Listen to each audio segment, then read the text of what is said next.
Chomsky is a global phenomenon. He may be the most widely read American voice on foreign policy on the planet today. New York Times.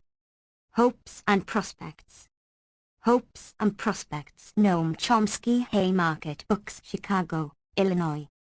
First published by Haymarket Books in 2010. Copyright 2010. Noam Chomsky. Haymarket Books, P.O. Box 180165, Chicago, Illinois 606187735837884. info@haymarketbooks.org. www.haymarketbooks.org. ISBN 978-131,859-96-7. Trade distribution in the U.S. through Consortium Book Sales and Distribution, www.cbsd.com. In the UK, Turnaround Publisher Services, www.turnaroundpsl.com. In Australia, Palgrave Macmillan, www.palgravemacmillan.com. All other countries, Publishers Group Worldwide, www.pgw.com.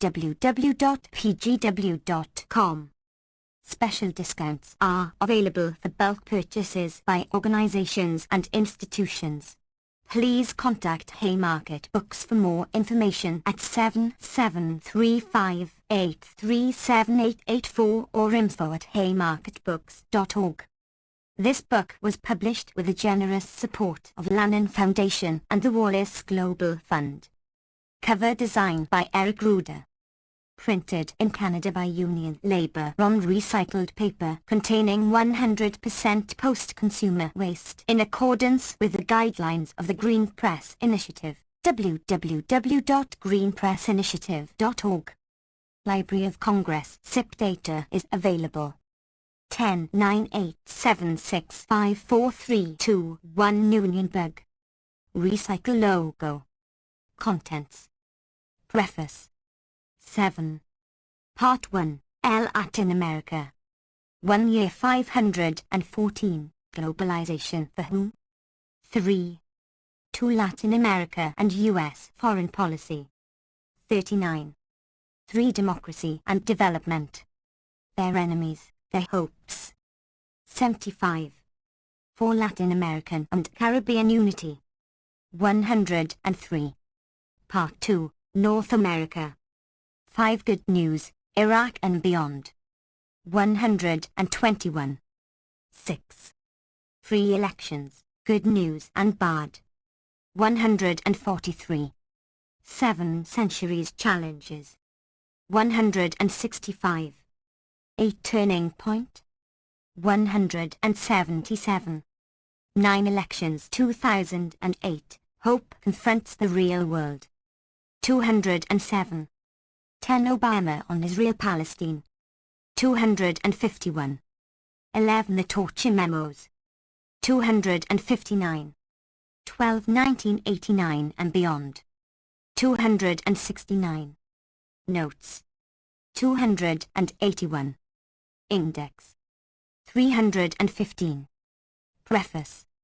The essays collected here had their origin in a series of lectures in Chile in October 2006, published in Spanish in 2009 by Edufro Universidad de la Frontera, Temuco, with the title Neoliberalismo y Globalización. I had intended to prepare them for publication in English, but was unable to do so for some time. They appear here as the first 3 chapters, updated to early 2010 and considerably expanded. Chapter 4, completing Part 1, is based on a video conference at the 7th Social Summit for Latin American and Caribbean Unity in Caracas, on September 24, 2008, also updated and expanded. The primary focus of Part 1 is Latin America and U.S. relations with the subcontinent. Part 2 consists of expanded and revised talks and articles from 2008 to 2009, also updated to early 2010, concerned with a variety of interrelated themes of domestic U.S. and international affairs. Earlier versions of chapters 5, 9, and 11 appeared in Z magazine, and Chapter 7 in International Socialist Review. Chapter 12 draws on talks in October to November 2009, in the United Kingdom and Ireland, and at Boston College, November 30th, a commemoration of the assassinations of November 16, 1989. 7. Part 1. Latin America. 1. Year 514, Globalization for whom? Human affairs proceed in their intricate, endlessly varied, and unpredictable paths, but occasionally events occur that are taken to be sharp turning points in history. There have been several in recent years. It is a mere platitude in the West that after September 11, 2001, nothing will be the same. The fall of the Berlin Wall in 1989 was another event accorded this high status. There is a great deal to say about these two cases, both the myth and the reality. But in referring to the 514th year, one of course have something different in mind, the year 1492, which did, undoubtedly, direct world history on a radically new course, with awesome and lasting consequences. As we know, the voyages of Columbus opened the way to the European conquest of the Western Hemisphere, with hideous consequences for the indigenous population, and soon for Africans brought here in one of the vilest episodes of history.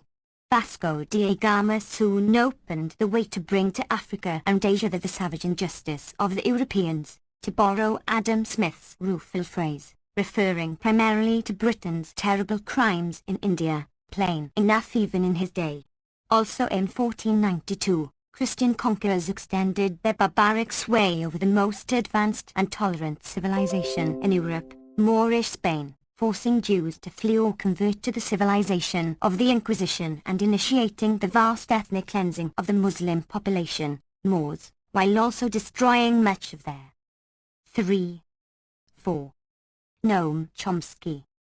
Rich record of classical learning that they had preserved and developed, rather like the Mongol invasion of Iraq 2 centuries earlier, or the even worse destruction of the treasures of civilization in the course of the U.S.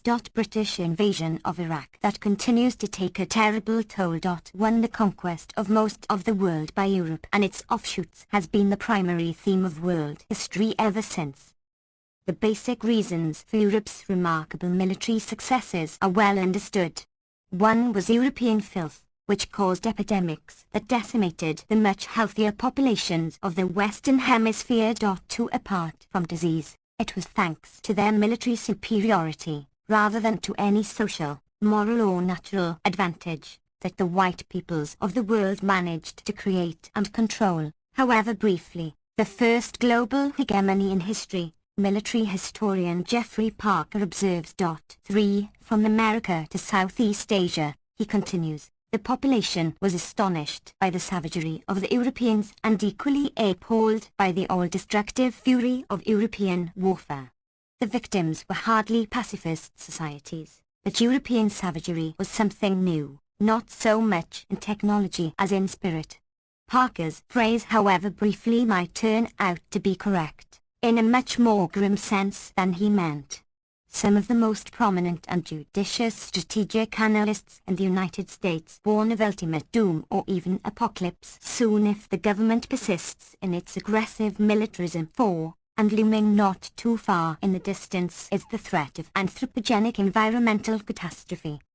Today's gap between North and South, the rich developed societies and the rest of the world, was largely created by the global conquest.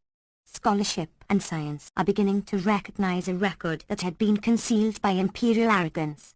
They are discovering that at the time of the arrival of the Europeans, and long before, the Western Hemisphere was home to some of the world's most advanced civilizations. In the poorest country of South America, archaeologists are coming to believe that eastern Bolivia was the site of a wealthy, sophisticated, and complex society of perhaps 1 million people. In their words, it was the site of one of the largest, strangest, and most ecologically rich artificial environments on the face of the planet, with causeways and canals, spacious and formal towns and year 514, globalization for whom? 5. Considerable wealth, creating a landscape that was one of humankind's greatest works of art, a masterpiece. In the Peruvian Andes, by 1491 the Inca had created the greatest empire in the world, greater in scale than the Chinese, Russian, Ottoman, or other empires, far greater than any European state, and with remarkable artistic, agricultural, and other achievements. 5. One of the most exciting developments of the past few decades is the revival of indigenous cultures and languages, and the struggles for community and political rights. The achievements in South America have been particularly dramatic. Throughout the hemisphere and elsewhere there are indigenous movements seeking to gain land rights and other civil and human rights that have been denied them by repressive and often murderous states. This is happening even where the indigenous communities barely survived the conquest, as in the United States, where the pre-contact population of perhaps 7 million or more was reduced to a few 100,000 by 1900. I need hardly mention that the issues are very much alive right here in Temuco, at the frontier with the Mapuk. My own department at MIT has played a significant role in the revival, thanks to the extraordinary work of the late Kenneth Hale. Apart from working on human rights issues for indigenous populations in the Americas and Australia, and fundamental contributions to the study of their languages and to linguistic theory, he also brought people from reservations who had had few educational opportunities and devoted great effort to helping them gain doctoral degrees in a very demanding program, with dissertations on their own languages that surpassed anything in the literature in depth and sophistication. They returned to their homes, and have established educational and cultural programs, several of which have flourished, revitalizing marginalized communities and helping them to gain border rights. I will mention only one really spectacular achievement. One of the major languages of New England before the conquest was Wampanoag. The people themselves were mostly expelled or murdered, with a bounty offered for their heads, while those who surrendered and did not want to fight were sold into slavery, men, women, and children, by the early English colonists. 6. The last known speaker died a century ago. Hale and some of his students were able to 6. Noam Chomsky. Reconstruct the language from textual and comparative evidence.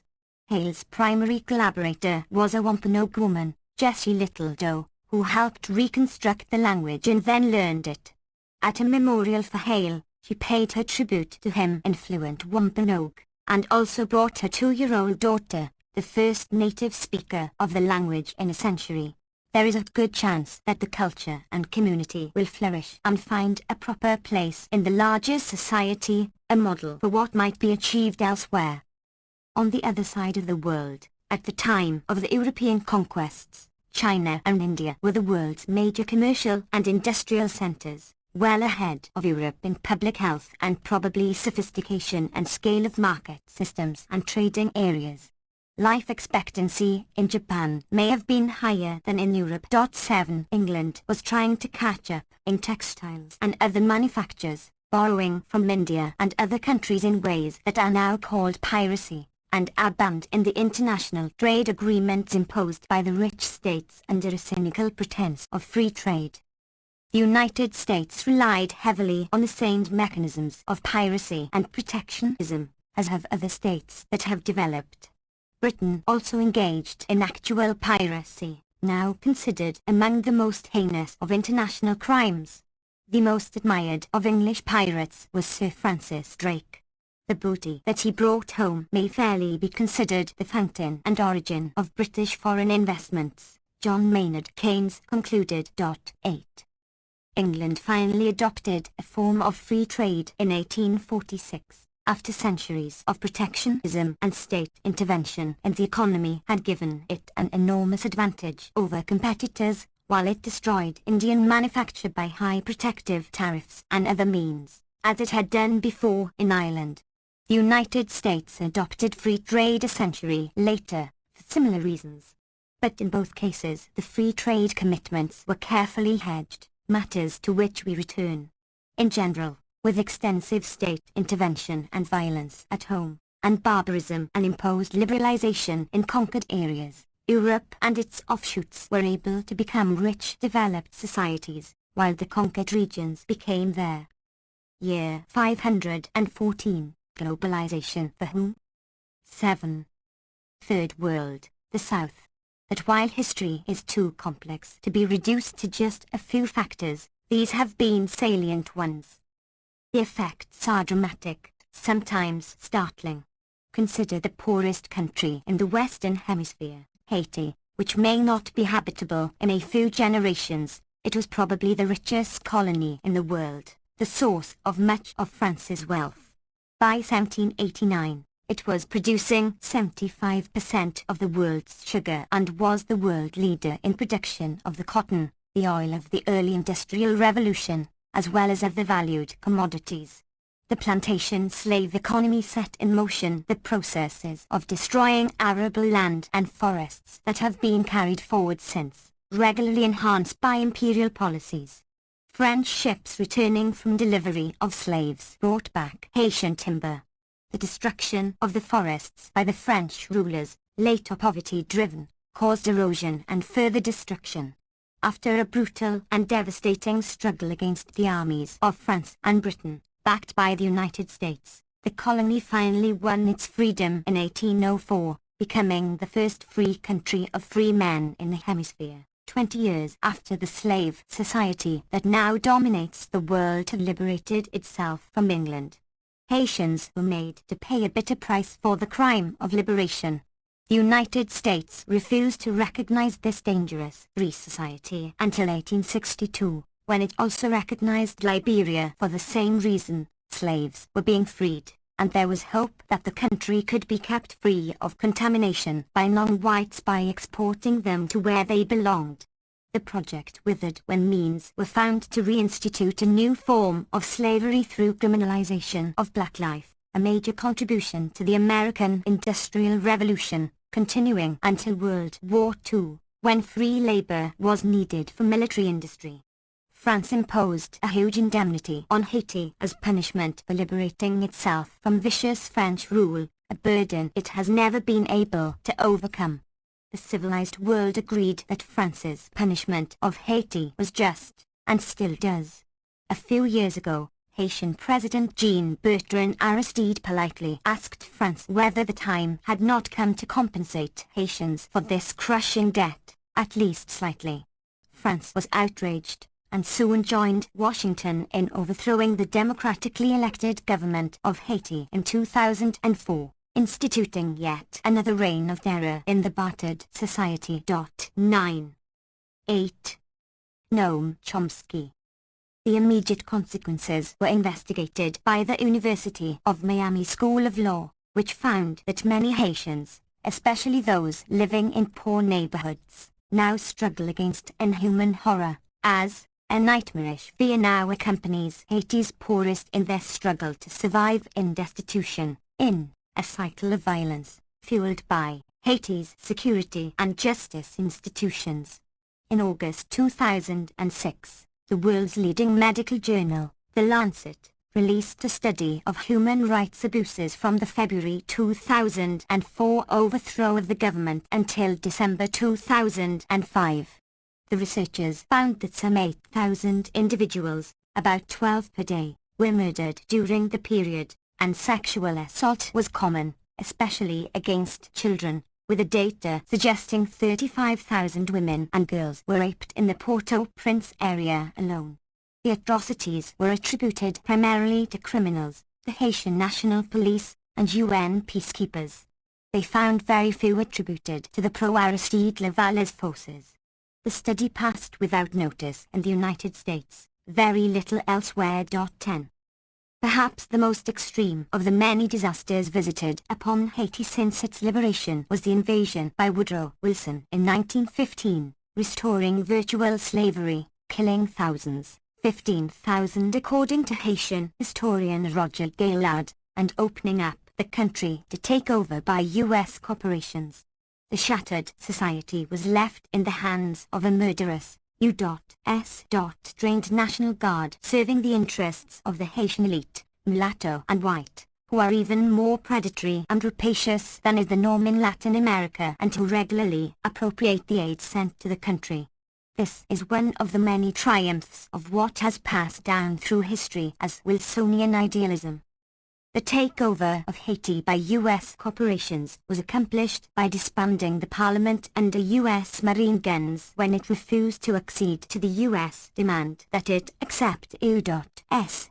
written constitution that permitted these progressive measures. True, the U.S. occupiers did conduct a referendum, in which its demands received 99.9% approval with 5% of the population participating. That the measures were progressive was widely accepted. As the State Department explained, Haitians were inferior people and it was obvious that if our occupation was to be beneficial to Haiti and further her progress it was necessary that foreign capital should. Year 514, Globalization for whom? 9. Come to Haiti. And Americans could hardly be expected to put their money into plantations and big agricultural enterprises in Haiti if they could not themselves own the lands on which their money was to be spent. Thus it was out of the sincere desire to help suffering Haitians that the United States forced them at gunpoint to allow U.S. investors to take over their country in an unselfish intervention carried out in a fatherly way with no thought of preferential advantages, commercial or otherwise, for ourselves. New York Times. The terror and repression increased under the rule of the National Guard and the Duvalier dictatorships while the elite prospered, isolated from the country they were helping to rob.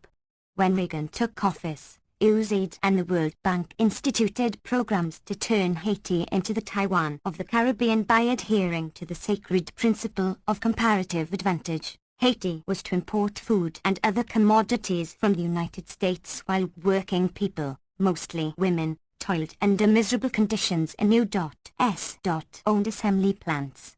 As the World Bank explained in a 1985 report, in this export-oriented development strategy domestic consumption should be markedly restrained in order to shift the required share of output increases into exports, with emphasis placed on the expansion of private enterprises, while support for education should be minimized and such social objectives as persist should be privatized. Private projects with high economic returns should be strongly supported in preference to public expenditures in the social sectors, and less emphasis should be placed on social objectives which increase consumption.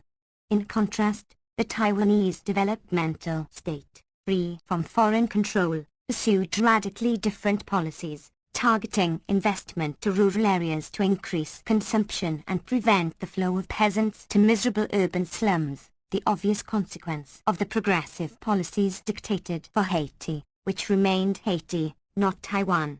Subsequent disasters, including the earthquake of January 2010, are substantially man-made. The consequences of these policy decisions and others like them since the U.S. invasion of 1915 exacerbating the disasters set in motion by France as it enriched itself by robbing and destroying its richest colony.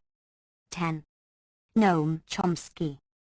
The Reagan administration was particularly pleased by an encouraging step forward in Haiti in 1985. The legislature passed a law requiring that every political party must recognize President for life Baby Doc Duvalier as the supreme arbiter of the nation, outlawing the Christian Democrats, and granting the government the right to suspend the rights of any party without reasons.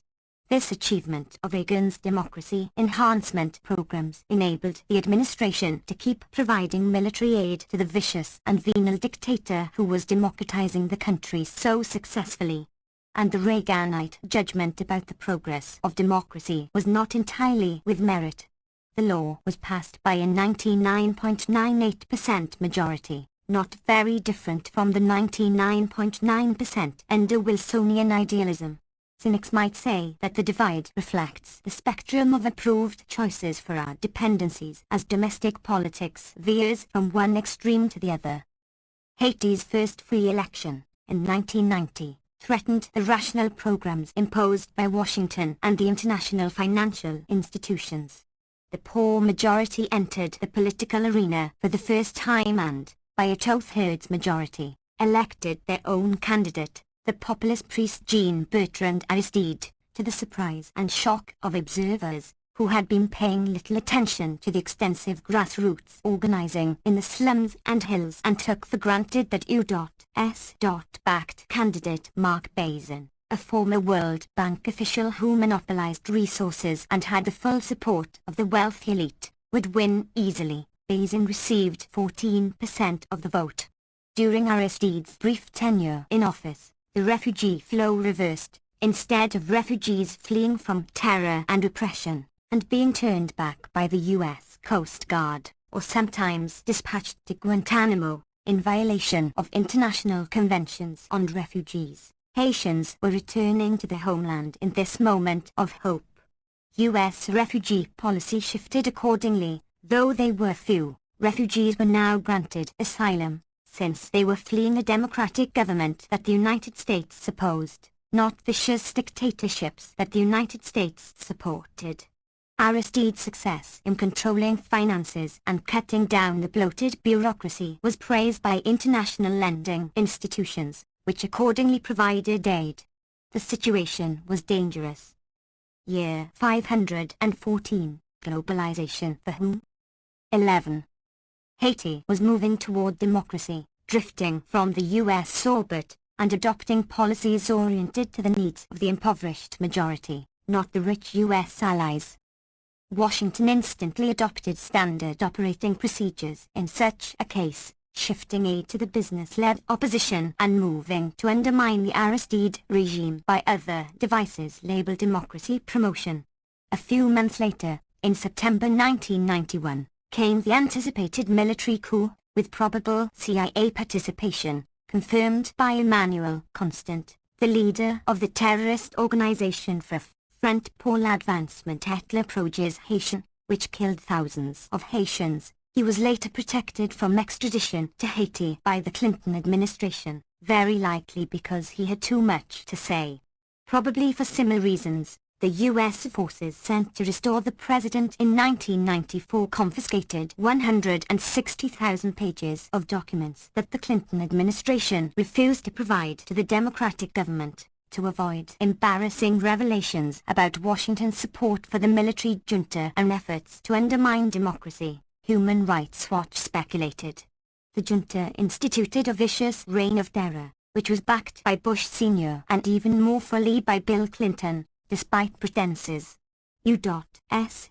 Haiti trade increased in violation of the NOAS, Organization of American States, embargo, and the Texaco Oil Company was quietly authorized to deliver oil to the military junta in violation of presidential directives.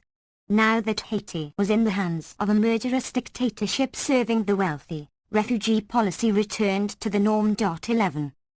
By 1994, Clinton apparently decided that the population was sufficiently intimidated and that Aristide had been civilized by his U.S. instructors, and sent U.S. forces to restore the elected president to a few more months in office.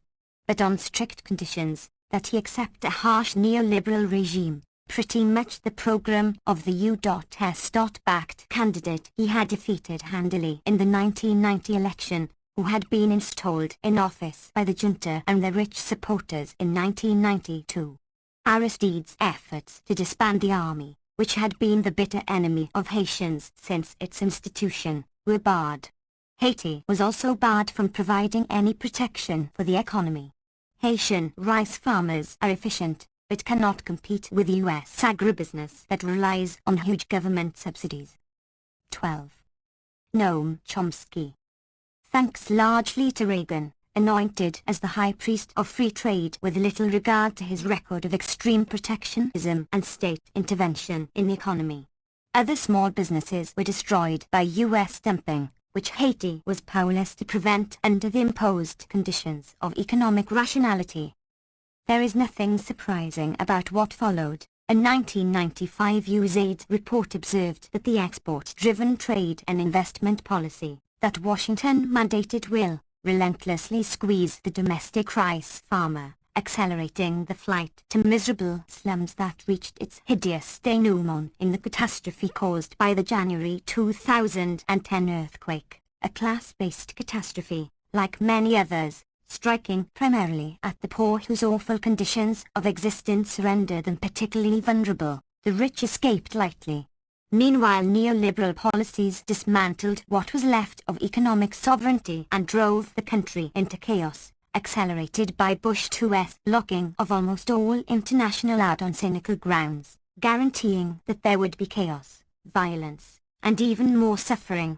Then came the return of the two traditional torturers of Haiti, France and the United States, which overthrew the government in 2004, kidnapping the elected president in the guise of rescue, and dispatching him to Central Africa. The United States has since sought to bar Aristide not just from Haiti, but from the hemisphere.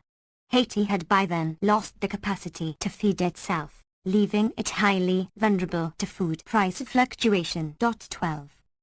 In early 2008, riots broke out around the world in reaction to sharply rising food prices.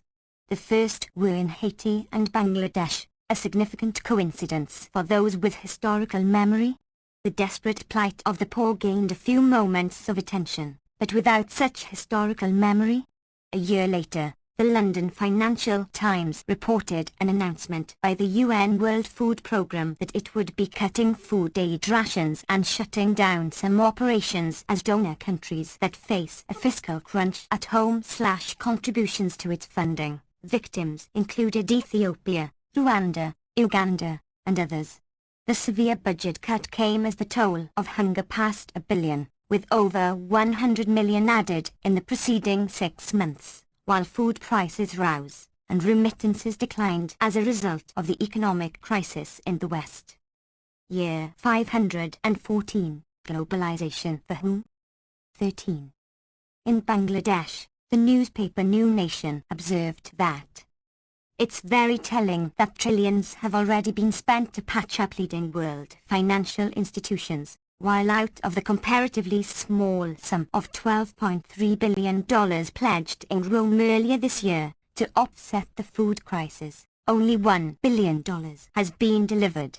The hope that at least extreme poverty can be eradicated by the end of 2015, as stipulated in the UN's Millennium Development Goals, seems as unrealistic as ever, not due to lack of resources but a lack of true concern from the world's poor.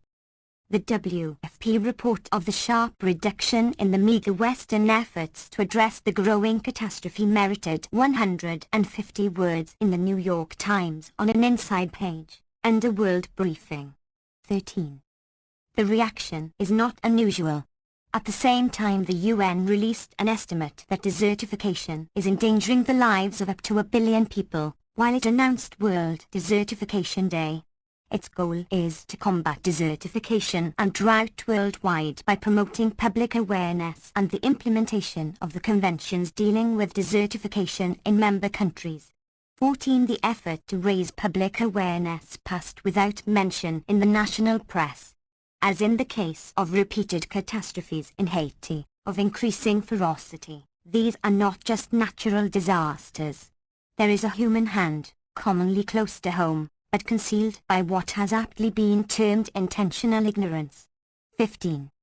At about the same time, the Secretary-General of Amnesty International, the Bangladeshi human rights activist Irene Khan, published a book entitled The Unheard Truth, describing the poverty that afflicts 3 billion people, half the world's population, as the most severe of the many human rights crises. 16 Human rights crises involve human agency, both in creating them and in adopting, or rejecting, measures that might mitigate or end them. Poverty is no exception, and Haiti is a striking illustration. The poverty is largely a human creation, ever since the French occupation, putting aside Columbus and the other murderers who quickly wiped out the indigenous population with indescribable savagery. So is the refusal to mitigate the disaster. After the January 2010 earthquake, a donors' conference was held in Montreal. the participants refused to consider two of the most urgent requirements for ameliorating. 14. Noam Chomsky. The grim conditions of Haiti, writing off Haiti's completely illegitimate debt, odious debt for which the population bears no responsibility, to borrow the concept invented by the United States, referring to Cuba's debt to Spain, which the United States did not want to pay after taking Cuba over in 1898 and reducing the agricultural subsidies of the rich countries that have been a lethal blow to the agricultural system and a major spur to the urbanization that is largely responsible for the colossal death toll of the earthquake. Two countries were not invited to the Montreal Conference, Cuba and Venezuela, two of the leading participants in the aid effort, particularly Cuba, which had hundreds of doctors working in Haiti for many years and sent others immediately, one example of its remarkable record of genuine internationalism over many years. Unlike the participants at Montreal, Venezuela immediately cancelled Haiti's quite substantial debt for the oil that Venezuela had been providing at reduced cost. As the conference opened, Haitian Prime Minister Bellarove specifically thanked Cuba, Venezuela, and the Dominican Republic, invited to attend, which came immediately to help our people affected by the quake. 17. We may recall an observation of Francis Jennings, who played an important part in unearthing the true story of the destruction of the indigenous population of the United States from the depths to which it had long been consigned. In history, the man in the ruffled shirt and gold-laced waistcoat somehow levitates above the blood he has ordered to be spilled by dirty-handed underlings. 18. One of the enduring principles of intellectual history, turning to the opposite side of the world, British conquerors were astonished at the wealth, culture, and sophisticated civilization of Bengal, which they regarded as one of the richest prizes in the world. The conqueror was Robert Clive, whose statue greets visitors to the Victoria Museum in Calcutta, a memorial to British imperial violence and degradation of its subjects. Clive was amazed at what he found. He described the great textile centre of Dhaka, now the capital of Bangladesh, as extensive, populous and as rich as the city of London. After a century of British rule, its population had fallen from 150,000 to 30,000, and it. Year 514, globalization for whom? 15. Was reverting to jungle and malaria. Adam Smith wrote that hundreds of thousands die in Bengal every year as a result of British regulations that even forced farmers to plough up rich fields of rice or other grain for plantations of poppies for opium production, turning dearth into a famine. In the words of the rulers themselves, the misery hardly finds a place in the history of commerce. The bones of the cotton weavers are bleaching the plains of India. Bengal's own fine cotton became extinct, and its advanced textile production was transplanted to England. Bangladesh may soon be wiped out by rising sea levels, unless the industrial societies act decisively to control and reverse the likely environmental catastrophe they have been creating, joined now by China and other developing societies.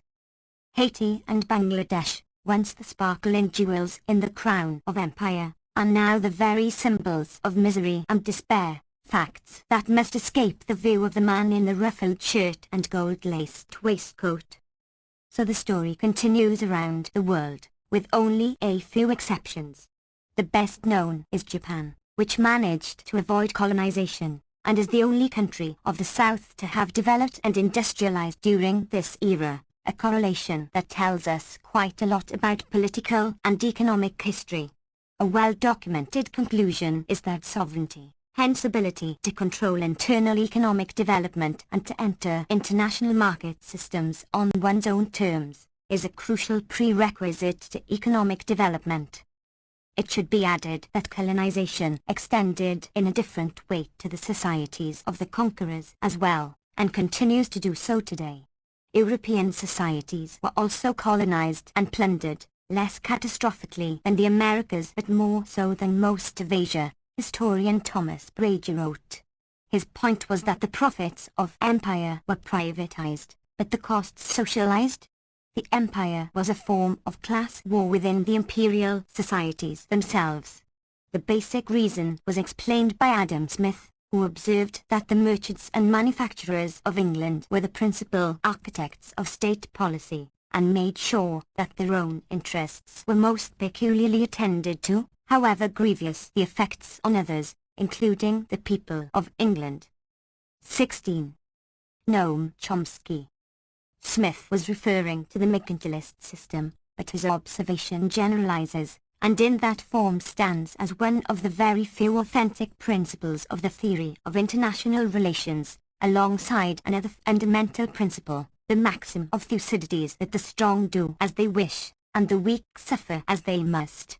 These two principles are not the end of wisdom, but they carry us a long way toward understanding the world. They also enlighten us about what must be done if we are to move toward a more decent society, or even one that has a chance to survive. Another pervasive principle is that those who hold the clubs can carry out their work effectively only with the benefit of self-induced blindness, the principle of intellectual history that Francis Jennings formulated with unfortunate precision, which we can take to be a corollary to the maxims of Thucydides and Smith. That includes selective historical amnesia and a variety of devices to evade the consequences of one's actions. In contrast, it is permissible, indeed obligatory, to posture heroically about the crimes of enemies, lying freely if it helps the story, particularly when we can do nothing about the crimes so that the exercise is costless. To mention only one of innumerable illustrations, a conventional version of the Columbian era at the time of the quincentennial celebration in 1992 was that for thousands of centuries in which human races were evolving, forming communities and building the beginnings of national civilizations in Africa, Asia, and Europe, the continents we know as the Americas stood empty of mankind and its works. Accordingly, the story of Europeans in the empty New World is the story of the creation of a civilization where none existed. The quote is from the standard high school textbook of the day, written by three prominent U.S. historians. 19. It was recognized that there were some savages wandering through these empty spaces, but that was a matter of little moment. As the national poet Walt Whitman explained, our conquests take off the shackles that prevent men the even chance of being happy and good. With the conquest of half of Mexico in mind, he asked rhetorically, what has miserable, inefficient Mexico to do with the great mission of peopling the New World with a noble race? His thoughts were spelled out by the year 514, globalization for whom? 17. Leading humanist thinker of the period, Ralph Waldo Emerson, who wrote that the annexation of Texas was simply a matter of course. It is very certain that the strong British race which has now overrun much of this continent, must also overrun the Trace, and Mexico and Oregon also, and it will in the course of ages be of small import by what particular occasions and methods it was done. It had of course been understood that not all would benefit from the just and necessary task of opening the wilderness for the superior race arriving to claim it. Nonetheless, the ideas were conventional, and remained so. As recently as 1969, the leading scholarly history of U.S. diplomacy explained that after liberating themselves from British rule, the United 13 colonies were able to concentrate on the task of felling trees and Indians and of rounding out their natural boundaries. Thomas Bailey.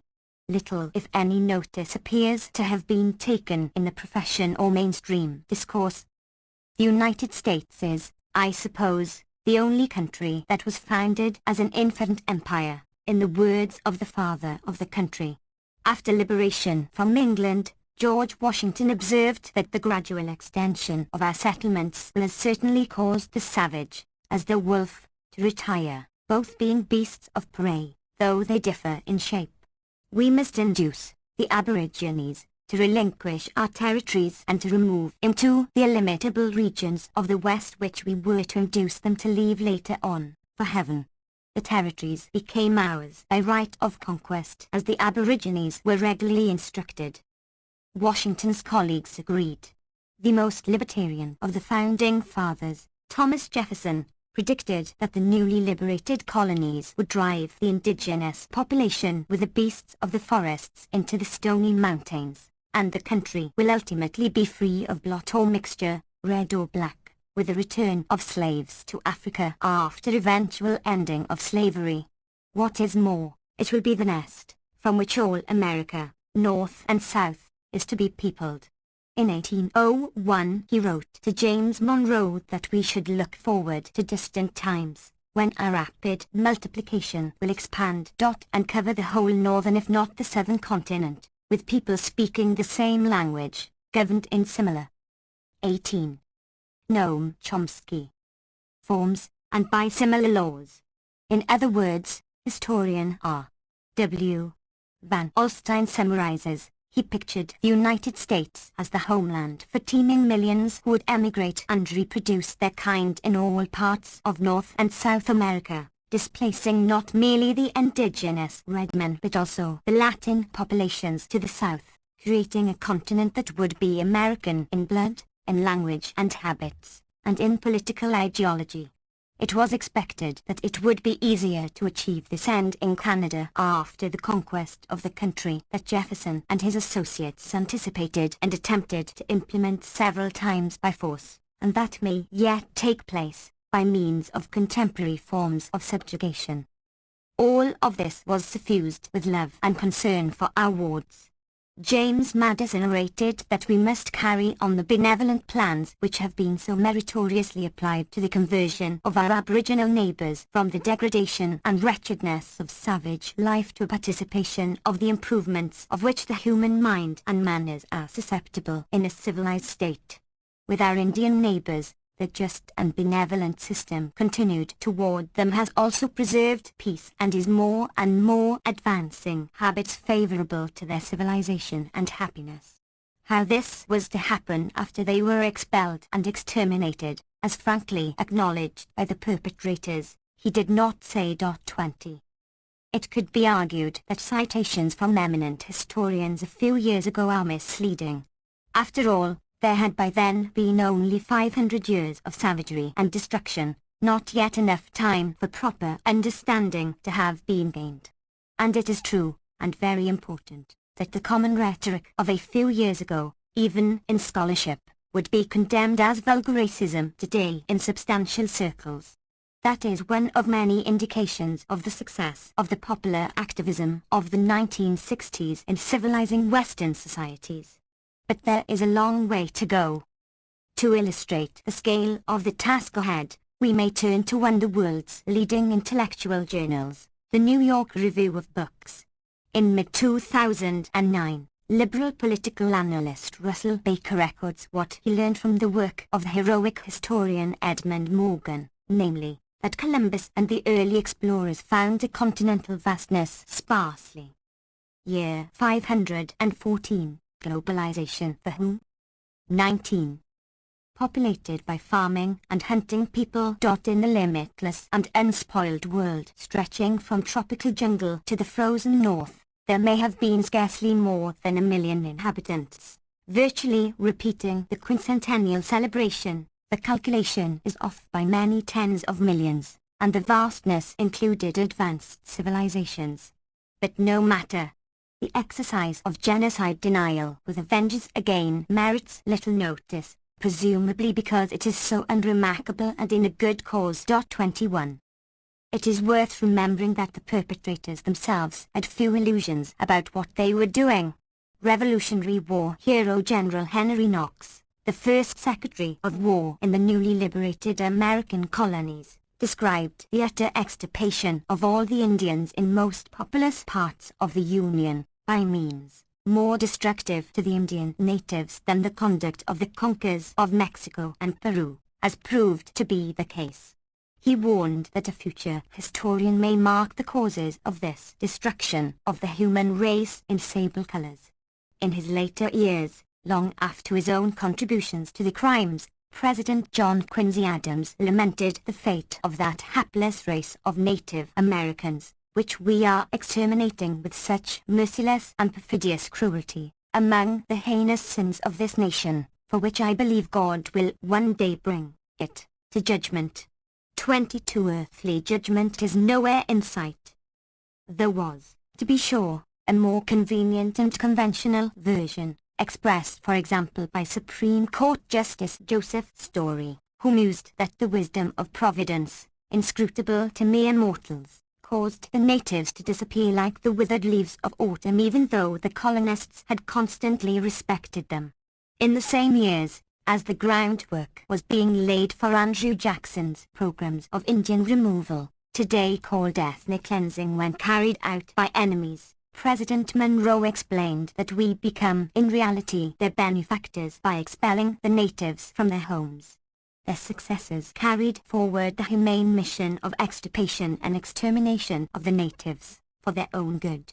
A century ago, President Theodore Roosevelt informed a group of white missionaries that the expansion of the peoples of white, or European, blood during the past 4 centuries has been fraught with lasting benefit to most of the peoples already dwelling in the 20. Noam Chomsky. Lands over which the expansion took place. In short, we are in reality their benefactors, despite what Native Americans, Africans, Filipinos, and other beneficiaries might mistakenly believe. 23. Such mentions of history are not unusual, nor unique to the United States. They are standard themes of imperial conquest. The belief in the essential humanity of the resort to force by the powerful has a resonance in what today is termed the emerging international norm that recognizes the responsibility to protect innocent civilians facing death on a mass scale. President Obama's UN Ambassador Susan Rice. 24. That there is such a responsibility should be uncontroversial, and has long been recognized by the UN and individual states. But the occasional resort to this principle by powerful states is a different matter, as history more than amply reveals. In its real-world form, the norm is not emerging. Rather, it is venerable, and has consistently been a guiding imperial doctrine, invoked to justify the resort to violence when other pretexts are lacking, and regularly ignored when great power interests so dictate. The prospect of mass starvation just mentioned is one of a great many current examples, striking because there is no need for any form of intervention, just simple humanity, and because the harrowing news was released only weeks before diplomats and intellectuals were solemnly intoning their dedication to the emerging international norm at the UN, including highly respected figures who had been at the forefront of crushing any thought of such norms when they held political office, and journals expert in denying the crimes of their own states. 25. Just keeping to the conquest of the hemisphere, the Spanish conquistadors in the early 16th century were careful to instruct the natives that if you acknowledge the Church as the ruler and superior of the whole world, then we shall receive you in all love and charity, and shall leave you, your wives, and your children, and your lands, free without servitude, and even award you many privileges and exemptions, and will grant you many benefits, fulfilling our responsibility to protect. But those who are protected also have responsibilities, the Spanish humanitarians sternly admonished. If you do not meet your obligations in this way, then we shall powerfully enter into your country, and shall make war against you in all ways and manners that we can. And we. Year 514, Globalization for whom? 21. Protest that the deaths and losses which shall accrue from this are your fault, and not that of their highnesses, or ours, nor of these cavaliers who come with us sentiments that resonate to the present. The requirimiento of the Spanish conquerors, just quoted, had a counterpart a century later among the English colonists settling North America. To this day, the United States is reverentially admired, at home at least, as a city on a hill. In April 2009, British historian Geoffrey Hodgson was criticized by New York Times columnist Roger Cohen for describing the United States as just one great, but imperfect, country among others. Hodgson's error, Cohen explained, is his failure to realize that unlike other states, America was born as an idea, as a city on the hill, an inspirational notion that resides deep in the American psyche. The crimes that Hodgson reviews, accurately, Cohen agrees, are merely unfortunate lapses that do not tarnish the essential nobility of America's abiding transcendent purpose. They are merely the abuse of reality, not reality itself, to borrow the terms of the eminent scholar Hans Morgenth, to which we return. 26. Like the Spanish, the early English colonists were guided by Rice's emerging humanitarian norm. The inspirational phrase "city on the hill" was coined by John Winthrop in 1630, outlining the glorious future of a new nation ordained by God. A year earlier, his Massachusetts Bay Colony received its charter from the King of England and established its Great Seal. The seal depicts an Indian holding his spears pointing downward in a sign of peace, with a scroll coming from his mouth with a plea to the colonists to come over and help us. The charter states that conversion of the population is the principal end of this plantation. The British colonists were thus benevolent humanists, responding to the pleas of the miserable natives to be rescued from their bitter pagan fate. 27. The Great Seal is a graphic representation of the idea of America from its birth. It should be exhumed from the archives and displayed on the walls of every classroom. It should certainly appear in the background of all the Kim Il-sung-style worship of the grand murderer and torturer Ronald Reagan, whose spirit seems to stride the country, watching us. 22. Noam Chomsky.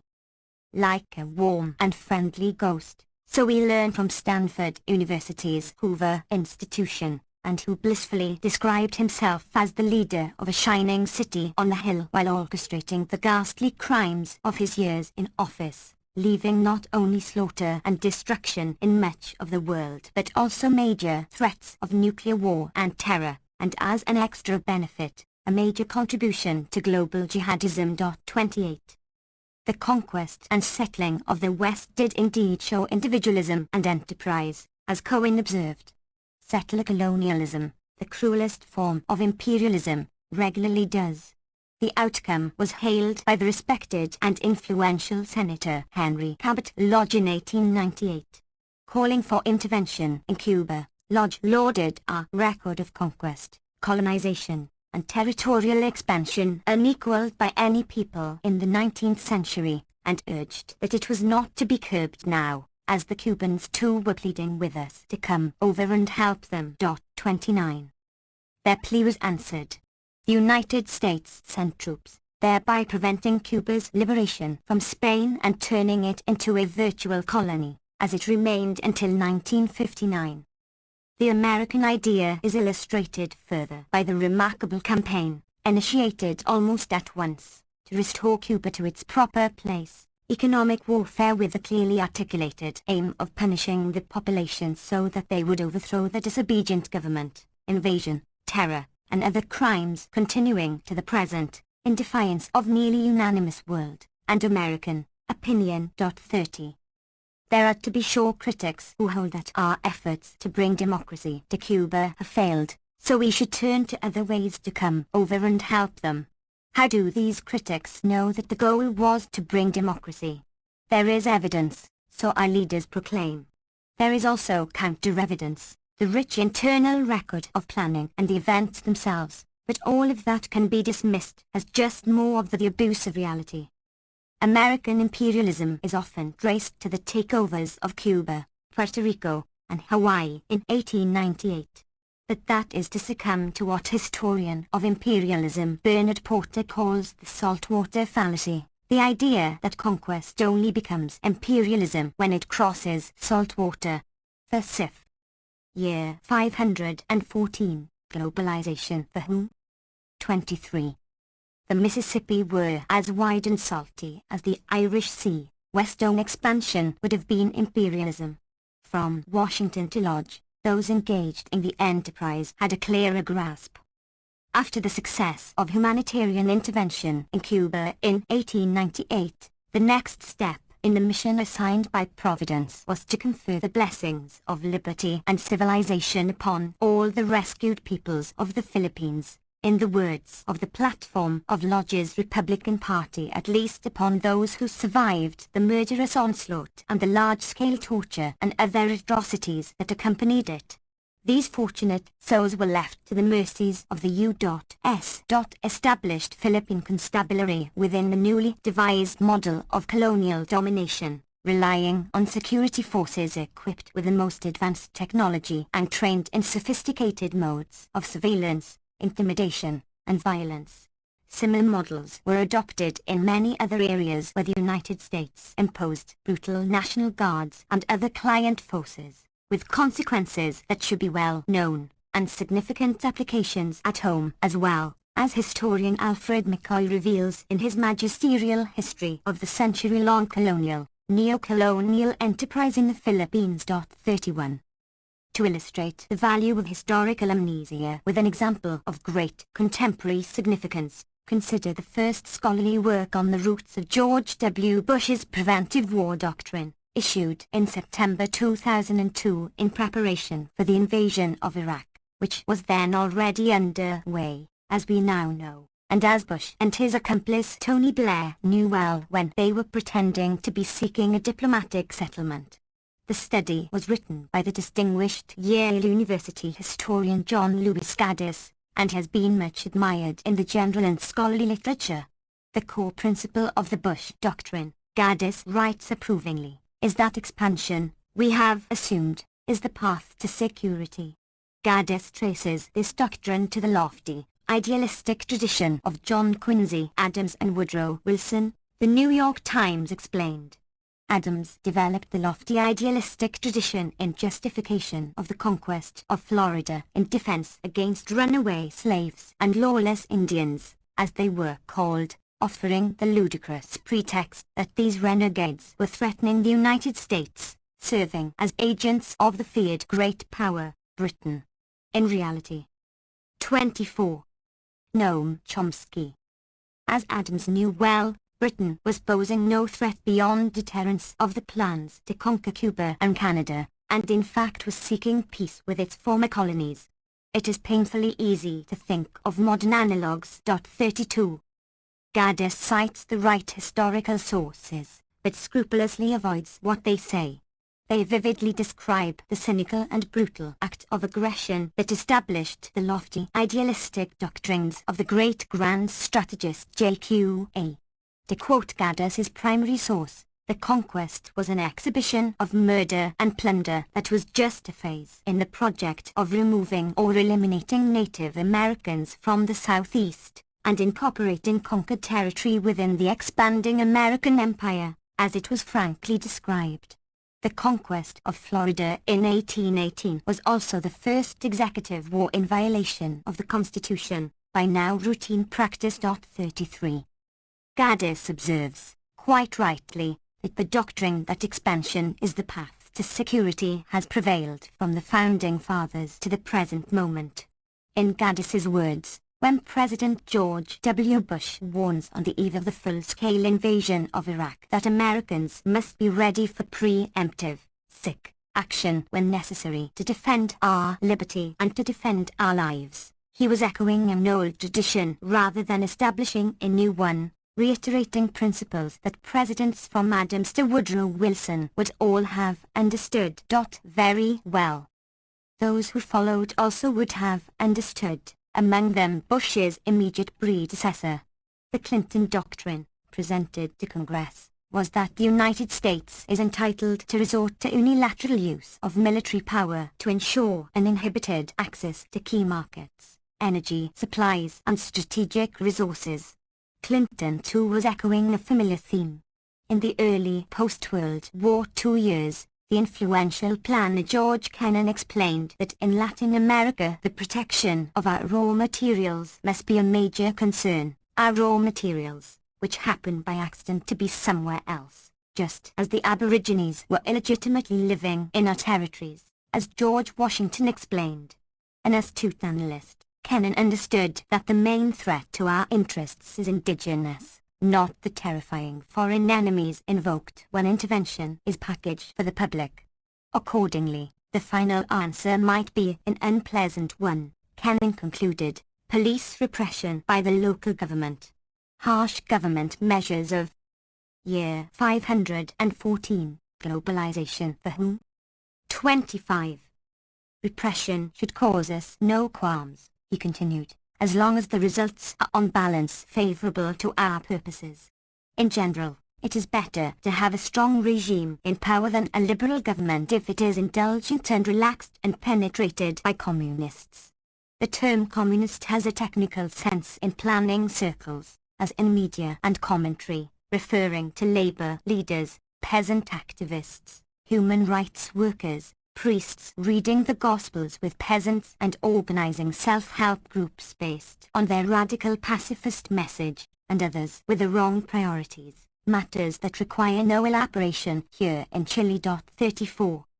Kennan's personal views were articulated in official policy, which saw U.S. interests as threatened by radical and nationalistic regimes that are responsive to popular pressures for immediate improvement in the low living standards of the masses and development for domestic needs, tendencies that conflict with the need for a political and economic climate conducive to private investment, with adequate repatriation of profits. NSC 5432-1, 1954.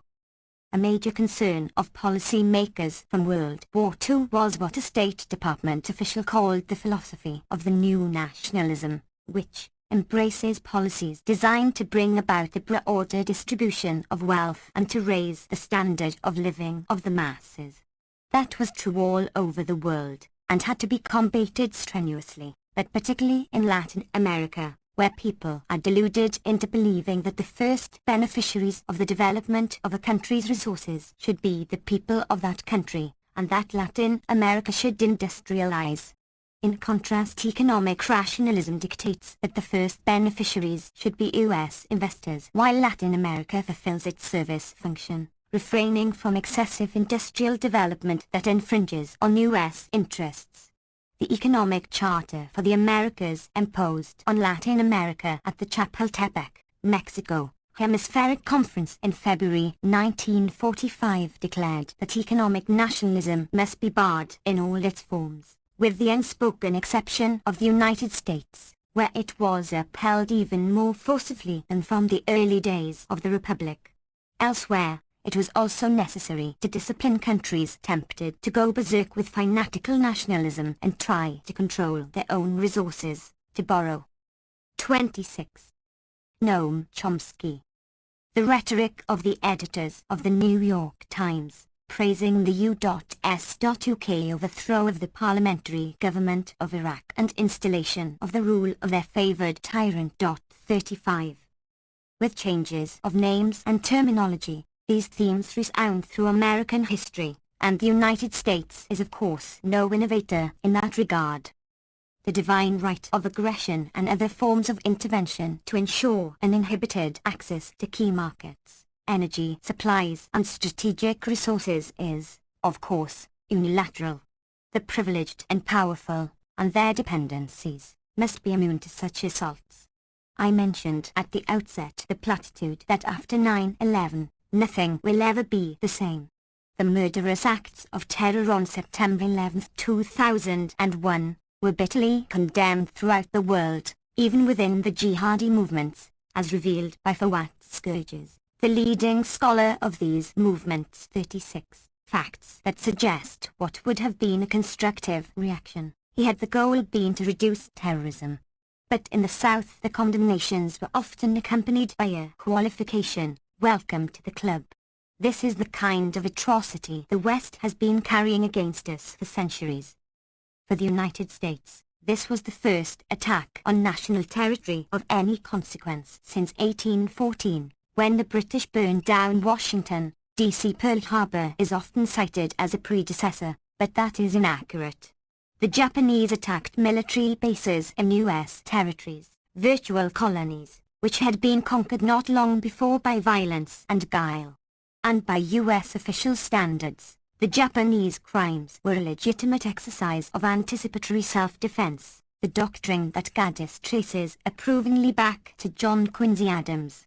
Japan's leaders were well aware that the United States was deploying B-17 flying fortresses to these military bases with the intent to burn out the industrial heart of the empire with firebomb attacks on the teeming bamboo ant heaps of Honshu and Kyushu, as the plans were described by their architect, Air Force General Chennault, with the enthusiastic approval of President Roosevelt, Secretary of State Cordell Hull, and Army Chief of Staff General George Marshall. 37. Vile as the atrocities on the 11th of September were, one can easily imagine worse. Suppose that Al-Qaeda had been supported by an awesome superpower. Year 514, globalization for whom? 27. Intent on overthrowing the government of the United States. Suppose that the attack had succeeded. Al-Qaeda had bombed the White House, killed the president, and installed a vicious military dictatorship, which killed some 50,000 to 100,000 people, brutally tortured 700,000, set up a major center of terror and subversion that carried out assassinations throughout the world, and helped establish neo-Nazi national security states elsewhere that tortured and murdered with abandon. Suppose further that the dictatorship brought in economic advisors, call them the Kandahar Boys, within a few years drove the economy to one of its worst disasters in U.S. history, while their proud mentors collected Nobel Prizes and received other accolades. That would have been vastly more horrendous than 9/11. And as everyone in Chile knows, it is not necessary to imagine, because it in fact did happen, right here, on the first 9/11, September 11, 1973. The only change above is to per capita equivalence, an appropriate measure. But the first 9/11 did not change history, for good reasons. The events were too normal. Mention of these truisms would elicit incomprehension in the West, in some educated circles outright fury, not over the facts, but for mentioning them. Another tribute to the validity of Jennings's maxim. The prevailing doctrine that expansion is the path to security, like official doctrine generally, should be interpreted in the light of Adam Smith's principle of international affairs, which I quoted earlier. The phrase security does not refer to the security of the population, rather to the security of the principal architects of policy in Smith's day, merchants and manufacturers. In ours, megacorporations and great financial institutions, nourished by the states they largely dominate. There are numerous current illustrations of the real meaning of the term security, including two that are of transcendent importance, because they have to do with threats to survival, nuclear war and environmental catastrophe. Both threats are being enhanced, knowingly, by the principal architects of policy and the states they dominate. Not of course because they want elimination of any hope for decent existence, but because of higher priorities, short-term profit and power, priorities that are. 28. Noam Chomsky. Rooted in deeper features of prevailing socio-economic and political systems. The same is true of lesser though quite serious threats, among them the threat of terror, which is not slight. Many strategic analysts, joined by U.S. intelligence, regard nuclear terror in the United States within the next few years as inevitable, or at least with too high a probability to countenance, if policies continue on their present course. These policies are, consciously, enhancing the threat of terror. The invasion of Iraq is a telling recent illustration. It was undertaken with the expectation that it would probably enhance terror and nuclear proliferation, as it did, far beyond what intelligence agencies and specialists had predicted. In an analysis of quasi-official data, terrorism specialists Peter Bergen and Paul Cruikshank found that the Iraq effect, the consequence of the Iraq invasion, was a 7-fold increase in terror, hardly a slight effect. Again, it is not that Rumsfeld, Cheney, and others wanted terror. Rather, it is not a high priority as compared with control over the world's energy resources, which provides Washington with veto power and critical leverage over industrial rivals, as high-level planners have advised from George Kennan in the early post-war years to Zbigniew Brzezinski today. commenting on reasons for invading Iraq. The 2006 U.S. Israeli invasion of Lebanon, on pretexts that do not withstand a moment's examination, is a similar example. It may create new generations of jihadis, inspired by hatred of the United States and its regional client. 38. Similar calculations are pervasive in policy. With great reluctance, the Bush administration permitted the formation of a high-level commission to investigate ways to improve security after 9/11. As the commission directors have bitterly reported, their recommendations were mostly ignored. To cite one example, the commission recognized the importance of securing borders, particularly the long and easily penetrated Canadian border. The Bush administration responded by reducing growth of the number of agents patrolling borders, and shifting them to the Mexican border, which was not a concern for the 9/11 Commission, but is important to prevent a flood of immigrants fleeing the predicted effects of neoliberal reforms. 39. Like borders generally, the Mexican border is artificial, the result of conquest. Historically it had been quite open, with people moving fairly. Year 514, globalization for whom? 29. Freely in both directions, sometimes just to visit friends and relatives. That changed in 1994, when Clinton instituted Operation Gatekeeper, militarizing the border. As he explained, we will not surrender our borders to those who wish to exploit our history of compassion and justice. 40. He had nothing to say about the compassion and justice that created the conditions impelling those ingrates to exploit our benevolence, and neither he nor others explained how the enthusiasts for neoliberal globalization deal with the observation of Adam Smith that free circulation of labor is a foundation stone of free trade. 1994 was also the year of the enactment of NAFTA, the so-called North American Free Trade Agreement, which, like others, has only a limited relation to free trade and is not an agreement, at least if citizens are part of their countries.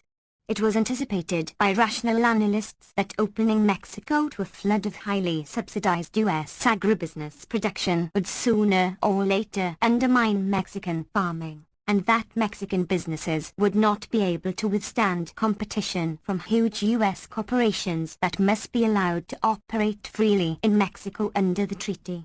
One likely consequence would be flight to the United States, joined by those fleeing the countries of Central America, which had been ravaged again by Reaganite terror in the 1980s. Therefore, the border had to be militarized. The imperative of protecting the country from the consequences of NAFTA and other such economic measures is far higher than protection from the threat of terror. It is of interest that in 2004 the Bush electoral campaign was able to focus on their dedication to protecting the country from terror, while in reality consciously enhancing the threat. The success in misleading the public, which is quite impressive, illustrates another serious threat to American society. It is one element of a growing deterioration in the functioning of democratic institutions, a threat to the world generally, given the enormous power in the hands of the principal architects and the interests they represent. Still more ominous is the fact that to a significant extent, the policy choices that are undermining democracy at home, while often contributing to suffering abroad and potential disaster everywhere, are institutionally. 30. Noam Chomsky. Based and hence do not vary greatly across the narrow planning spectrum, though it is important to be aware that they are often opposed by public opinion, sometimes large majorities. It is no great secret that the economy is overwhelmingly in the hands of private corporations. As far back as 1890, it was estimated that 3/4 of the wealth of the nation was in their hands. 2 decades later, corporate control over the economy and society was so vast that Woodrow Wilson described a very different America from the old. No longer a scene of individual enterprise. Individual opportunity and individual achievement, but an America in which comparatively small groups of men, corporate managers, wield a power and control over the wealth and the business operations of the country, becoming rivals of the government itself. 41. Increasingly its masters, in accord with the maxim of Adam Smith, very much in force. Furthermore, the masters are bound by law to Smith's maxim in their business lives. A core doctrine of corporate law is that the directors are legally obligated to pursue only material self-interest. They are permitted to do good works, but only if that has a favorable impact on image, hence profit and market share. The courts have sometimes gone beyond, warning corporations that unless they support charitable and educational causes, an aroused public may take away the privileges granted to them by state power. And those privileges are indeed extraordinary. The founding principle of corporate law, limited liability, is in itself an example. It allows corporations to commit serious crimes while the shareholders remain largely immune. 42.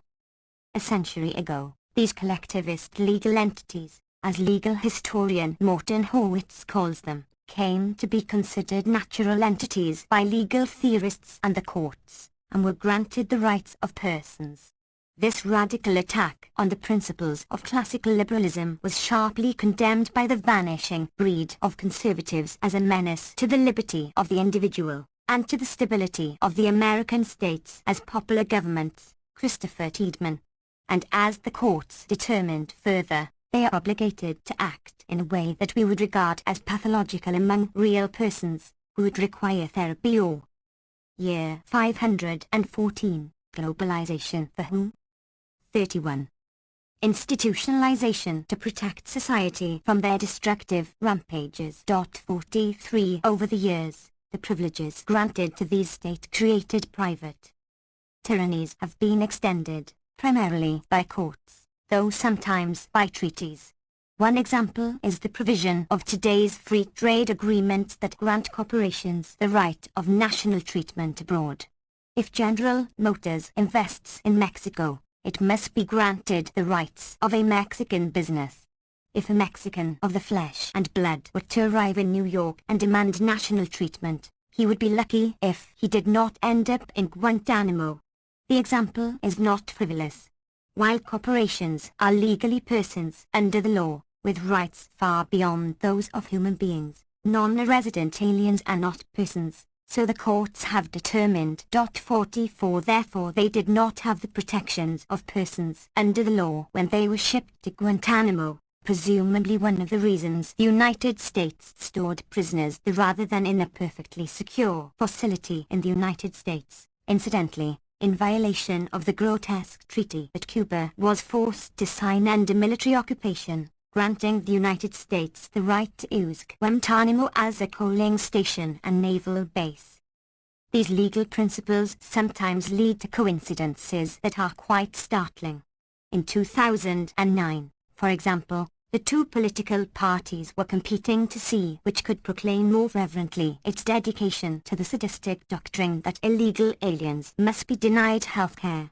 Their stand is consistent with the legal principle, established by the Supreme Court, that these creatures are not persons under the law, hence are not entitled to the rights granted to persons. And at the very same moment, Chief Justice Roberts cut short the court's summer break to consider the question whether the right of corporations effectively to buy elections should be restricted, in accord with a century of precedents. 45. A complex constitutional matter, because the courts had determined that, unlike undocumented immigrants, corporations are real persons under the law, indeed with rights far beyond those of persons of flesh and blood. The law is indeed a solemn and majestic affair. On January 21, 2010, the Supreme Court reached its decision. The four court reactionaries, misleadingly called conservatives, were 32. Noam Chomsky, joined by Justice Anthony Kennedy in a 5-4 decision. The decision is breathtaking in its scope, Michael Waldman writes. It overturns doctrine dating back a century and laws upheld in 1990 that banned corporate managers from directly spending shareholder money in elections, and from doing so without shareholder approval. He observes, under the law, Management needs no such approval to engage in such free speech, just as the nanny state permits CEOs to select the panels that fix their salaries and bonuses without shareholder interference. 46. Waldman does not exaggerate when he writes that this exercise of the radical judicial activism that the right wing claims to deplore matches or exceeds Bush v. Gore in ideological or partisan overreaching by the Supreme Court. In that case, the court reached into the political process to hand the election to one candidate. Today it reached into the political process to hand unprecedented power to corporations. Chief Justice Roberts selected a case that could easily have been settled on narrow grounds, and maneuvered the court into using it for a far-reaching decision that, in effect, permits corporate managers to buy elections directly, instead of using more complex indirect means, though it is likely that to avoid negative publicity they will choose to do so through trade organizations.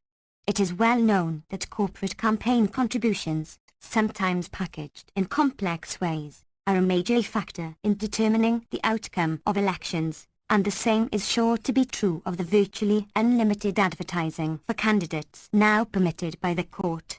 This alone is a significant factor in policy decisions, reinforced by the enormous power of corporate lobbies and other conditions imposed by the very small sector of the population that dominates the economy. 47.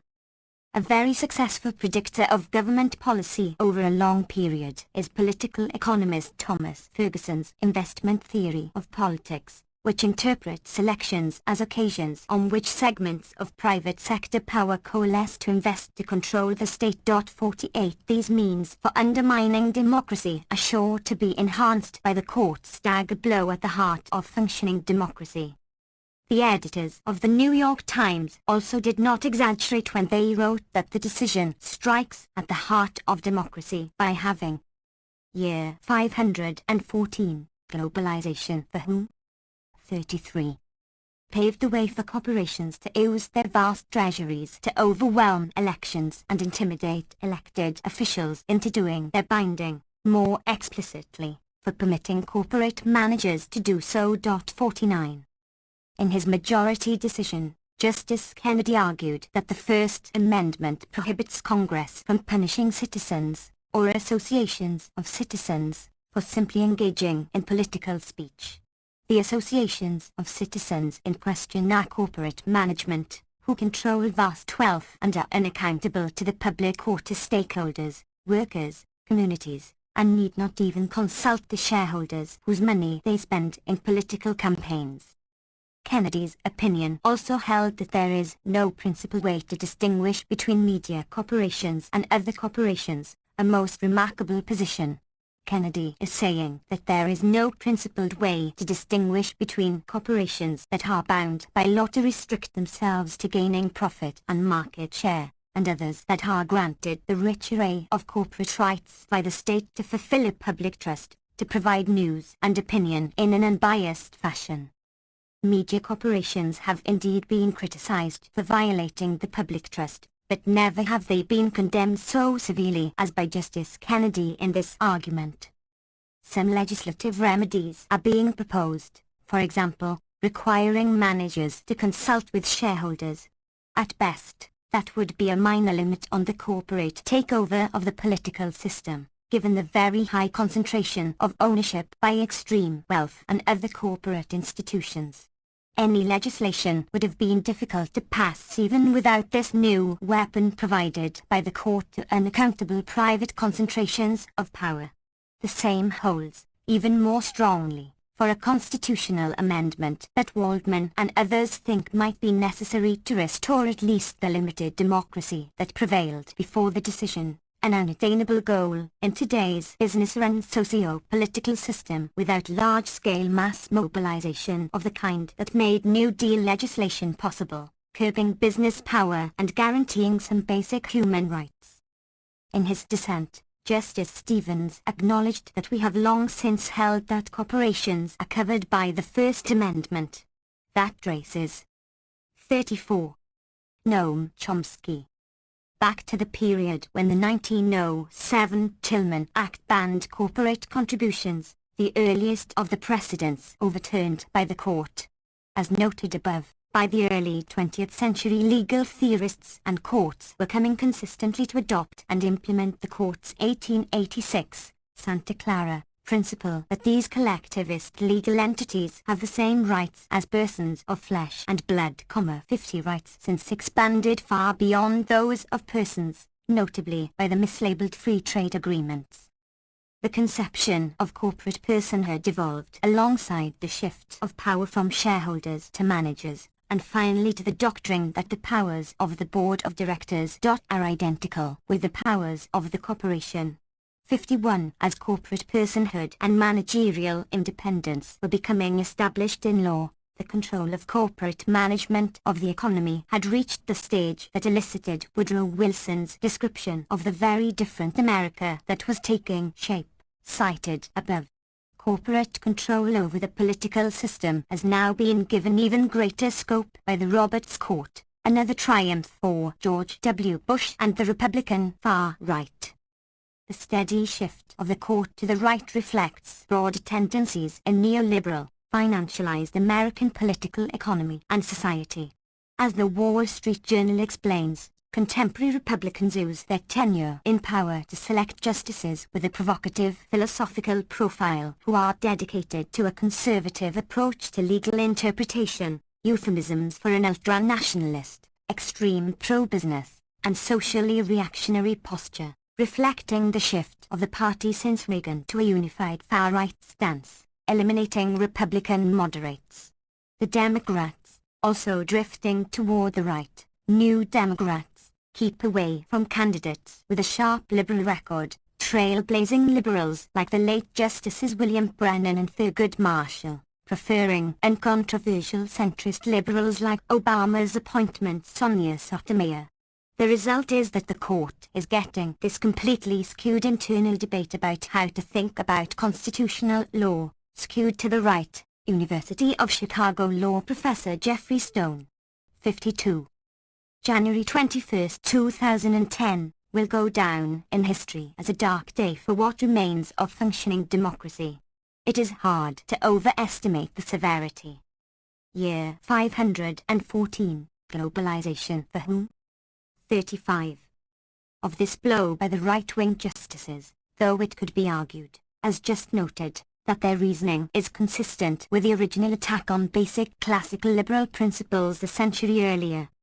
Even this very brief sketch of the half-millennium of conquest illustrates its major mechanisms: abroad, imposed liberalization along with violence when needed, and at home, state-supported economic policy combined with massive, dedicated, and unremitting efforts to undermine limits to rule by virtually unaccountable private tyrannies, corporate management, created and protected by a powerful state of which they are largely the masters.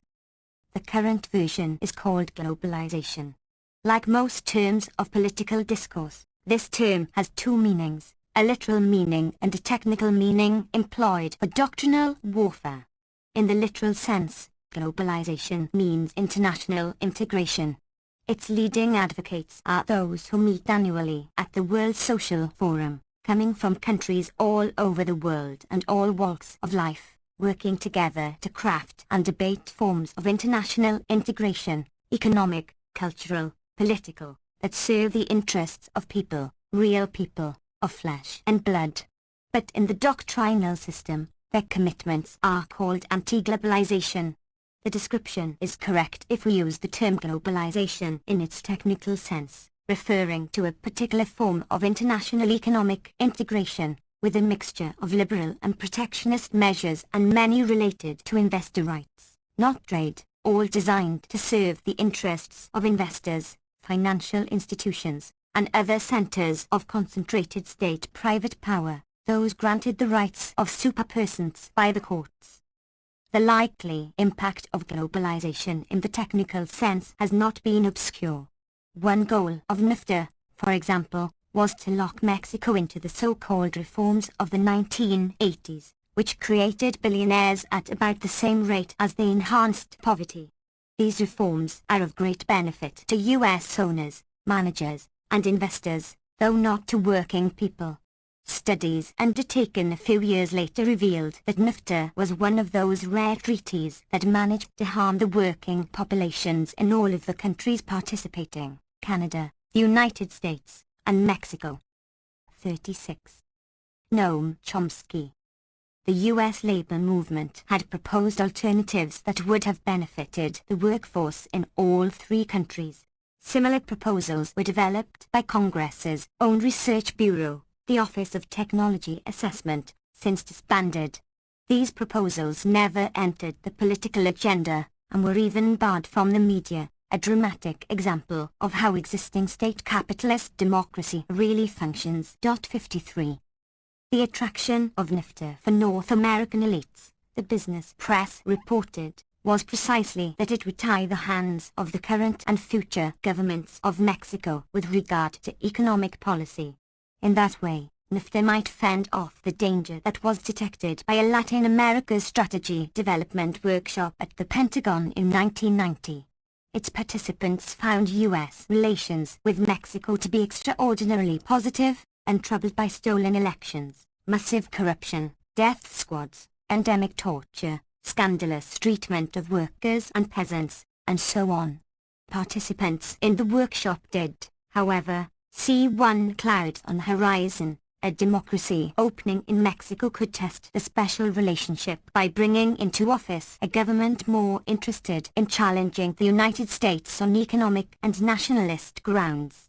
The grim threat of democracy and economic nationalism could be averted by a treaty that would lock Mexico into the neoliberal policies of the 1980s and would tie the hands of the current and future governments of Mexico with regard to economic policy, as the business press explained. In brief, NAFTA, duly imposed by executive power, in opposition to the public will. 54. More generally, Clinton administration analysts concluded that globalization of the world economy will lead to a widening economic divide along with deepening economic stagnation, political instability, and cultural alienation, hence unrest and violence among the havenites, much of it directed against the United States. Planners recognized that the United States must therefore be prepared for appropriate military action, including precision strike from space, as a counter to the worldwide proliferation of weapons of mass destruction by unruly elements, a likely consequence of the recommended programs of U.S. aggressive militarism, just as a widening divide is the anticipated Year 514, globalization for whom? 37. Sequence of the specific version of international integration that is misleadingly called globalization and free trade in the doctrinal system. 55. Control of Latin America was the earliest goal of U.S. foreign policy, and remains a central one, partly for resources and markets, but also for broader ideological reasons. If the United States could not control Latin America, it could not expect to achieve a successful order elsewhere in the world, Nixon's National Security Council concluded in 1971 while considering the paramount importance of destroying Chilean democracy, finally achieved on the first 9/11. In the view of the Nixon White House, David Schmidt writes, Allen threatened American global interests by challenging the whole ideological basis of American Cold War policy. It was the threat of a successful socialist state in Chile that could provide a model for other nations that caused concern and led to American opposition, in fact direct participation in establishing and maintaining the brutal torture state and international terrorist center. 56. The internal record makes it clear that throughout the Cold War, a primary concern of U.S. policymakers has been what Oxfam called the threat of a good example, referring to Washington's dedication to destroying Nicaraguan democracy and independence in the 1980s. The fear that successful independent development might appeal to others motivated U.S. terror and aggression against Guatemala, Cuba, Vietnam, and a sordid list of others, and was a leading theme of the Cold War. which provided pretexts for aggression and violence, much as the junior partner in world control appealed to the threat of the West when it crushed popular uprisings in East Berlin, Hungary, and Czechoslovakia. Washington's concerns about the threat of a good example were not original. In earlier years, the Tsar and Metternich had expressed similar concerns about the pernicious doctrines of republicanism and popular self-rule spread by the apostles of sedition in the former colonies that had cast off the British yoke. The answer to the question, globalization for whom, depends on which meaning of the term we choose, the literal meaning or the technical meaning that is standard in public discourse. If we mean globalization in the technical sense, then the doctrines of Adam Smith and Thucydides. 38. Noam Chomsky. Give the basic answer. It would be globalization in the interests of the principal architects of policy. The interests of people may be helped or harmed, but that is incidental. But there is no reason to subjugate ourselves to the doctrines of the powerful. U.S. courts are quite right to warn that an aroused public may restrict or even entirely dismantle power concentrations and their privileges, and work to construct a domestic and global society that is more free and more just. That has often happened in the past. Latin America, today, is the scene of some of the most exciting developments in the endless struggle for freedom and justice. At last, the region is moving to overthrow the legacy of the conquests and the external domination of the past centuries, and the cruel and destructive social forms they have helped to establish.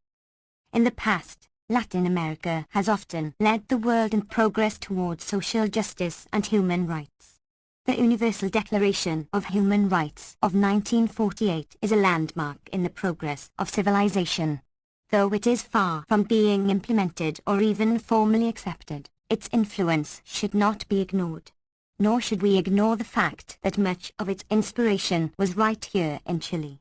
The Declaration crucially incorporates social, economic, and cultural rights, assigning them the same status as civil and political rights. That achievement is substantially based on Latin American initiatives. The Chilean delegate Hernan Santa Cruz stressed that if political liberalism does not ensure the economic, social, and cultural rights of its citizens, then it cannot achieve an enduring progress. Democracy, political as well as social and economic, comprises, in my mind, an inseparable whole, he wrote. Franklin Delano Roosevelt's New Deal also drew from the Latin American tradition of liberal jurisprudence and rebellion against imposed authority. Historian Greg Grandin writes that some of FDR's initiatives were literally plagiarized from Latin American jurists. Today, populist struggles in Latin America show real promise of serving as an inspiration to others worldwide, in a common quest for globalization in a form that should be the aspiration of decent people everywhere. 57. 2. Latin America and U.S. foreign policy.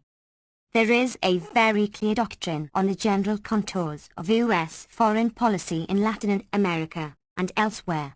It reigns with little challenge in Western commentary and most scholarship, even among critics. The major theme is what is called American exceptionalism, the doctrine that the United States is unlike other great powers, past and present, because it has a transcendent purpose, the establishment of equality and freedom in America, and indeed throughout the world, since the arena within which the United States must defend and promote its purpose has become worldwide. The particular version of the doctrine that I quoted is not unusual. I selected it because it is the formulation by one of the most distinguished scholars, and an unusually honorable person and independent thinker, written in the glow of Camelot, Hans Morgenthau, founder of the tough-minded realist school of international relations, which avoids sentimentality and keeps to the hard truths of state power in an anarchic world. An honest and competent scholar, Morgenthau recognized that the historical record is radically inconsistent with America's transcendent purpose. But he explains that we should not be misled by the sharp contradiction. In his words, we should not confound the abuse of reality with reality itself. Reality itself is the unachieved national purpose revealed by the evidence. 39. 40. Noam Chomsky. Of history as our minds reflect it. The actual historical record is merely the abuse of reality, which is of only secondary interest.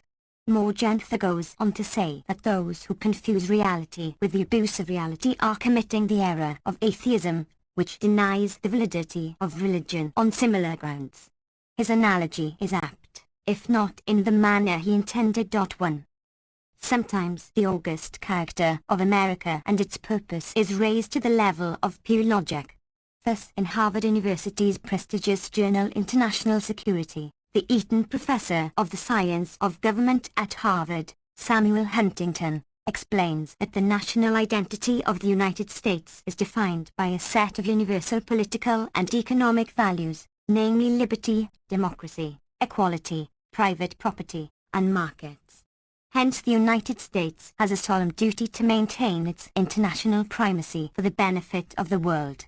And since this is a matter of definition, so the science of government teaches, we may dispense with the tedious work of empirical confirmation, which, in fact, would be absurd, rather like seeking empirical confirmation for the thesis that 2 plus 2 equals 4.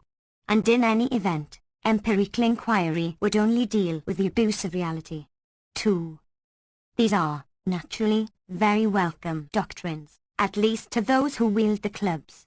In one or another form, the doctrines are quite commonly adopted, explicitly or tacitly, and for good reasons, which are surely familiar here in Chile and in much of the rest of the world. A variant of these prevailing concepts is that it is the very nobility of our ideals that leads us to violate them regularly. Our lofty values lead to what political scientist Michael Dish calls America's liberalism. 3. As he explains, indeed, it is precisely American liberalism that makes the United States so illiberal today. The reason is America's zeal in bringing to others the values that define its national identity, which sometimes leads to excess. He offers grand theses about the principles that inspire American action in the world, and lists some cases where they have allegedly been applied, but he too appears to recognize that evidence is superfluous, at least he provides none. Fortunately, because even the most superficial examination reveals that his own examples also fall under the abuse of reality. Like others, Dish argues that Latin America and U.S. foreign policy. 41. These ideals must be sincerely held, because they are articulated in internal discussion, as in the Soviet Union, Fascist Japan, and other equally impressive cases, so we learn from released internal documents.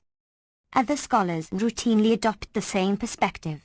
Citing examples is unfair, because the practice is virtually reflexive, hardly more than the product of a good education, which, as George Orwell observed with regard to England, instills a general tacit agreement that it wouldn't do to mention certain unacceptable facts, or even to allow them to enter into consciousness.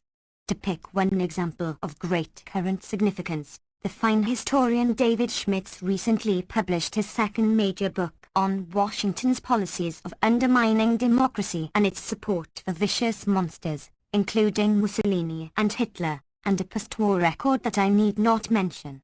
His scholarship is careful and accurate. His final conclusion is that throughout most of the 20th century, the United States supported right-wing dictatorships, in violation of America's political ideals and its commitment to the promotion of democracy and human rights. He says most of the 20th century because he begins in 1921 and believes that Carter was an exception, a judgment that is partially true but not easy to sustain if we attend to the abuse of reality, including Suharto, Somoza, Chun, and the Shah, among notable examples. 4. If we turn to the years before 1921, we find the same pattern: Woodrow Wilson's depredations in the Caribbean, the murderous conquest of the Philippines that slaughtered hundreds of thousands, and much else. Practice in the 19th century need not be reviewed. In short, throughout its history, the United States has consistently acted in violation of its ideals. but the doctrine that leaders are committed to these ideals is an unchallengeable article of faith, sacrosanct, holy writ. What happened is simply abuse of reality. With regard to Bush too, a minor problem in upholding the faith is that his dedication to the mission of promoting democracy was grandly declared in November 2003, when a new pretext was needed for the invasion of Iraq after the wrong answer was provided to what had been the single question: will Saddam abandon his programs of development of weapons of mass destruction? 42. Noam Chomsky. And for the really dedicated true believers, like Dick Cheney, his alliance with Al-Qaeda? While the single question was being upheld, references to democracy did not go beyond routine boilerplate, but as soon as they were enunciated, scholars jumped on the democratization bandwagon, as Middle East specialist Augustus Richard Norton observed, joining others, though not everyone, among Iraqis. 99% dismissed the newly discovered project, while 95% denied that the goal had been to assist the Iraqi people, views that were generally sustained as the tragedy of Iraq proceeded on its grim course. 5. To be sure, U.S. intellectual culture is breaking no new ground. There are two problems with the conventional phrase American exceptionalism. First, to sustain a belief in exceptionalism, one must scrupulously dismiss major parts of what actually happened as the mere abuse of reality. And second, the stance is not peculiarly American, rather, it is close to a historical universal among powerful states. The same perspective guides major scholarship on current foreign policy.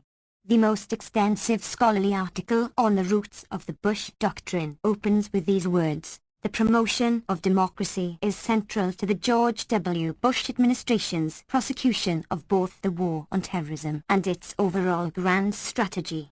In one of Britain's leading journals of international affairs, the major article on the same topic extends the scope of the thesis. The author writes that promoting democracy abroad has been a primary goal ever since Woodrow Wilson endowed U.S. foreign policy with a powerful idealist element, which gained particular salience under Reagan and has been taken up with unprecedented forcefulness under George W. Bush. Such doctrines are standard in scholarship. In journalism and intellectual commentary they are generally taken to be the merest truisms. 6. There are prominent critics who argue that it is important not to go too far in our idealism. New York Times diplomatic correspondent Thomas Friedman cautioned that our policy of granting idealism an exclusive hold on our foreign policy may lead us to neglect our own legitimate interests in our dedicated service to others. In the Second National Daily, the veteran commentator of the Washington Post, David. Latin America and U.S. Foreign Policy. 43.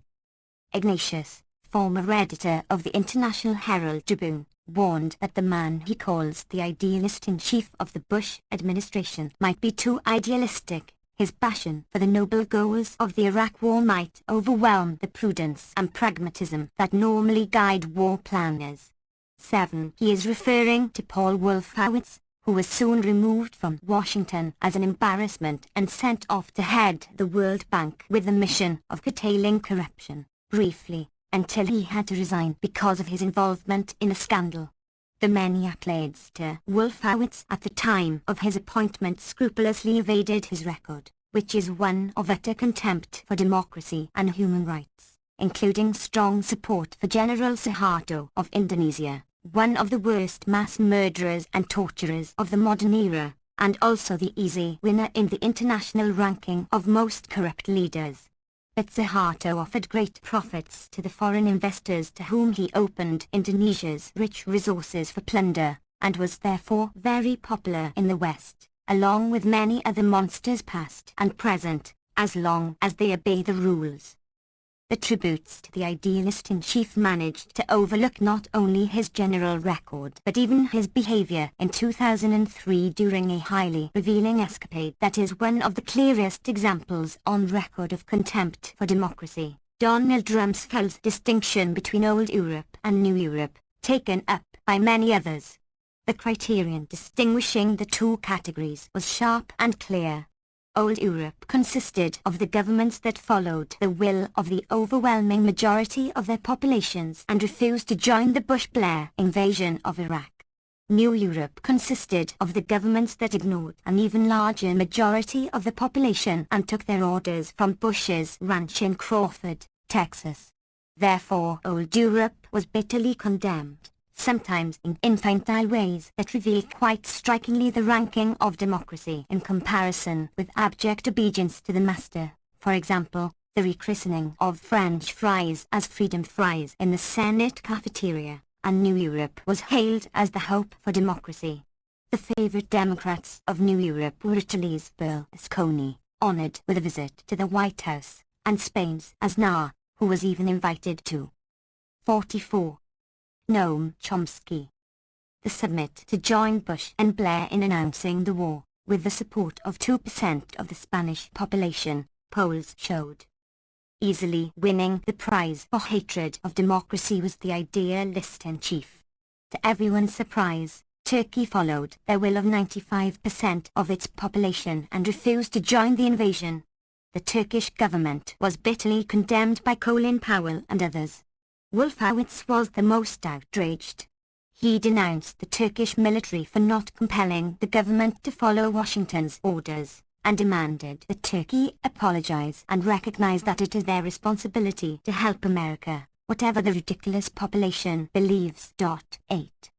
The most interesting feature of this episode was that it passed virtually unnoticed in the West, and indeed the Rumsfeld-Old/New Europe distinction became conventional.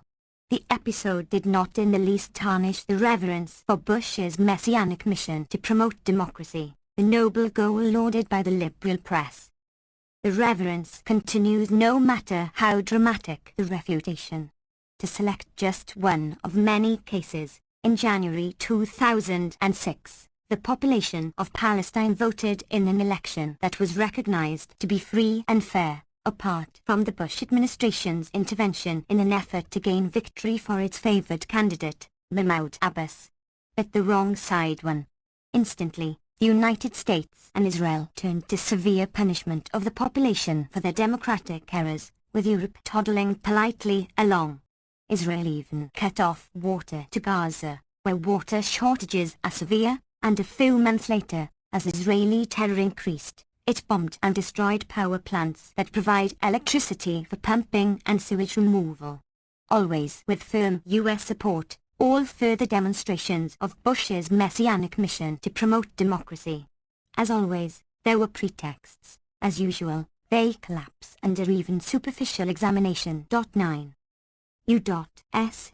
Israel goals were not at all concealed. The goal was to impose suffering on the population to induce them to shift their support to Washington's favorite. The dramatic demonstration of hatred and contempt for democracy was reported frankly, while right alongside the Bush administration was praised for dedicating itself to promoting democracy, or criticized because its success of idealism might be harmful to ourselves, Latin America and U.S. foreign policy. 45. Easy tolerance of contradiction is an important talent to acquire, the talent for Orwell's double-think, the ability to hold two contradictory beliefs in one's mind simultaneously, while accepting both of them. It might be observed that Gazans are protected people under the Geneva Conventions, and any harm done to individuals except in response to their personal criminal acts is a severe crime. Furthermore, the high contracting parties that are signatories to the conventions are obligated to apprehend and punish those who are responsible for these breaches of its provisions, including their own leaders. These observations would be relevant in a world of law-abiding states, but they are scarcely even intelligible in this one. We find similar conclusions when we turn to the most serious scholarship that deals specifically with democracy promotion. The most prominent scholar advocate of the cause is Thomas Carothers, who was director of the Democracy and Rule of Law project at the Carnegie Endowment. He identifies himself as a neo-Reaganite, agreeing with general scholarship that Wilsonian idealism took on particular salience under Reagan's leadership. After Bush's dramatic declaration of the suddenly discovered mission of democracy promotion, co-authors published a book reviewing the record of democracy promotion by the United States since the end of the Cold War. He finds a strong line of continuity running through all administrations, including Bush too. Democracy is promoted by the U.S. government if and only if it conforms to strategic and economic interests. All administrations are schizophrenic in this regard, he concludes, a strange and inexplicable malady. 10. Co-authors also wrote the standard scholarly work on democracy promotion in Latin America in the 1980s, in part from an insider's perspective. He was serving in the Reagan State Department in the programs of democracy enhancement. Co-authors regards these programs as sincere, but a failure. He too is an honest scholar, and points out that the failure of the programs was systematic. Where U.S. influence was least, in South America, progress toward democracy was greatest, despite Reagan's attempts to impede it by embracing right-wing dictators. Where U.S. influence was strongest, in the regions nearby, progress was least. 46. Noam Chomsky.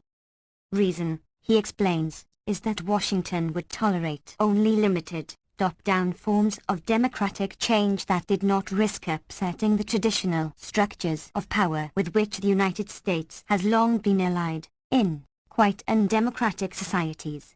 11. In short, the strong line of continuity goes back well before Bush too, to the Reagan years, when the powerful idealist element in traditional U.S. policy gained particular salience, according to scholarship. Nonetheless, the dedication of our leaders to the principle is beyond question, throughout history and today, particularly under Reagan and Bush too. In fact, the strong line of continuity goes back much farther. Democracy promotion has always been proclaimed as a guiding vision, but it is not even controversial that the United States regularly overthrew parliamentary democracies, often installing or supporting brutal tyrannies, Iran, Guatemala, Brazil, Chile, a long list of others. There were Cold War pretexts, but they regularly collapse upon investigation.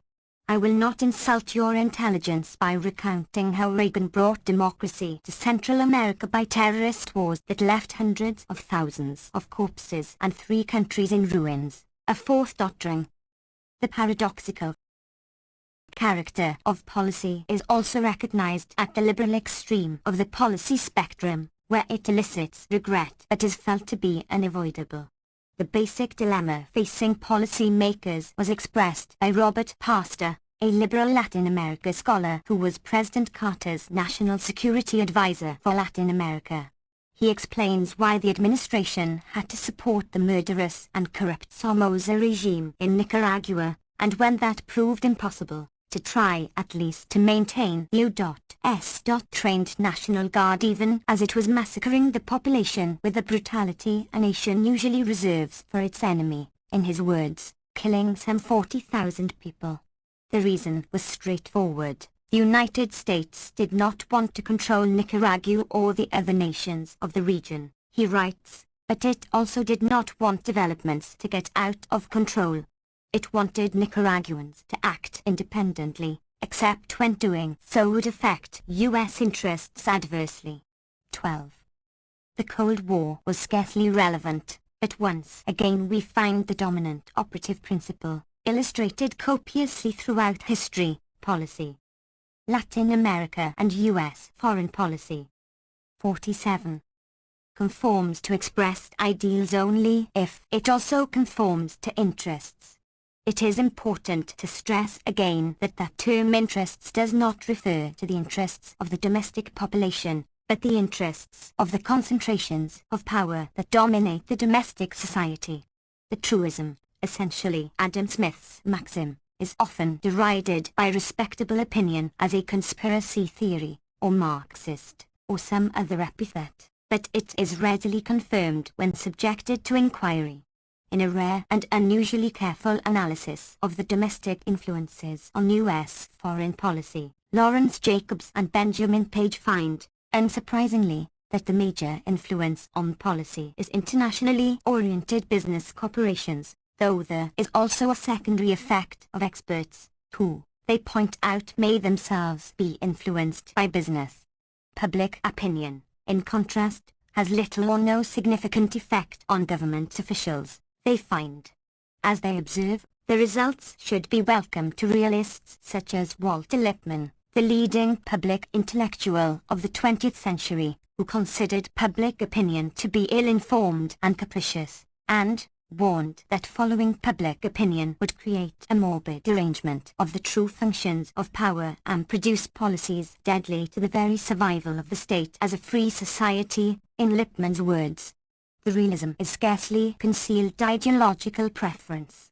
One will search in vain for evidence of the superior understanding and abilities of those who have the major influence on policy. 13. Let us turn to the founder of the noble ideals that have always animated the policies that consistently violate them.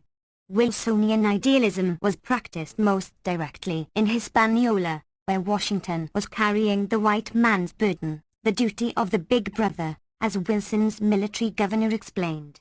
Meanwhile, the idealists who invaded Haiti and the Dominican Republic were taking over the valuable land and resources, and when that was accomplished, they left the country in good hands. The brutal National Guard in Haiti, and in the Dominican Republic, the self-proclaimed benefactor of the fatherland, Rafael Trujillo, the grand killer and torturer who was described by President Kennedy's ambassador to the OAS as the man responsible for the great work of Dominican progress, the man who brought trade between there.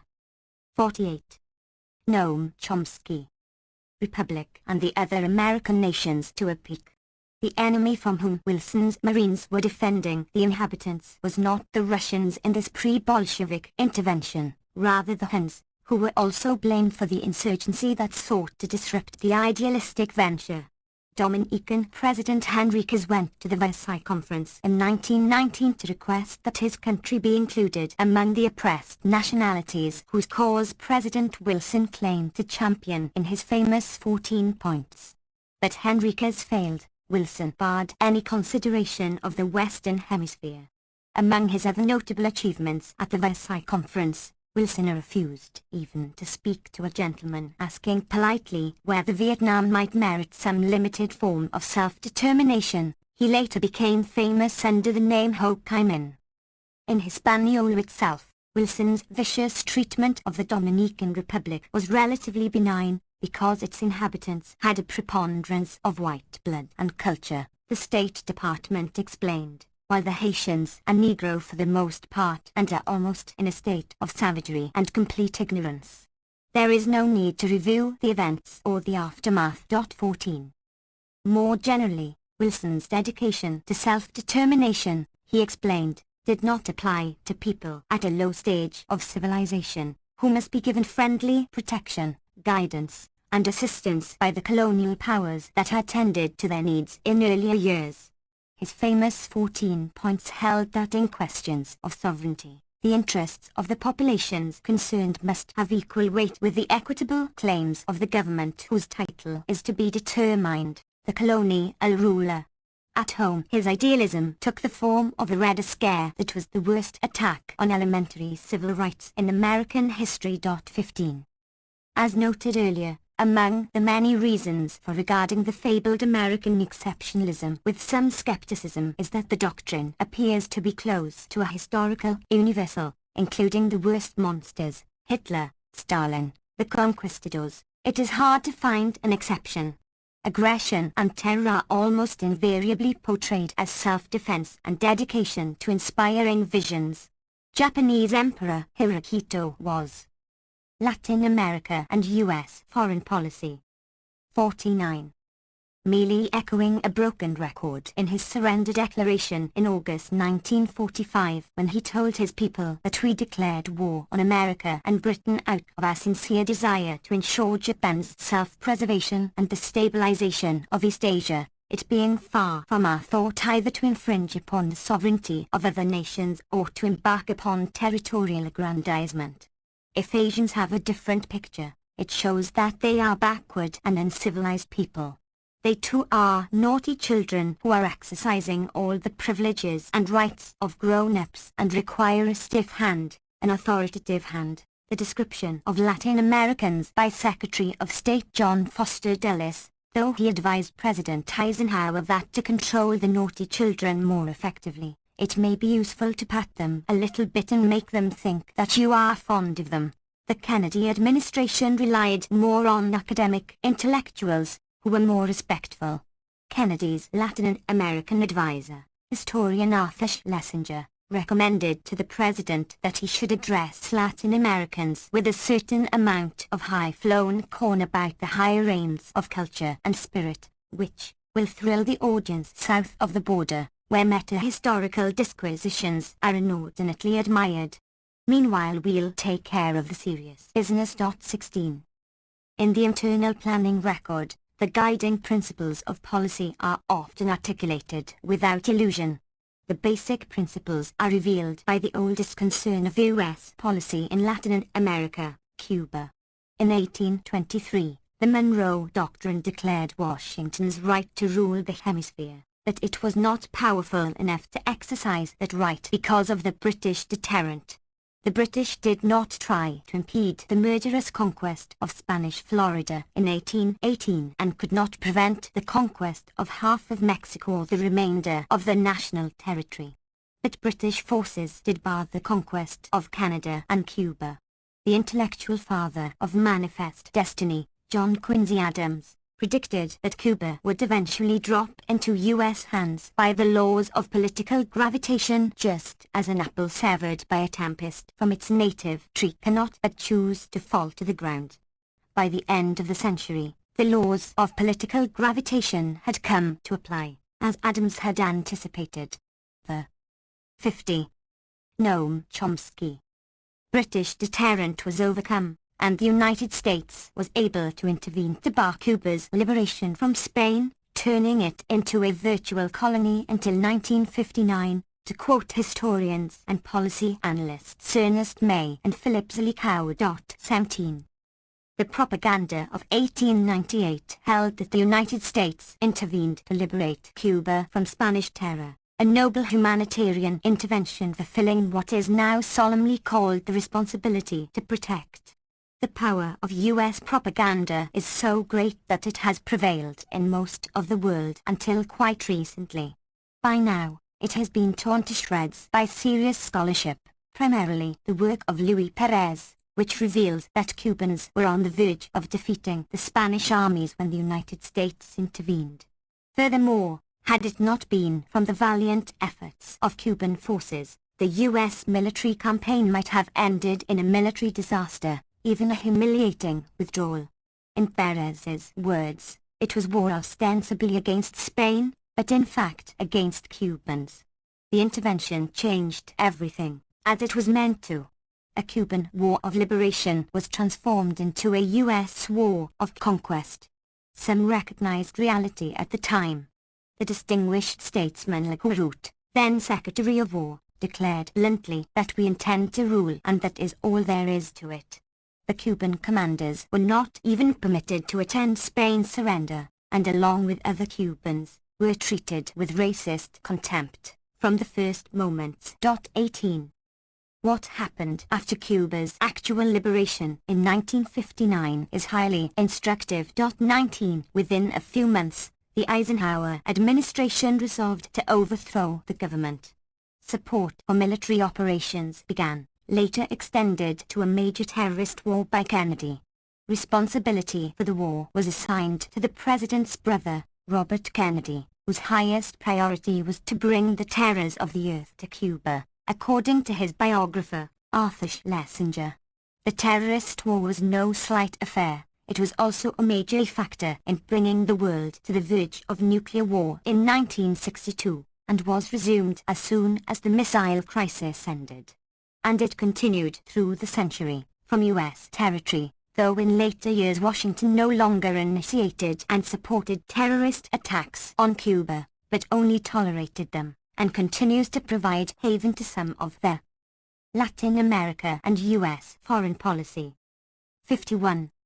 most notorious international terrorists who have been involved in these and other crimes, Orlando Bosch, Luis Posada Carriles, and numerous others. Commentators are polite enough not to recall the Bush doctrine that those who harbor terrorists are as guilty as the terrorists themselves, and must be treated accordingly, by bombing and invasion. It is not that Washington lacks the means to punish those guilty of true crimes.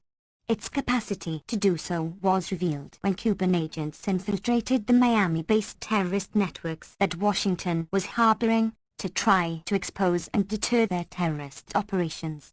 They gained substantial information. In 1998, high-level FBI officials were invited to Havana, where they were given thousands of pages of documentation and hundreds of hours of videotape about terrorist actions organized by cells in Florida. The FBI was not slow to react. It arrested the informants who provided the information, including a group now known as the Cuban Five. The arrests were followed by a show trial in Miami. The five were convicted, 3 to life sentences, for espionage, and the leader, Gerardo Hernandez, also for conspiracy to murder. Since no punishment can be severe enough for those who exposed U.S.-based terror to the FBI, Hernandez has even been denied the right to a visit from his wife. In July 2009, the Obama administration issued the 10th such visa denial, reportedly on grounds that she constitutes a threat to the stability and national security of the United States. Meanwhile, people regarded by the FBI and Justice Department as dangerous terrorists live happily in the United States, enjoying their freedom and privilege. 20. The Eisenhower administration initiated the economic warfare against Cuba that was also sharply escalated by Kennedy. In internal documents, high officials explained that the Cuban people are responsible for the regime. Therefore the U.S. has the right to punish them because if the Cuban people are hungry, they will throw Castro out. Kennedy agreed that the embargo would hasten Fidel Castro's departure as a result of rising discomfort among hungry Cubans. The punishment of the people of Cuba intensified when Cuba was in dire straits after the collapse of the Soviet Union. The author of the 1992 measures to tighten the blockade proclaimed that my objective is to wreak havoc in Cuba so that the people. 52. Noam Chomsky will suffer and force government policy to change. Liberal Democrat Robert Torricelli. The basic thinking was expressed by a high State Department official in 1960. Castro would be removed through disenchantment and disaffection based on economic dissatisfaction and hardship. So, every possible means should be undertaken promptly to weaken the economic life of Cuba, in order to bring about hunger, desperation and the overthrow of the government, a policy which, as you all know, was applied successfully here in Chile, with consequences that we need not review. The punishment of Palestinians for voting the wrong way, already discussed, was no innovation. Rather, it is common and is considered acceptable across the political spectrum, with rare exceptions. It should, again, not be thought that this form of savagery is somehow unique to the United States and its clients. Like other elements of American exceptionalism, it is probably close to a historical universal, routinely adopted by systems of power, though naturally most visible and destructive in the case of the most powerful states. Also close to a historical universal, as far as I know, is the unwillingness of educated classes to perceive what they are doing. The Jennings corollary, once again. There was a revealing illustration a few days after the Palestinian elections of January 2006. The New York Times published a review of a collection of Osama bin Laden's pronouncements. The reviewer, constitutional lawyer Noah Feldman, described Osama's descent to greater and greater evil over the years, finally reaching the absolute lower depths, when he put forth the perverse claim that since the United States in a democracy, all citizens bear responsibility for its government's actions, and civilians are therefore fair targets. Ultimate evil, and quite acceptable practice, as the Times reported 2 days later, when the United States and Israel announced that all Palestinians bear responsibility for the government they had just elected, so that they are all fair targets for terror and economic strangulation. Like Cubans. 21. In one case, it is ultimate evil, in the other, it is noble idealism. The determining factor is agency. And unsurprisingly, the long record of similar practices received no more notice than the pairing of Osama's doctrines with our own. Latin America and U.S. foreign policy. 53. The reasons Cuba must be tortured were frankly explained in the internal record, particularly when the attack escalated under Kennedy. The basic reason was Cuba's successful defiance of U.S. policies going back 150 years, not Russians, but rather the Monroe Doctrine. Then come the usual reasons for intervention, the concern that the Cuban example might infect others with the dangerous idea of taking matters into their own hands, an idea with great appeal throughout the continent because the distribution of land and other forms of national wealth greatly favors the propertied classes and the poor and underprivileged, stimulated by the example of the Cuban Revolution, and now demanding opportunities for a decent living. That was the warning given to incoming President Kennedy by his Latin America advisor Arthur Schlesinger, along with the suggestions about how to handle Latin Americans that I quoted earlier. A few months later the analysis was confirmed by the CIA, which observed that the extensive influence of Castroism is not a function of the Cuban power. Castro's shadow looms large because social and economic conditions throughout Latin America invite opposition to ruling authority and encourage agitation for radical change, for which Castro's Cuba might provide a model. 22. The basic themes prevail with little change.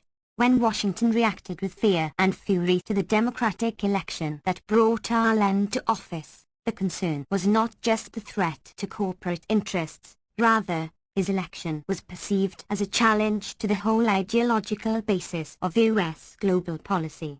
As discussed in the previous lecture, policymakers feared that if the United States could not control Latin America, it could not expect to achieve a successful order elsewhere in the world. Similar concerns appear to have motivated Clinton's bombing of Serbia, which was also guilty of successful defiance. So we learn from the highest sources in the Clinton administration, who inform us that it was Yugoslavia's resistance to the border trends of political and economic reform, not the plight of Kosovo Albanians, that best explains NATO's war. The necessary reforms are the neoliberal policies that Clinton sought to impose on the world, though in the traditional manner, exempting elites at home, where he carried forward their. 54. Noam Chomsky. Reagan-Thatcher project of constructing a powerful state for the rich and privileged, a conservative nanny state, as it is described by economist Dean Baker in a revealing study. 23. Before World War II, although the United States was by far the world's leading economy, it was not a major player in world affairs. Its domination was restricted to its own region, apart from forays into the Pacific, conquering Hawaii and the Philippines along with Pacific Islands, part of the race of the industrial countries to exploit the riches of China during the years when it had lost its capacity to defend itself from conquest and robbery. The one major exception was the campaign to control energy resources, as the world began to shift to an oil-based economy after World War I. The United States was the greatest producer, but wanted to ensure control of resources elsewhere, the charge now leveled against China today. Wilson therefore expelled the British from Venezuela, which by 1928 had become the world's leading oil exporter, with U.S. companies now in charge. To achieve the goal, Washington actively supported the vicious and venal regime of Juan Vicente Gomez, violating its open-door policy to achieve U.S. economic hegemony in Venezuela by pressuring its government to bow British concessions, more abuse of reality in the service of Wilsonian idealism. 24. Meanwhile the United States continued to demand, and secure, oil rights in the Middle East, where the British and French were in the lead. By the end of World War II, everything had changed.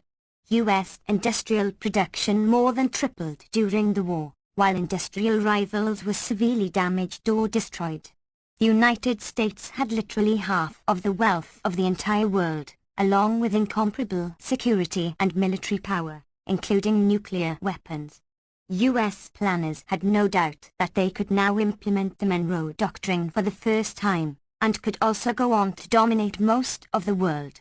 High-level planners and foreign policy advisors determined that in the new global system the United States should hold unquestioned power while ensuring the limitation of any exercise of sovereignty by states that might interfere with its global designs, while developing an integrated policy to achieve military and economic supremacy for the United States throughout most of their Latin America and U.S. foreign policy. 55. World, all if possible. Since then, fundamental policies have changed more in tactics than in substance. 25. It was particularly important to control Middle East oil, which was recognized to be a stupendous source of strategic power and one of the greatest material prizes in world history, in the words of internal documents of the 1940s. The influential planner A. Abel held that control of Middle East oil would yield substantial control of the world. 26. France was expelled from the region by illegal chicanery, and the British were gradually reduced to a junior partner.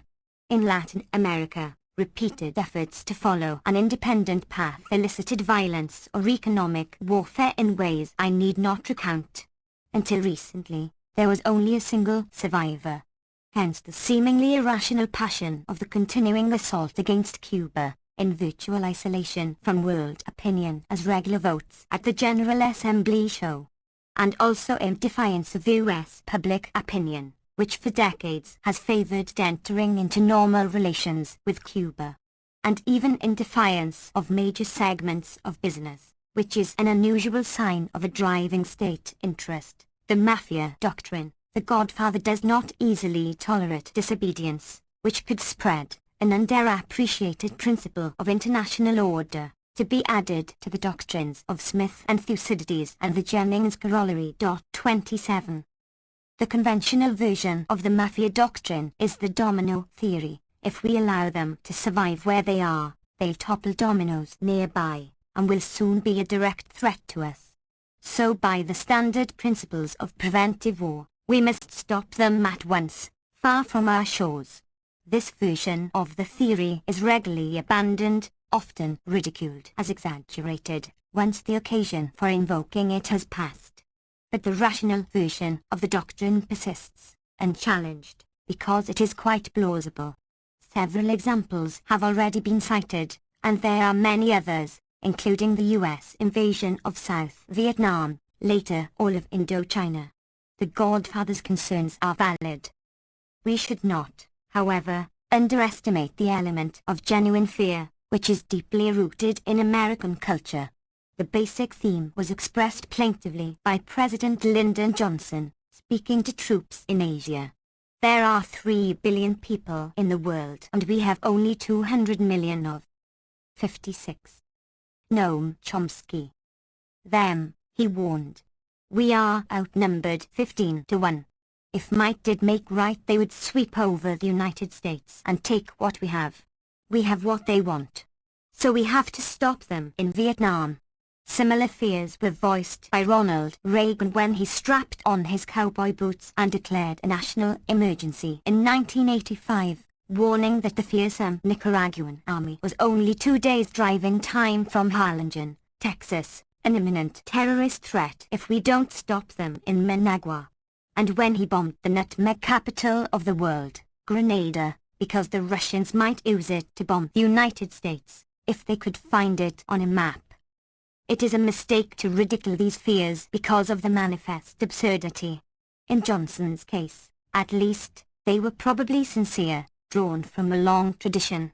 Literary critic Bruce Franklin has shown that a leading theme of popular literature since colonial days is that we are about to be destroyed by monsters, but are saved at the last moment by a super weapon or a superhero.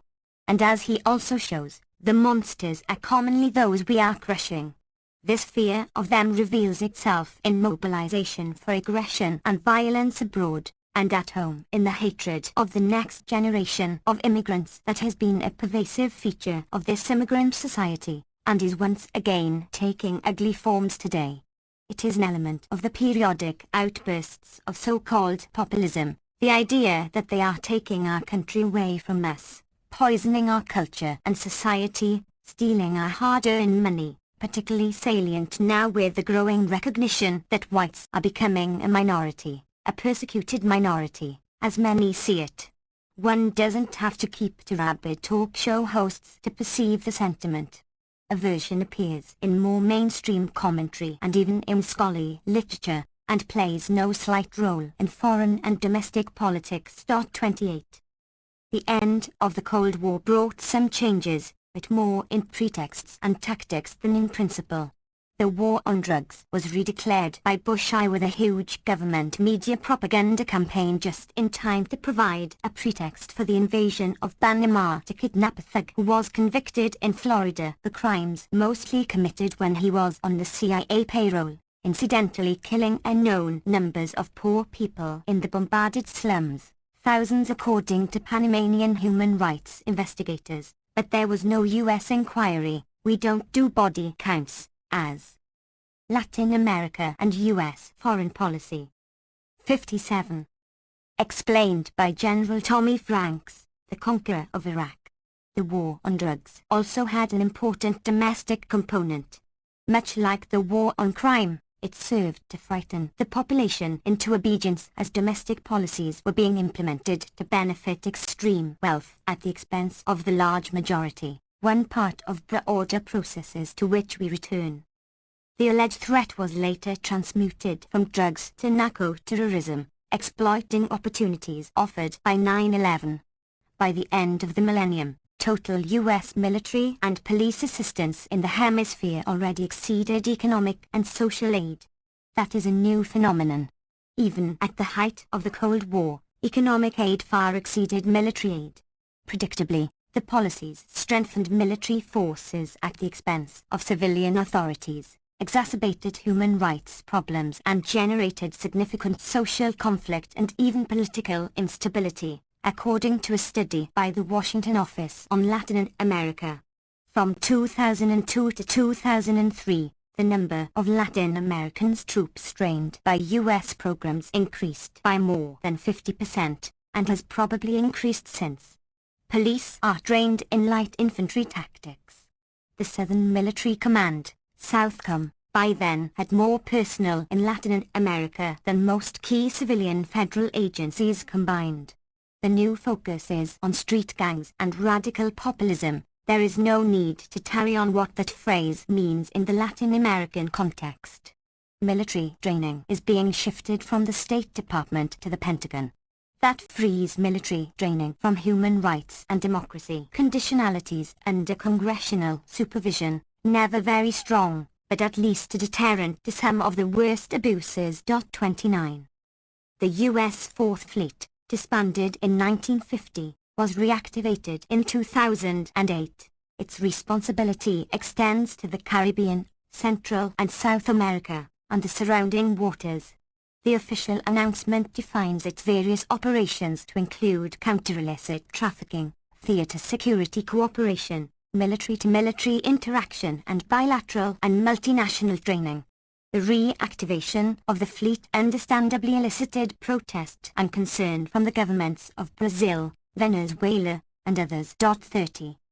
Impediments to U.S. militarization of Latin America continue, however, including the decision of Ecuador's President Rafael Correa to terminate Washington's use of the Manta military base, the last one open.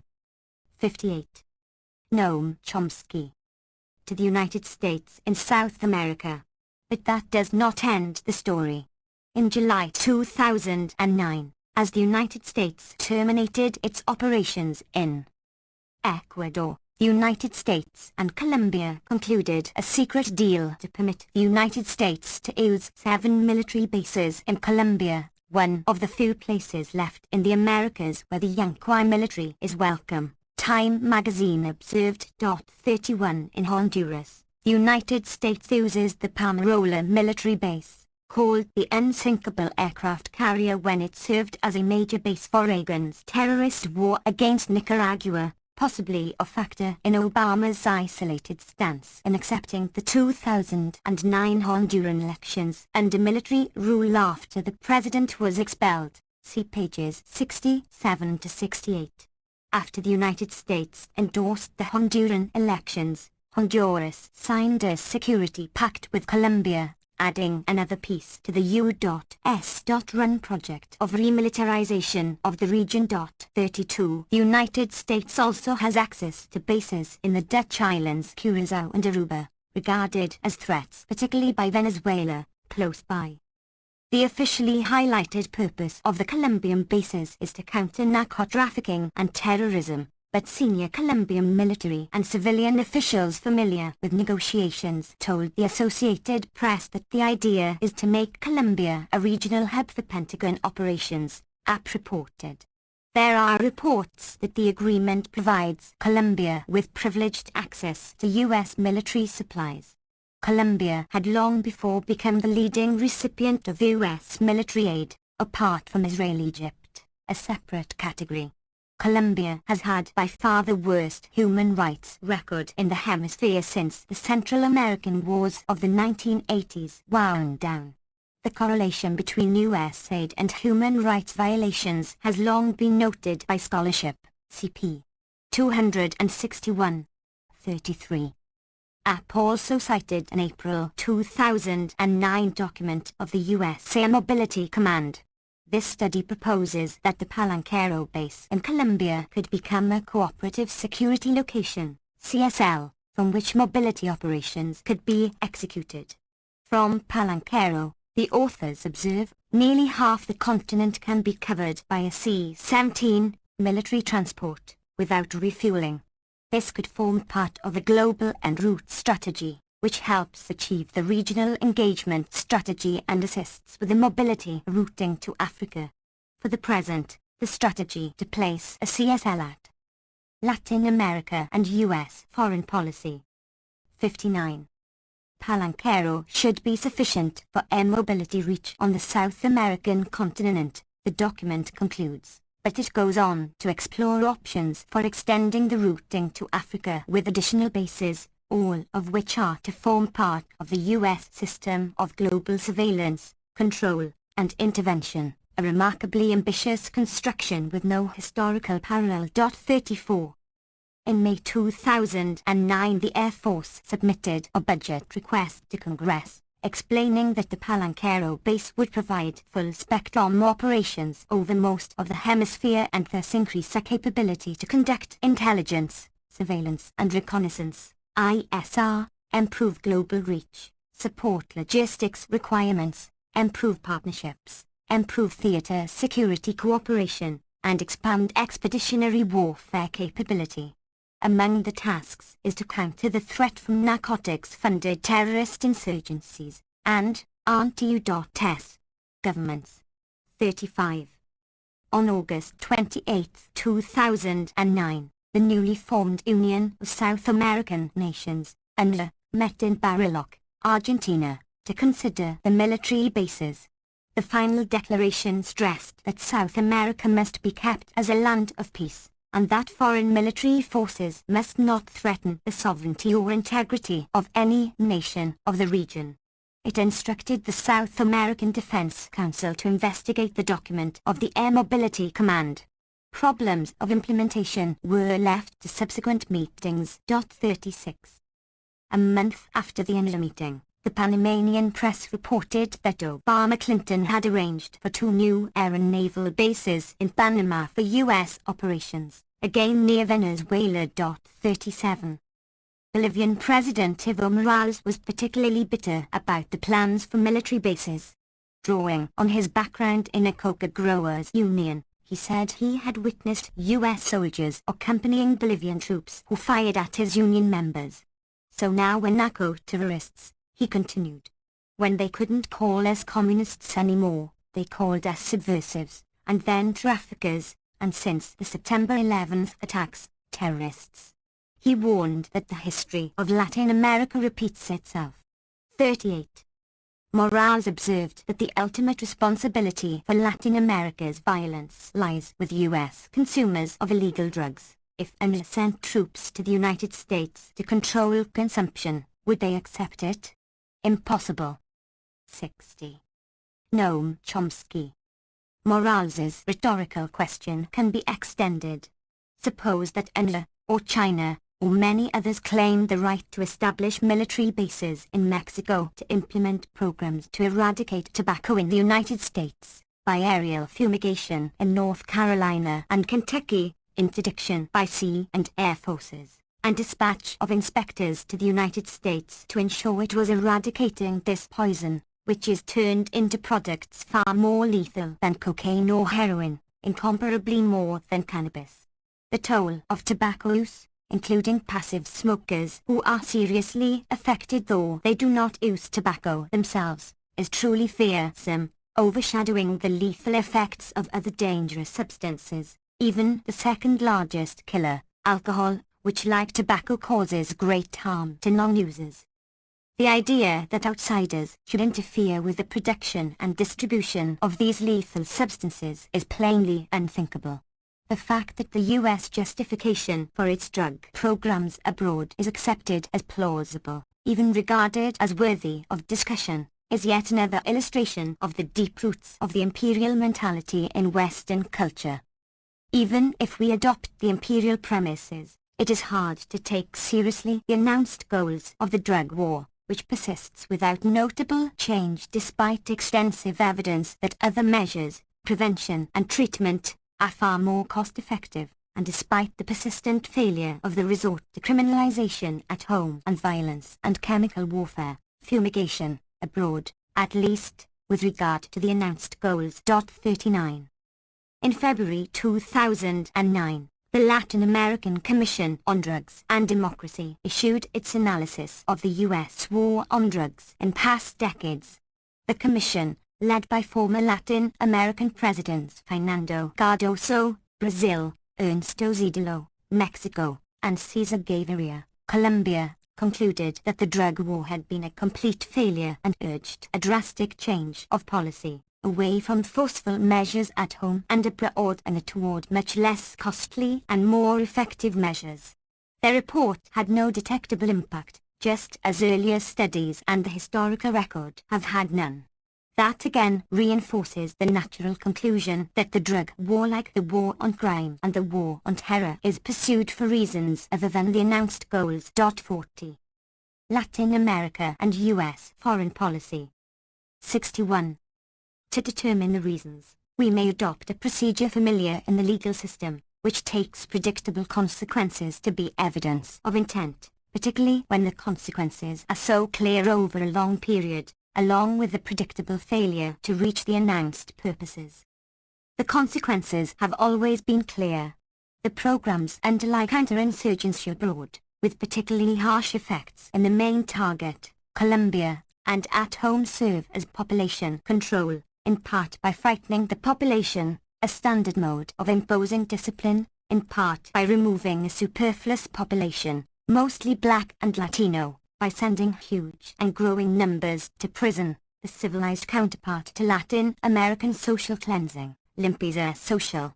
This neoliberal phenomenon has led to by far the highest incarceration rate in the world since the programs took off 30 years ago, adding another dark chapter to the history of African Americans, to which we return. The war on drugs was a centerpiece of President Nixon's domestic policies, though unlike his successors he included prevention and treatment as significant components. The reasons for his large-scale revival of the war on drugs were not obscure. 41. Nixon and the right, joined by elite sectors quite generally, faced two crucial problems in the early 1970s. One was the rising opposition to the Vietnam War, which was beginning to cross a boundary that must be zealously guarded. Some were even charging Washington with crimes, not merely errors committed in an excess of benevolence and naivety, as liberal commentators insisted. A related problem was activism, particularly among young people, which was bringing about an excess of democracy, Liberal intellectuals warn while calling for restoration of obedience and passivity, along with measures to overcome the failure of the institutions responsible for the indoctrination of the young schools, university, churches, to perform their tasks, and perhaps even government control of the media if self-censorship did not suffice. And in Nixonian hands, much harsher measures. 42. The drug war was a perfect remedy. With the enthusiastic participation of the media, a tale was concocted of an addicted army that would bring down domestic society as the shattered troops returned home. All. 62. Noam Chomsky.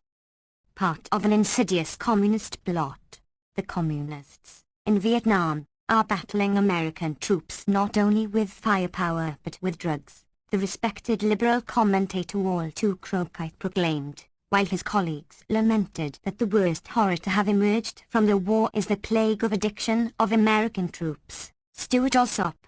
Others chimed in as well, with little skepticism, and little reaction even to horrifying statements like these. Though drug use appears to have been roughly on the order of the youth culture generally, there was indeed extremely serious addiction, alcohol and tobacco. The ideological construction fulfilled these functions admirably. The United States became the victim of the Vietnamese, not the perpetrator of crimes against them, and the sacred image of the city on the hill was preserved. Furthermore, the basis was laid for a law and order campaign at home to discipline those who were straying beyond the bounds of subordination to power and doctrine. Successes were impressive. By 1977, President Carter could inform the country that we owe the Vietnamese no debt, because the destruction was mutual. For Reagan the war was a noble cause. The first President Bush was able to go on to inform the Vietnamese that of course we can never forgive them for the crimes they have committed against us, but Hanoi knows today that we seek only answers without the threat of retribution for the past, and being an unusually compassionate people, we will agree to let them join the world if they show good faith in dealing with the only moral issue remaining from the noble cause, dedicating themselves to finding the bones of American flyers shot down while flying over North Vietnam on their missions of mercy. 43. All this passed with no detectable criticism or even comment, another impressive tribute to the culture of imperialism. But though the successes have indeed been substantial, they were far from complete. Activism not only continued but expanded, with significant civilizing effects on the general society. Militarization of South America is a component of much broader global programs, as the Global En route strategy indicates. In Iraq, there is virtually no information about the fate of the huge U.S. military bases. Reports from the contractors in charge, effectively mercenary forces. Latin America and U.S. foreign policy. 63. Indicate that they are still under construction despite formal commitments to withdraw. The immense city-within-city embassy in Baghdad not only remains, but its cost is also to rise under Obama to $1.8 billion a year, from an estimated $1.5 billion in Bush's last year. The Obama administration is also constructing mega-embassies in Pakistan and Afghanistan that are completely without precedent.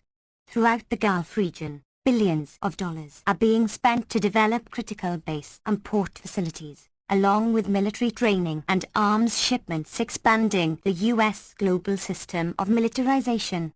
The United States and UK are demanding that the U.S. military base in Diego Garcia, used heavily in recent U.S. wars after Britain expelled the inhabitants, be exempted from the planned African Nuclear Weapons-Free Zone, NWFZ, just as U.S. bases are exempted from similar efforts in the Pacific to reduce the nuclear threat. Not even on the agenda, of course, is a NWFZ in the Middle East, which would mitigate, perhaps end, the alleged Iranian threat. The enormous global support for this move, including a large majority of Americans, is not considered relevant. 44. Meanwhile, global military expenses continue to rise, though with a setback caused by the 2008 financial crisis, but not in the United States. The annual yearbook of the Stockholm International Peace Research Institute reports that for 2008, the United States accounted for over 40% of global military expenses, 8 times as much as its nearest rival, China. The United States is of course alone in having a vast network of military bases around the world and a global surveillance and control system, and in regularly invading other countries, with impunity, given its power. From 1999 to 2008, global military spending increased 45%, with the United States accounting for 58% of the total. Since 2002, the value of the top 100 arms sales industries, primarily EU.S.-based, increased by 37% in real terms, until the recession. The United States is also the world's largest arms supplier, with $23 billion in receipts in 2007 and $32 billion in 2008, including the small arms and light weapons that are used in most of the conflicts around the world, 20 out of 27 of the world's major wars, according to the report by the New America Foundation, which released these figures. A congressional study found that in 2008 the United States signed weapons. 64. Noam Chomsky. Agreements valued at $37.8 billion in 2008, amounting to over 68% of the global total, a sharp increase from $25.4 billion in 2007. Italy was second, with $3.7 billion in worldwide weapons sales in 2008. Russia was slightly below Italy, its sales having dropped by 2/3, from $10.8 billion in 2007. The growth in weapons sales by the United States last year was particularly noticeable against worldwide trends, the press reported, noting that global arms sales in 2008 had dropped by 7.6% from 2007 and reached the lowest level since 2005. The United States opposes international regulation of arms sales. In the winter 2008 UN session, Washington voted against a global treaty regulating the arms trade, though it was not alone. It was joined by Zimbabwe. Obama is on track to spend more on defense, in real dollars, than any other president has in one term of office since World War II, according to independent monitors, and that's not counting the additional $130 billion the administration is requesting to fund the wars in Iraq and Afghanistan next year, with even more war spending slated for future years. In January 2010, Congress passed his Pentagon budget with supplemental funding for Afghanistan pending. The $708.3 billion budget, with another $33 billion expected for Afghanistan, is not only a record, but also amounts to almost half the deficit, which is also reaching post-World War II highs, largely as a result of the tax cuts for the rich and lavish spending of the Bush administration. A major contributory factor was the efficient market theology touted by the economics profession, which prevented the Federal Reserve from attending to an $8 trillion housing bubble. The huge bubble, along with the consumer spending based on this mirage, sustained the economy until the inevitable crash, much as the Clinton economy was sustained by a tech bubble, though the extravagance and the crash were much less severe than under Bush. The deficit is arousing huge concern among the right wing and the media, a concern with perhaps some merit, even though running deficits is an appropriate policy to help stimulate an economy in deep recession. A lead story in the New York Times, for example, is headlined "A Red Ink Decade" and warns of two stunning numbers in the president's Latin America and U.S. foreign policy. 65. Budget proposal. The deficit from the coming year and the long-term deficit projection. The article praises the president for recognizing that it may be necessary to cut entitlement programs and increase taxes, which means letting Bush-era tax cuts for corporations and the rich expire. There is no reference to another stunning number, the military budget, untouchable and virtually unmentionable. 45 What the Times and other commentators project is cutbacks and programs that serve people rather than concentrations of power, and surely not the military. That is particularly likely after health care reform has turned into another giveaway to the insurance companies and Big Pharma, in violation of the public will, and without the obvious steps to reduce costs in the manner of other industrial societies, critical matters to which we return. 46. In short, moves toward a world of peace do not seem likely to fall within the change you can believe in, to borrow Obama's campaign slogan. A crucial question is what Obama's position will be on missile defense, understood on all sides to be, in effect, a first strike weapon, and militarization of space. On the latter, he has called for a worldwide ban on weapons that interfere with military and commercial satellites, which would mean that the U.S. project of the weaponization of space, so far in isolation and over global objections, spearheaded at the UN by China, would remain undisturbed, while there would be a ban on any interference with satellites, including those essential for the militarization of space.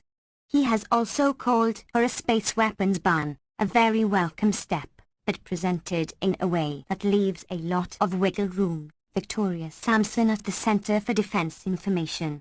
More disturbing are the remarks of Michael McFaul, Special Assistant for National Security Affairs and Senior Director for Russian and Eurasian Affairs at the National Security Council, on the eve of Obama's first trip to Russia. McFaul informed the press that we're not going to reassure or give or trade anything with the Russians regarding NATO expansion or missile defense, referring to U.S. missile defense programs in Eastern Europe, to which we return, and NATO membership for Russia's neighbors Ukraine and Georgia. Obama has spoken about eventual abolition of nuclear weapons, in accord with the legal obligation of signers. 66. Noam Chomsky. Of the Non-Proliferation Treaty, but again in rather vague terms. And as long-time anti-nuclear activist Joseph Gerson has observed, Mikhail Gorbachev and others have recognized that Russia will not be able to embrace serious efforts to achieve abolition unless space is demilitarized, something which is not discussed in Washington's agenda. 47. Obama's approach may be an improvement over Bush, and offers prospects for popular movements that seek to rid the Earth of these threats to survival of the species. But a lot of work will be needed. Returning to Latin America, Washington planners are now facing a broad range of new and unexpected problems. Although Central America was largely pacified by Reaganite terror, at least temporarily, the region from Venezuela to Argentina is falling out of control. And the traditional mechanisms, violence and economic warfare, are losing their effectiveness. Bush and associates did try to resort to the traditional means in Venezuela in 2002, backing a military coup to overthrow the democratically elected government, another illustration of the strong line of continuity in democracy promotion. But the effort failed. After a popular uprising restored the elected government, Washington immediately turned to funding groups of its choice within Venezuela while refusing to identify recipients, $26 million by 2006 for the new program after the failed coup attempt, all under the guise of supporting democracy. When the facts were reported by wire services, law professor Bill Monning at the Monterey Institute of International Studies in California said, "We would scream bloody murder if any outside force were interfering in our internal political system." 48. Monning is of course correct. Such actions would never be tolerated for a moment, but the imperial mentality allows them to proceed, even with praise, when Washington is the agent. In a second coup attempt, the United States and France succeeded in eliminating the elected government of Haiti, as already discussed. The third military coup was in Honduras in 2009, a class-based coup ousting left-leaning President Zelaya. The U.S. reaction was unusual in that Washington joined the OAS in criticizing the coup, though tepidly, not withdrawing its ambassador in protest as Latin American and Euro. Latin America and U.S. foreign policy. 67. European countries did. Meanwhile, the United States continued to train Honduran officers, and the IMF, largely U.S. controlled, provided a $115 million loan to the coup regime, after having withdrawn loans to the democratically elected Zelaya government because of disagreement with his economic policies. In an unprecedented move, the IMF had also provided immediate offers of aid to the coup regime in Venezuela in 2002.49. Amnesty International released a long and detailed account of serious human rights violations by the Honduran coup regime. If such a report were issued concerning an official enemy, it would be front-page news. In this case it was scarcely reported, consistent with the downplaying of human rights violations by governments to which U.S. political and economic power centers are basically sympathetic, as in this case. 50. Soon Obama ended the limited deviations from the normal track. He separated the United States from almost all of Latin America and Europe by accepting the military coup, which his administration refused to describe in those terms. Virtually alone, the United States recognized the subsequent elections held under military rule. Obama's ambassador to Honduras, Hugo Lawrence, called the elections a great celebration of democracy, echoing Kennedy Johnson ambassador to Brazil Lincoln Corden after the U.S.-backed military coup in 1964, which instituted the first of the neo-Nazi national security states that spread through the continent, the worst plague of repression in its history. The goal of these national security states, as described by Latin America scholar Lars Scholz, was to destroy permanently a perceived threat to the existing structure of socio-economic privilege by eliminating the political participation of the numerical majority, the popular classes. 51 Gordon exulted that the Brazilian coup was the most decisive victory for freedom in the mid-20th century, adding that the democratic forces now in charge should create a greatly improved climate for private investment. Like Honduras, a great celebration of democracy. Ties between the Pentagon and the Honduran military are so close, and U.S. aid is so decisive for this virtual client state, that the United States could easily have joined Latin America and Europe in defending democracy. But Obama chose to keep to the tradition, democracy is fine. 68. Noam Chomsky. If and only if it accords with U.S. state and corporate power interests. So it is fine in Eastern Europe, up to a point. But not in our own domains, unless it meets the Reaganite conditions already quoted. The vast majority of U.S. aid to Honduras was never suspended. In contrast, after recent military coups in Mauritania and Madagascar, aid was suspended immediately. The United States also blocked an OAS resolution that would have refused to recognize Honduran elections carried out under the dictatorship, elections that Washington quickly applauded. After the election, Arturo Valenzuela, Obama's State Department official in charge of Western Hemisphere affairs, told the press that the issue is not who is going to be the next president. The Honduran people decided that choosing between two coup supporters while the elected president was holed up in the Brazilian embassy. Meanwhile, Luis Anselm, Obama's representative to the OAS, instructed the backward Latin American peons that they should join the United States in the real world, abandoning their world of magical realism, and should recognize the military coup as Big Brother did. Obama even broke new ground in support for the military coup. There are two government-funded organizations that claim to support democracy in the world, the International Republican Institute, IRI, and the National Democratic Institute, NDI. The IRI regularly supports military coups to overthrow elected governments, most recently in Venezuela in 2002 and Haiti in 2004. But the NDI had held back, including in these two cases. In Honduras, for the first time, Obama's NDI agreed to observe the elections under military rule, unlike the OAS and the UN, still wandering in the realm of magical realism. 52. Nevertheless, resort to violence is no longer a readily available option in the face of disobedience in Latin America and popular opposition in the United States. Resort to economic warfare is also more restricted than in the past, as one government after another restructures or repays debts, freeing themselves from control by the IMF, basically an arm of the U.S. Treasury Department. Developments in Latin America should be understood within a broader global perspective. The prospect that Europe and Asia might move toward greater independence has seriously troubled U.S. planners since. Latin America and U.S. foreign policy. 69. World War II, and concerns have significantly increased with the evolution of a tripolar order, North America, Europe, East Asia, by the 1970s. It is now expanding beyond, along with new and important interactions in the former colonial world, Brazil, South Africa, India, and others, and rapidly growing Chinese engagement with the EU and the countries of the South.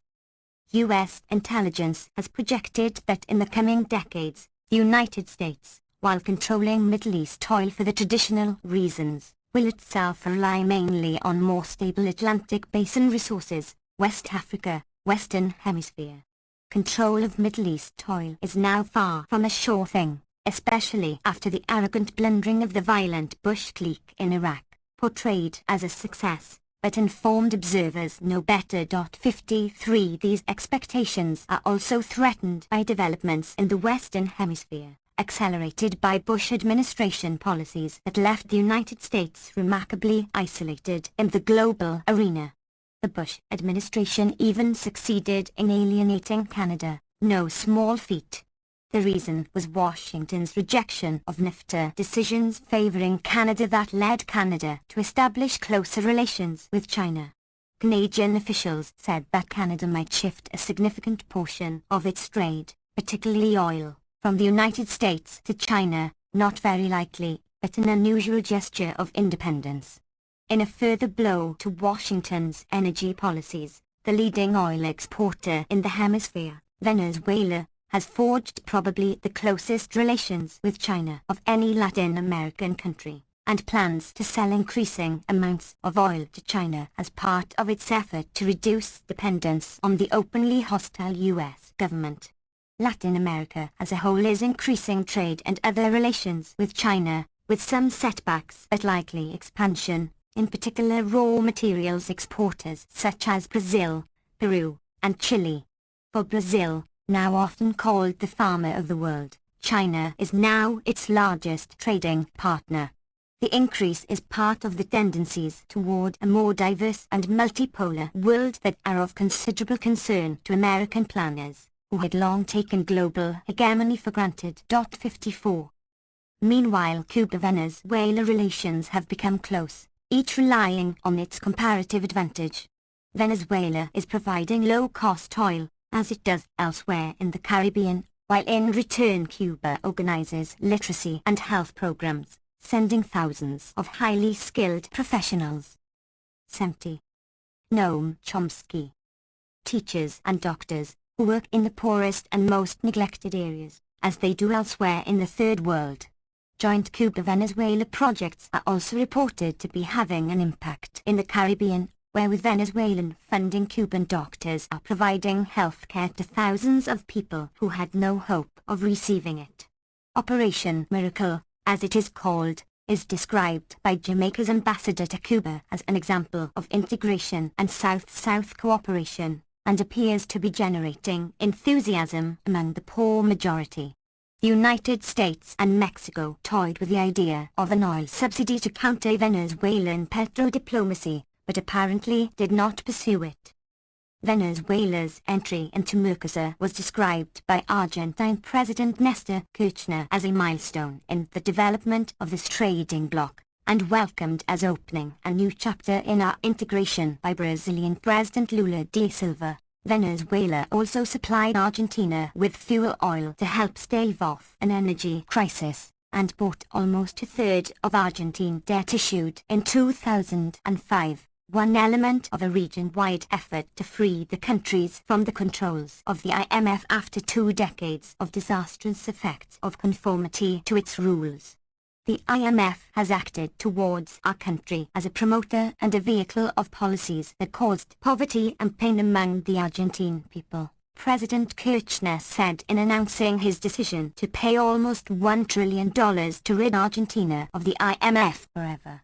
Radically violating IMF rules, Argentina enjoyed a substantial economic recovery from the disaster left by IMF policies. Steps toward independent regional integration advanced further with the election of Evo Morales in Bolivia in December 2005. Morales moved quickly to reach a series of energy accords with Venezuela.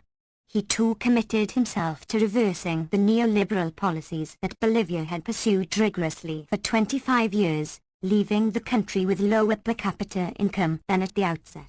Adherence to the neoliberal programs was interrupted during this period only when popular uprisings compelled the government to abandon them, as when it followed World Bank advice to privatize water supply and get prices right, incidentally depriving the poor of access to water. Since the election of Morales in 2005, Bolivia's economic performance. Latin America and U.S. foreign policy. 71. AMS has been quite impressive. A Center for Economic and Policy Research, CEP, study found that in the 4 years since Morales took office, economic growth has been higher than at any time in the last 30 years, averaging 4.9% annually. Projected GDP growth for 2009 is the highest in the hemisphere and follows its peak growth rate in 2008, along with several programs targeted at the poorest Bolivians. These are doubtless factors in Morales's election in December 2009 by a majority of 64% to 26.4% for his right-wing opponent, a gain of 10% over his unprecedented victory in 2005.55. Throughout most of South America, Washington and elite opinion are compelled to support governments of a kind that might have been harshly condemned and undermined not many years ago, a reflection of the general shift toward independence in Latin America. The indigenous populations have become much more active and influential, particularly in Bolivia and Ecuador, where they want oil and gas to be domestically controlled or, in some cases, oppose production altogether.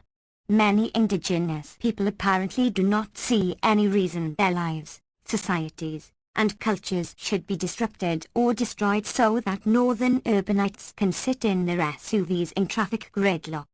Some are even calling for an Indian nation in South America. Meanwhile, internal economic integration is reversing patterns that trace back to the Spanish conquests, with Latin American elites and economies linked to the imperial powers but not to one another. It is even possible that Latin America may come to terms with some of its severe internal problems. Latin America is not merely the victim of the foreign forces. The region is notorious for the rapacity of its wealthy classes and their freedom from social responsibility. Comparative studies of Latin America and East Asian economic development are revealing in this respect. International economist David Felix writes that consumption patterns and elite status competition have been quite different in the two regions. In Latin America, there is a fervor, approaching in some cases insatiability, for foreign-produced luxury goods for Western-oriented elites, in contrast with the homegrown goods orientation of Asian societies. Asia concentrated on building up the physical and human capital base prior to turning to consumer durable production, in contrast to Latin America. 72. Noam Chomsky. South Korea, for example, raised itself from half the per capita income of Ghana in 1960 to become one of the world's leading industrial societies by radical violation of neoliberal rules, including control over foreign exchange. Violation could bring the death penalty, while spending on anything not essential for industrial development was prohibited or strongly discouraged through various means. Cambridge University economist Ha-Jun Chang observes, Latin America has followed a radically different course. And not surprisingly, South Korea's economic miracle slowed when Korea began to apply orthodox economic precepts after the crash of the late 1990s. These included the financial liberalization demanded by what Chang calls the unholy trinity, the World Bank, World Trade Organization, and the IMF, all run by the global rulers. 56. Latin America has close to the world's worst record for inequality, East Asia the best. The same holds for education, health, and social welfare generally. Imports to Latin America have been heavily skewed toward consumption by the rich, in East Asia, toward productive investment. Capital flight from Latin America has approached the scale of the debt, suggesting a way to overcome this crushing burden. According to Karen Lissakers, U.S. Executive Director of the IMF, bankers contend that there would be no debt crisis if flight capital, the money the citizens of the borrowing countries sent abroad for investment and safekeeping, were available for debt payments, although these same bankers are active promoters of flight capital. 57 and can confidently expect to be bailed out when borrowers default, the burden being transferred to the poor, who never incurred the debt in the first place, and to northern taxpayers. In East Asia, in contrast, capital flight has been tightly controlled. In Latin America, the wealthy are generally exempt from social obligations. East Asia differs sharply. Latin American economies have also been more open to unregulated foreign investment than Asia. Any shift in these patterns is highly unwelcome in Washington, for the traditional reasons. The United States has expected to rely on Latin America as a secure resource base, and has feared, as already mentioned, that if it cannot control this hemisphere, then it cannot expect to achieve a successful order elsewhere in the world. Latin America and U.S. foreign policy. 73. For many reasons, the system of U.S. global dominance is fragile, even apart from the damage inflicted to it by Bush planners and the deep financial crisis of 2007 to 8.58. Developments in Latin America today are of very great importance in themselves, and the challenge they pose to Washington planners is very real, particularly when the global context is considered. There are opportunities for cooperative development and interchange, and progress toward a better future. The solidarity movements of the 1980s in the United States was something entirely new in hundreds of years of Western imperialism. No one from the imperial societies dreamed of going to live in an Algerian or Vietnamese village to help the victims of imperial assault, or to offer the protection given by a white face. But it did happen in the 1980s, many thousands of people in fact. By now it is extending to a global popular solidarity movement, with roots right in mainstream America, often in churches, including evangelical churches. The exciting internal developments in much of Latin America are strongly influenced by popular organizations that are coming together in the unprecedented international global justice movements, ludicrously called anti-globalization because they favor globalization that privileges the interests of people rather than investors and financial institutions. Just where all of this will lead, of course no one can say, and there is sure to be an uneven path ahead. But there are opportunities today for real progress toward freedom and justice, in hemisphere-wide cooperation, even extending beyond. Though the gains are fragile, and face bitter opposition at home and abroad, these are welcome prospects. The critical task for today is to make use of these opportunities, and to carry their promise forward. 3. Democracy and development, their enemies, their hopes. The concepts of democracy and development are closely related in many respects. One is that they have a common enemy, loss of sovereignty. In the contemporary world of state-capitalist nation-states, a crucial qualification, loss of sovereignty, can entail decline of democracy, and decline in ability to conduct social and economic policy and to integrate on one's own terms into international markets. That in turn harms development, an expected conclusion that is well confirmed by centuries of economic history. The same historical record reveals that fairly consistently, loss of sovereignty leads to imposed liberalization, of course in the interests of those with the power to institute this social and economic regime. In recent years, the imposed regime is commonly called neoliberalism.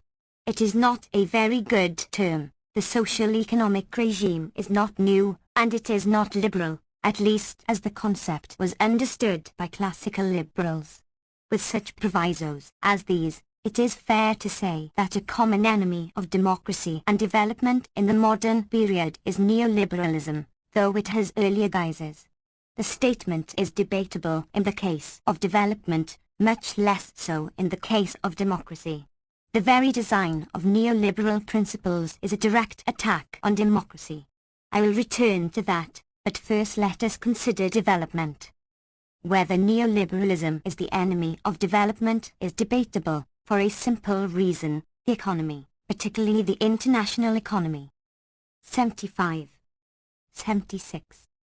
Noam Chomsky is so poorly understood and involves so many variables that even when close correlations are found, one cannot be confident about whether there are causal relations, or if so, in which direction. The founder of the modern theory of economic growth, Nobel laureate Robert Solow, commented that despite the enormous accumulation of data since his pioneering work half a century ago, the direction of the causality is unknown. It is not clear, he concludes, whether capital investment causes productivity, or productivity leads to capital investment, whether openness to trade improves economic growth, or growth leads to trade, and the same problems arise in other dimensions. One prominent economic historian, Paul Bayrach, argues that protectionism, paradoxically, has commonly increased trade. The reason, he suggests, is that protectionism tends to stimulate growth, and growth leads to trade, while imposed liberalization, since the 18th century, has fairly consistently had harmful economic effects. The historical record provides substantial evidence that historically, trade liberalization has been the outcome rather than the cause of economic development. Ha-Joon Chang. Apart from the development of narrow sectors of great wealth and privilege who benefit from resource extraction. 1. From an extensive review, Bayrach concludes that it is difficult to find another case where the facts so contradict a dominant theory, as the theory concerning the negative impact of protectionism. The conclusion holds into the 20th century, when other forms of market interference become more prominent, to which I will return. The dominant theory is that of the rich and powerful, who have regularly advocated liberalization for others, and sometimes for themselves as well, once they have achieved a dominant position and hence are willing to face competition on a level playing field, that is, one sharply tilted in their favor. The stand is sometimes called kicking away the ladder by economic historians. First we violate the rules to climb to the top. Then we kick away the ladder so that you cannot follow us, and we righteously proclaim, let's play fair, on a level playing field. Until the 1920s, the United States was the mother country and bastion of protectionism, Bayrach writes, well beyond the rest of the world, and had the fastest growth rate, becoming by far the world's most. Democracy and development, their enemies, their hopes. 77. Powerful economy, and after World War II, the dominant global power as well. The basic programs of economic development were established as soon as the United States gained its independence from England. Their author was Alexander Hamilton, the pioneer of import substitution industrialization, an error according to economic doctrine then and now, a regular foundation for development in actual history. Hamilton determined to violate the injunctions of the greatest economists of the day, who urged that Americans should import superior British manufactures and concentrate on their comparative advantage in primary resource and agricultural export. Adam Smith warned that were the Americans, either by combination or by any other sort of violence, to stop the importation of European manufactures, and, by thus giving a monopoly to such of their own countrymen as could manufacture the like goods, divert any considerable part of their capital into this employment, they would retard instead of accelerating the further increase in the value of their annual produce, and would obstruct instead of promoting the progress of their country towards real wealth and greatness. This would be still more the case were they to attempt, in the same manner, to monopolize to themselves their whole exportation trade. Too surely among the most spectacularly refuted predictions in economic history, but solidly based in the abstract theories that continue to be imposed on the weak. Long before World War II, as noted, the United States already had by far the world's largest economy. The Great Depression set it back substantially, but New Deal measures stabilized the economy and provided many needed institutional correctives. The semi-command wartime economy overcame the Depression with deficit spending far beyond what is regarded as lethal today, yielding the most remarkable growth rate in manufacturing in economic history and laying the basis for unprecedented post-war economic growth, while competitors were severely weakened or destroyed. U.S. industrial production more than tripled during the war, and by its end the United States possessed about half the wealth of the world, along with incomparable security. By then, U.S. business and the state that largely caters to its interests were willing to sponsor a limited version of free trade, in part for geostrategic reasons, yet reasonably. 78. Noam Chomsky. Confident that U.S. firms should be able to prevail in free competition. But as in the case of the British before them, they made sure that the bet was hedged with many crucial market interventions to ensure that the powerful would prevail. I will return to these mechanisms, generally ignored by free market enthusiasts. The United States was not forging a new path. On the contrary, it was following the practice of its predecessor in global dominance, England. England did finally adopt a liberal agenda in 1846, after over a century of intense protectionism and state intervention had left it so far in the lead in industrialization that competition seemed relatively safe. The process can be traced to the Tudor monarchs of the 15th and 16th centuries, who intervened radically in the economy in violation of market principles to create a textile industry, meanwhile destroying competitors and after a century, gaining enough foreign exchange through exports to fuel the incipient industrial revolution.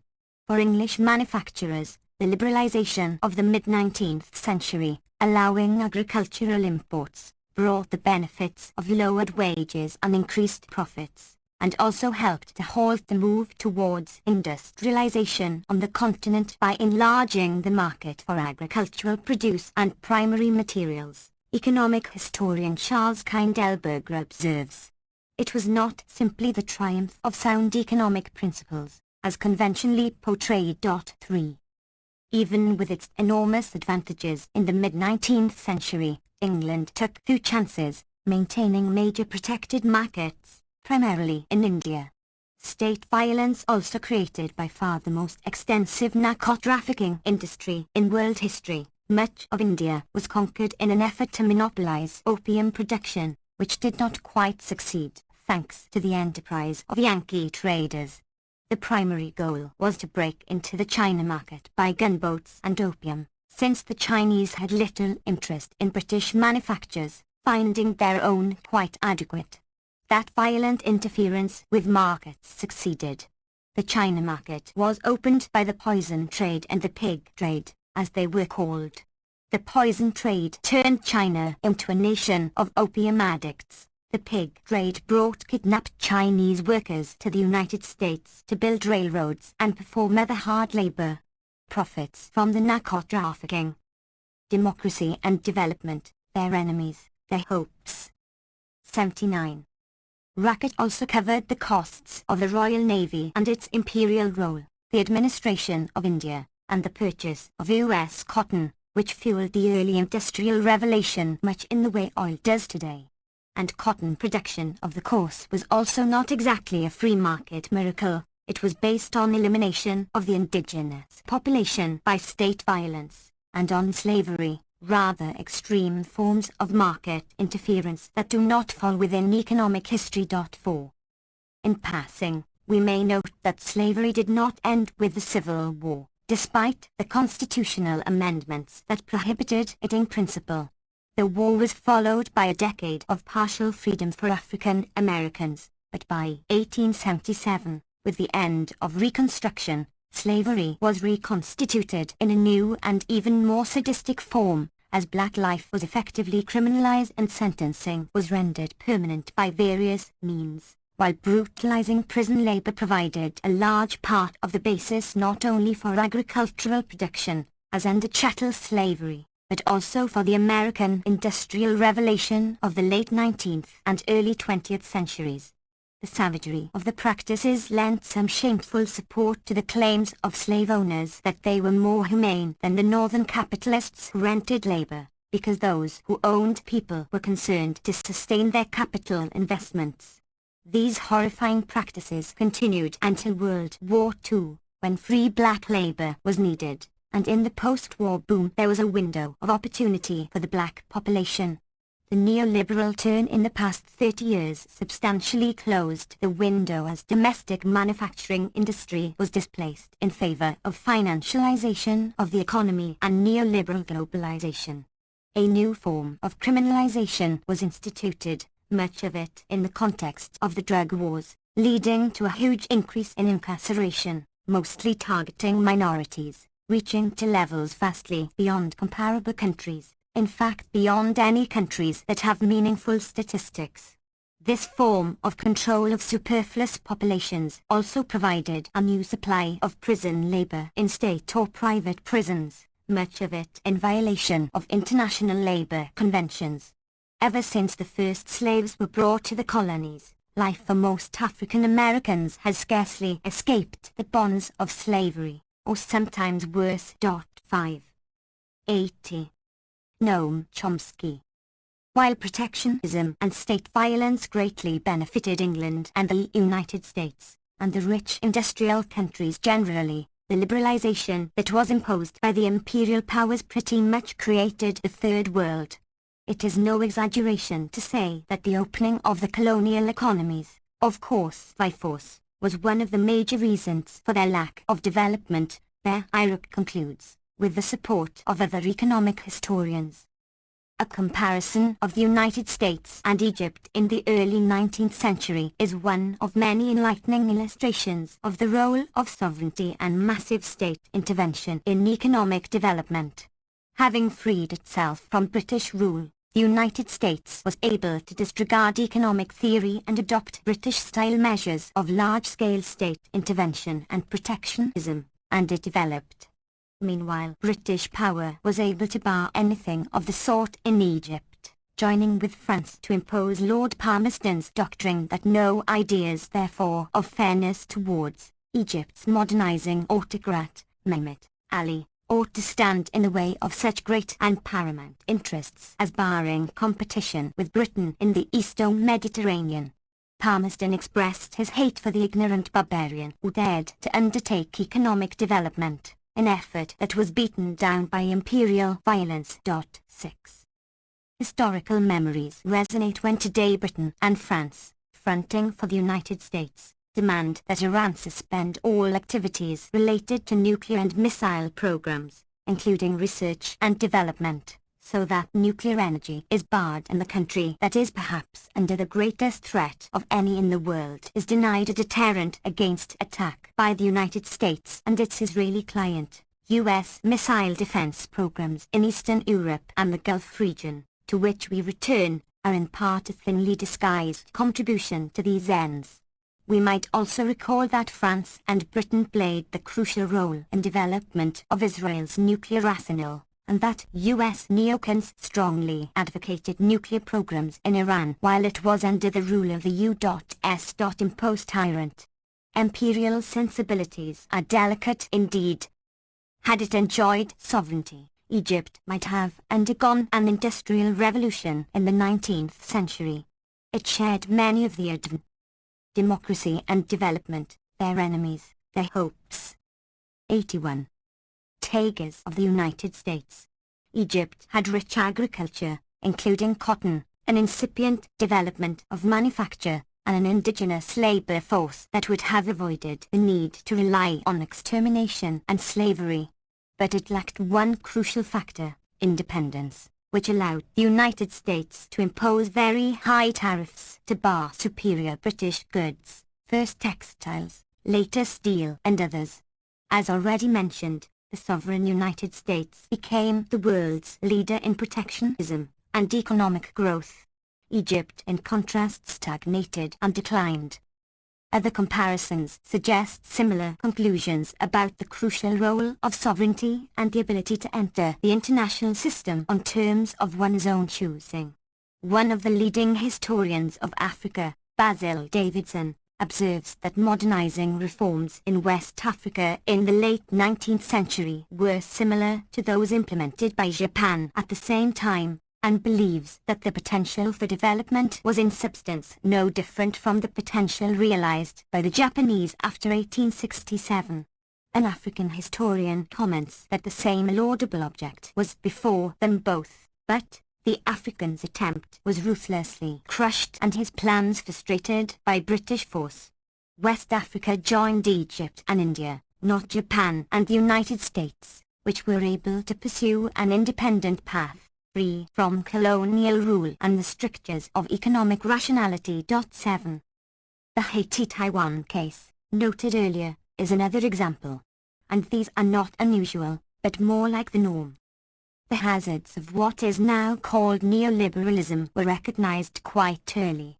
One prominent example is Adam Smith. The term invisible hand appears only once in his classic Wealth of Nations. His primary concern was England.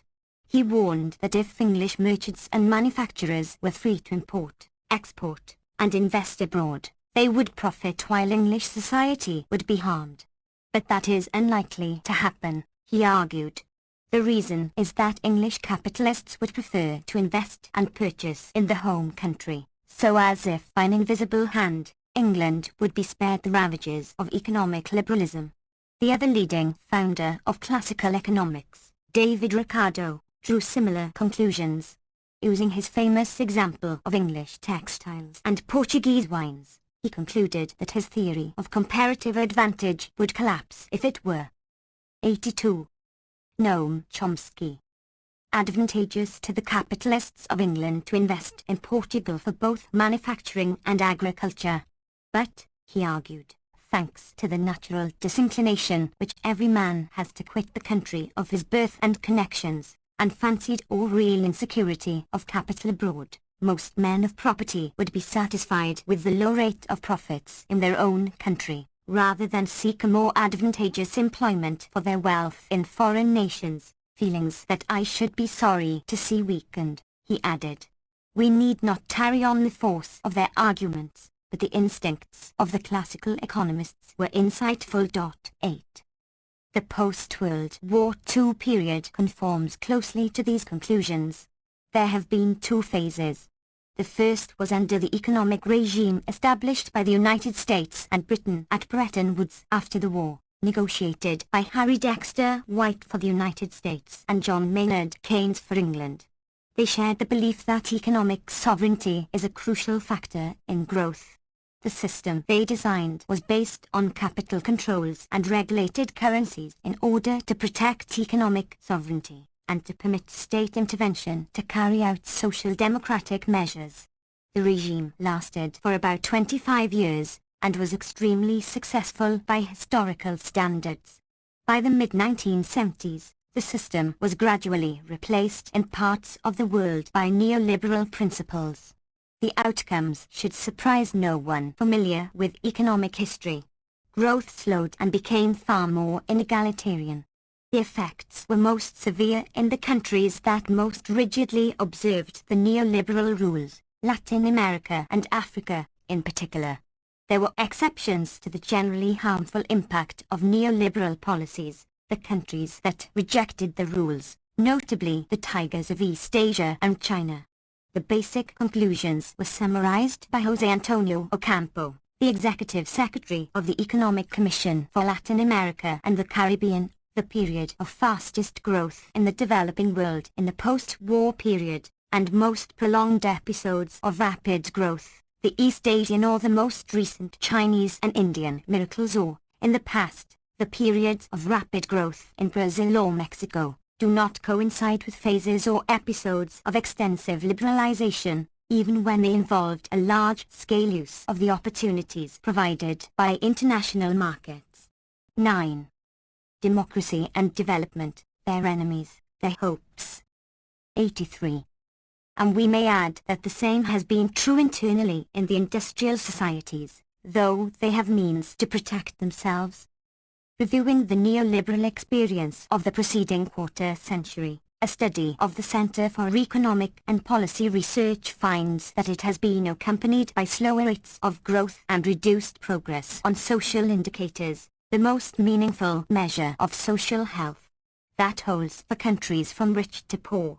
In a detailed analysis, economist Robert Pollin found that the overall growth pattern is unambiguous. There has been a sharp decline in growth in the neoliberal era relative to the developmental state period that preceded, a decline of over half, a downward growth trend that is even more dramatic when measured per capita, with increase in inequality and little or no reduction of poverty, when China, which rejected the neoliberal policies, is excluded, and devastating side effects among the most vulnerable.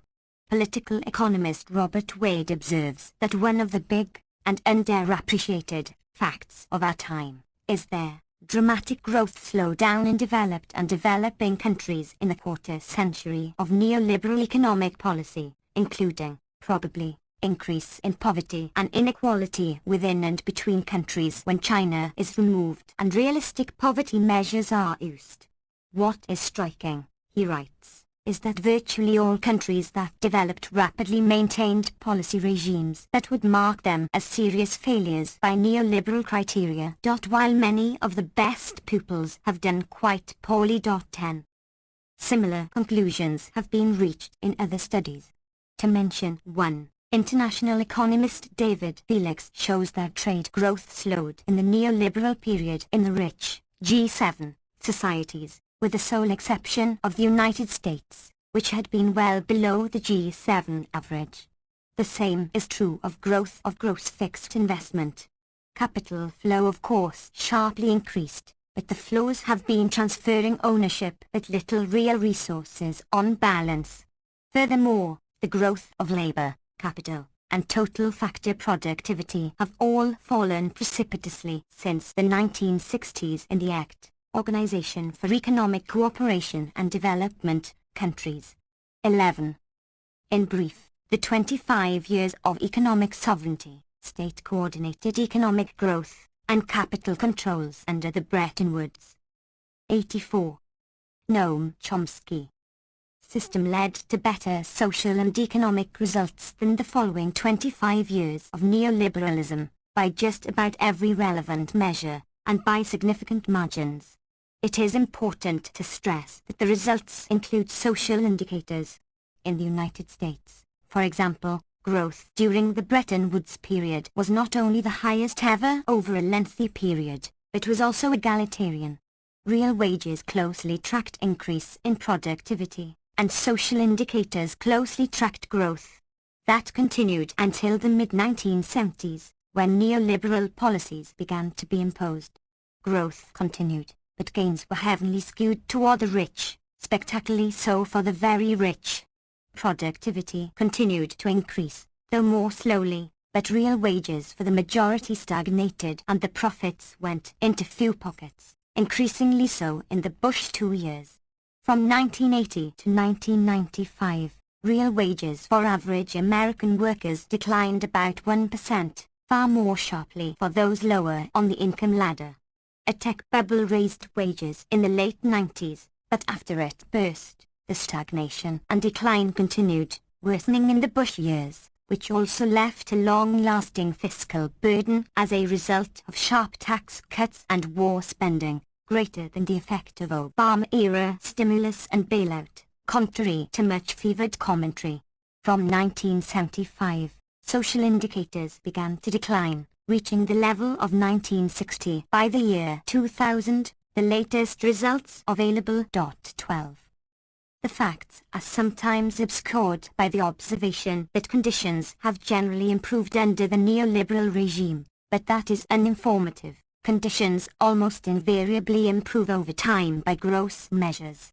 Another way of obscuring the facts is by muddling export orientation with neoliberalism, so that if a billion Chinese experience high growth with high exports under policies that violate neoliberal principles, then the increase in average global growth rates can be hailed as a triumph of the principles that China violated. The harmful tendencies associated with neoliberal policies are consistent with economic history over a much longer term. I mentioned that other factors intervene in the 20th century in the rich industrial societies, to some extent before as well. The most important of them is the role of the state sector in the economy, often under the guise of defense. Such measures have played a prominent role in democracy and development, their enemies, their hopes. 85. Technological and industrial development since the early days of the Industrial Revolution. That included major advances in metallurgy, electronics, machine tools, and manufacturing processes, including the American system of mass production that astounded 19th century competitors and set the stage for the automotive industry and other manufacturing achievements, based in substantial part on many years of investment, research and development, and experience in weapons production within U.S. Army arsenals. Management of the most complex industrial system in the 19th century, railroads, was well beyond the capacities of private capital. It was therefore handed to the U.S. Army. A century ago, some of the hardest problems of electrical and mechanical engineering and metallurgy had to do with placing a huge gun on a moving platform aimed at another moving object, naval gunnery. In this case England and Germany were in the lead, and the advances made within the state sector soon spun off to private industry. 13. These processes underwent a qualitative leap forward after World War II, this time primarily in the United States, as defense provided a cover for creation of the core of the modern high-tech economy, that includes computers and electronics generally, telecommunications and the Internet, automation, lasers, the commercial aviation industry, and with it tourism, a huge service industry, containers and therefore contemporary trade, and much else, now extending to pharmaceuticals and biotechnology as well as nanotechnology, neuroengineering, and other new frontiers. Economic historians have pointed out that the technical problems of naval armament a century ago were roughly comparable to manufacture of space vehicles, and the enormous impact on the civilian economy might be duplicated as well, enhanced by current space militarization projects, a major threat to survival, but a stimulus to the advanced economy. Public funding of research and development from the 1950s to the end of the century accounted for 50 to 70% of research and development, often under the guise of defense. The figures underestimate the reality, because they do not take account of the difference in R&D in the public and private sectors, the former typically more fundamental, hence with greater risk and cost and more significant long. 86. Noam Chomsky. Term impact, the latter tending to be more commercially oriented, consumer electronics, copycat drugs, etc. It is hardly an exaggeration to say that the much-praised new economy is in large part a product of the state sector. Nobel laureate Joseph Stiglitz writes that a report by the Council of Economic Advisers, conducted when I was its chair, found that the returns on public investment in science and technology were far higher than for private investment in these areas than for conventional, private, investment in plant and equipment. 14. One effect of incorporating national security exemptions in the mislabeled free trade agreements is that the rich industrial societies, primarily the United States, can maintain the state sector, on which the economy heavily relies to socialize cost and risk while privatizing profit. For most of the world, the exemptions mean nothing. Governments and business understand this very well. Germany at first was critical of the missile defense programs, recognizing the dangers they posed to survival. But German Chancellor Gerhard Schroeder backed away from his critical stance because, as he said, Germany would have a vital economic interest in developing ballistic missile defense technology, and must be sure that we are not excluded from technological and scientific work in the field, mostly subsidized by the U.S. taxpayer. Similarly, the U.S. trade organization lobbying for missile defense advised Japanese officials in 1995 that this may be the last military business opportunity for this century, so they had better come on board. 15 In the new century, more advanced military programs provide many other opportunities for private capital to profit from public expenditures. All of this enhances the threat to decent survival, but that has always been a secondary consideration. The state sector is central to innovation and development not only in national laboratories and universities, but also in many other ways: subsidy to corporations, procurement, guaranteeing monopoly pricing rights in the free trade agreements, and other devices. The failure of the economics profession to attend to these factors is sometimes startling, perhaps similar to the myths about development that Bayreuth and other economic historians have discussed. Until the crash of the financial market, democracy and development, their enemies, their hopes. 87. Kersey administered in 2007-8, the world's most revered economist, I suppose, was Alan Greenspan, so let us take him as an example. In one of his orations on the miracles of the market, based on entrepreneurial initiative and consumer choice, he went beyond the usual rhetorical flourishes and gave actual examples: the internet, computers, information processing, lasers, satellites, and transistors. The list is interesting. These are textbook examples of creativity and production taking place substantially in the public sector, mostly the Pentagon, in some cases for decades, with consumer choice approximately zero during the crucial development stages and entrepreneurial initiative mainly at the marketing end, and relying heavily throughout on the state sector to acquire technology and skills. The Internet was largely within the state sector for about 30 years before it was handed over to private capital in 1995. In the 1950s, computers were enormous, with vacuum tubes regularly blowing up, paper flowing all over with programs punched in, hours of wait for the simplest operation. When the Pentagon financed systems were reaching the stage where they might soon be sold for profit, several of the leading engineers left the main government laboratory and founded DEC, Digital Equipment Corporation, which went on to become a primary driving force in the computer industry into the early 1980s. When personal computers became available.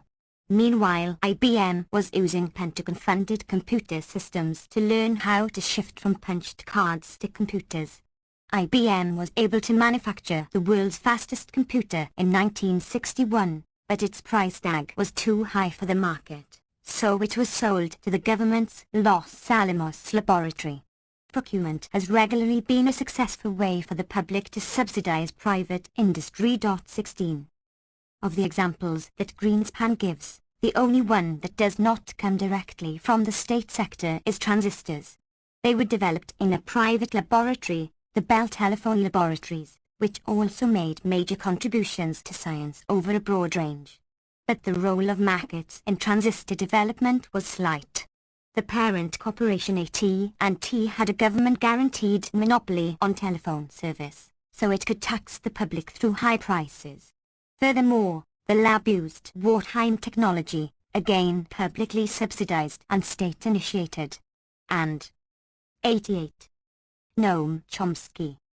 For years, high-performance transistors were too expensive for the private sector, so they were purchased only by the military. When the AT&T monopoly was terminated, the great laboratory declined because of lack of public subsidy, and its successors now concentrate on short-term projects for profit. 17. The role of the state is not just to create and protect high-tech industry. It also intervenes to overcome management failures. That became a serious problem again by the 1970s, as it had been during the development of railroads. The business world was becoming concerned over low rates of productivity and investment growth and the failure of U.S. management to keep up with more advanced foreign methods. The business press was calling for the reindustrialization of America. The military was once again called up to help. One major Pentagon program of the 70s, MANTech, manufacturing technology, doubled its outlays as Reagan took over. One of its tasks was to design the factory of the future, integrating computer technology and automation in production and design and developing flexible manufacturing technology and management efficiency, in an effort to catch up with Europe and Japan. The goal was to boost the market share and industrial leadership of U.S. industry in the traditional way, through state initiative and taxpayer funding. There was also a side benefit. The factory of the future could be designed to control the workforce. That is an old story. For example, automation and computer-controlled machine tools were developed in the public sector for a long period, then finally handed over to private industry. Within the state sector, the technology was designed in a specific way, to skill workers and enhance management control. That choice was not inherent in the technology and does not appear to have been more profitable. But it is a powerful weapon in class war. The topic was well studied by then MIT professor David Noble in important work. 18. These programs expanded under the Reagan administration, which went beyond the norm in violating market principles for the rich, while excelling in elevated rhetoric about the need for market discipline for the poor. Under Reagan, Pentagon supported research, promoted new technologies in many areas, including supercomputers and information tech. Democracy and development, their enemies, their hopes. 89. Knology, further improvement of the Internet, which was initiated under Pentagon funding, and others. The Reagan administration also virtually doubled protective barriers, breaking all post-war records in protectionism. The purpose was to keep out superior Japanese products, steel, automotive, semiconductors, computers, and others.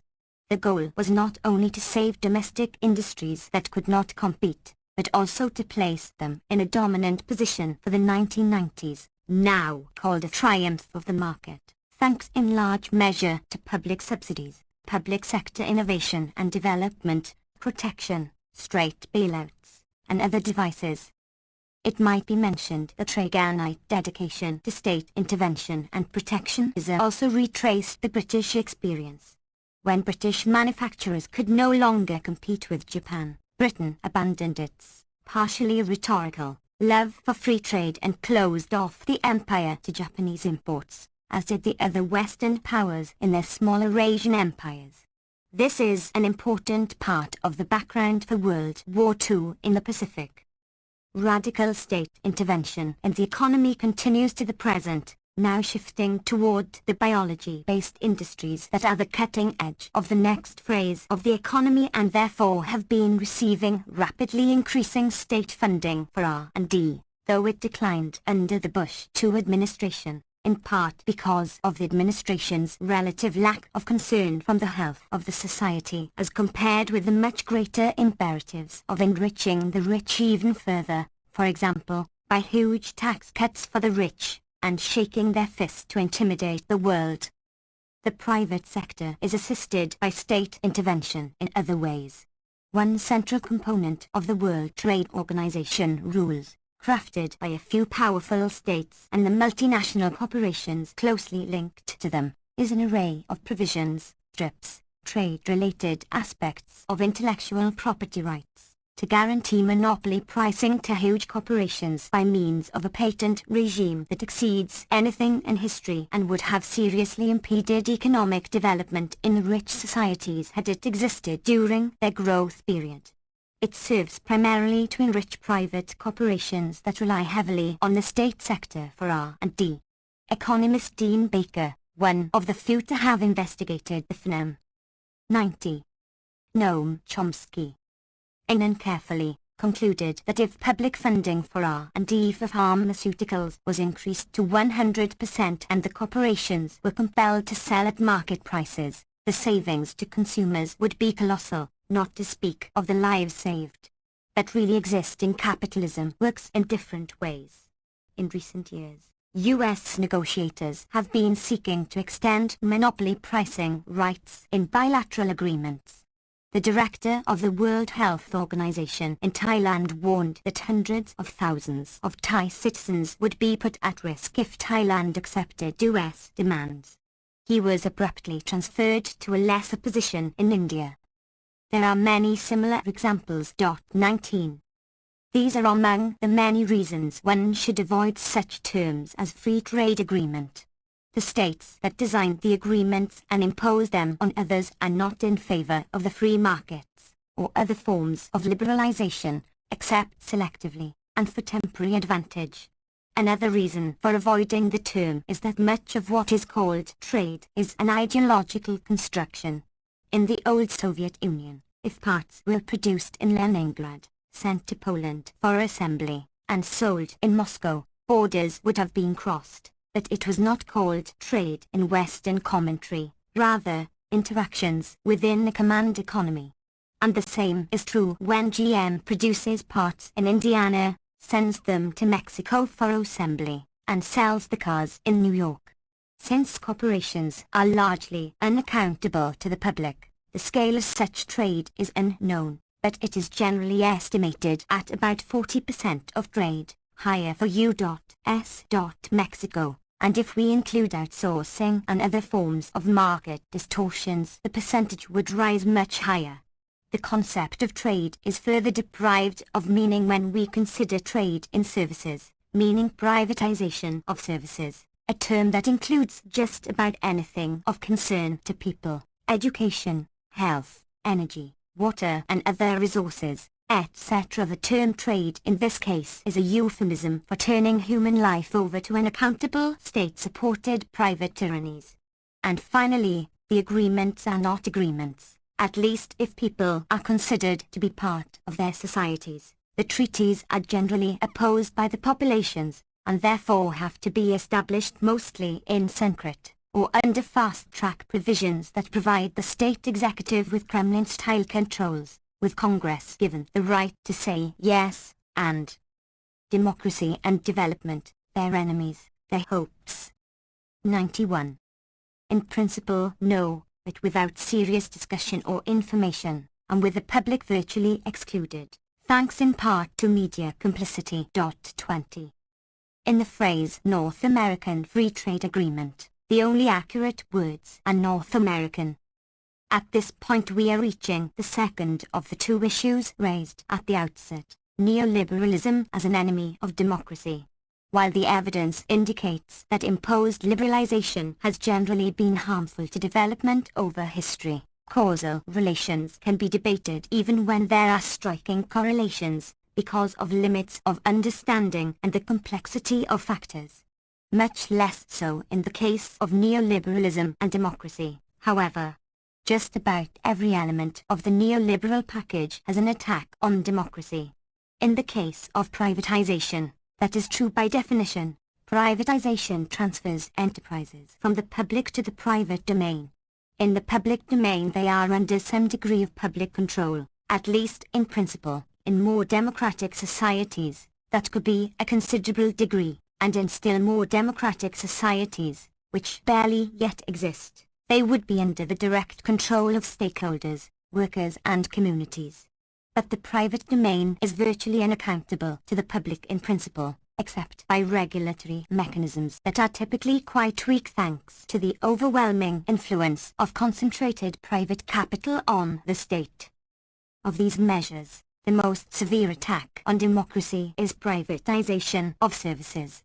With services privatized, democratic institutions may exist but they will be mostly formalities, because the most important decisions that affect people's lives will have been removed from the public arena. The argument for privatization is supposed to be efficiency. If the argument were valid, it would pose a conflict of values, efficiency versus freedom. But it is doubtful that the question even arises.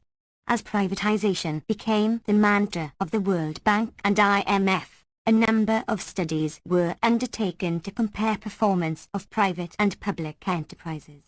One major study was carried out under the auspices of the UN Conference on Trade and Development by Cambridge University economists Harjun Chang and Ajit Singh. They found what one might expect. In well-functioning societies, both private and public enterprise tend to be 92. Noam Chomsky. Efficient. In societies that are more corrupt and function poorly, the same will be true of private and public enterprises. 21. In some areas the private sector performs much more poorly. In public enterprise in the industrial world, it would be hard to match the extraordinary corruption of Enron and WorldCom, or the extreme inefficiency of the health system in the United States, the only scarcely regulated privatized system among the industrial economies, with twice the per capita costs of others and some of the worst health outcomes, and the only one in which the government is barred by law from negotiating prices with pharmaceutical corporations, a free market policy extended by President Obama, bowing to the successful business campaign to undermine reforms that might cut into profit. Infant mortality in the United States has risen in the past few years to the level of Malaysia, just to mention one illustration. Actually, inefficiency is not the right word. The health system is highly efficient in performing its institutional role of enriching investors. 22. Chile is often hailed as the model of a free market economy. It did indeed follow neoliberal rules after the Pinochet coup, when they could be imposed by violence, under the guidance of the famous Chicago Boys. Their mentors collected their Nobel Prizes while the economy collapsed and had to be bailed out by the state, which by 1982 controlled more of the economy than under our land. The process was called the Chicago Road to Socialism. International economist David Felix recalls. Economist Javier Santizo of the EC Development Center terms it a paradox that able economists committed to laissez-faire showed the world yet another road to a de facto socialized banking system. No paradox, to those familiar with economic history. Chile did manage to recover, but by a complex mixture of market reliance and state intervention, including a form of capital control, violating the core principle of neoliberalism, and state ownership of the world's largest copper producer, Codelco, another radical violation of neoliberal principles, and the source of much of Chile's export earnings and the state's fiscal revenues. As the Financial Times observes, after the catastrophic banking crisis of 1982, the product in part of economic policies pursued by the radical free marketers known as the Chicago Boys, Chile, cooled. Democracy and development, their enemies, their hopes. 93.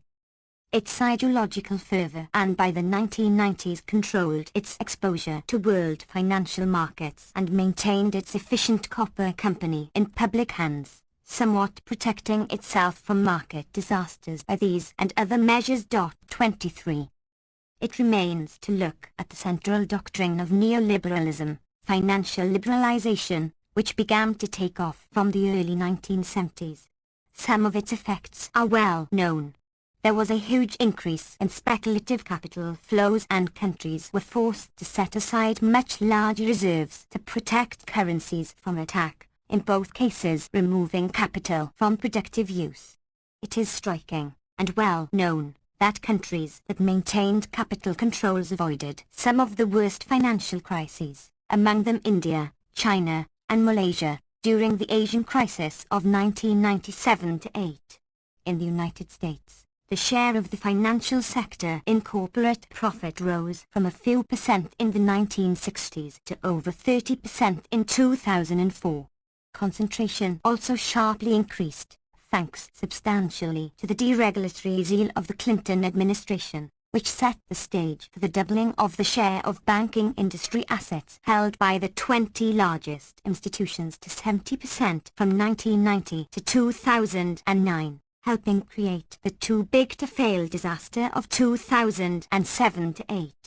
Financialization of the economy had a direct effect on the dismantling of the manufacturing sector, along with other policy decisions, such as the trade agreements that were designed to set manufacturing workers in competition with low-wage workers without benefits and protections elsewhere, while evading the free trade principle of competition in the case of highly educated professionals.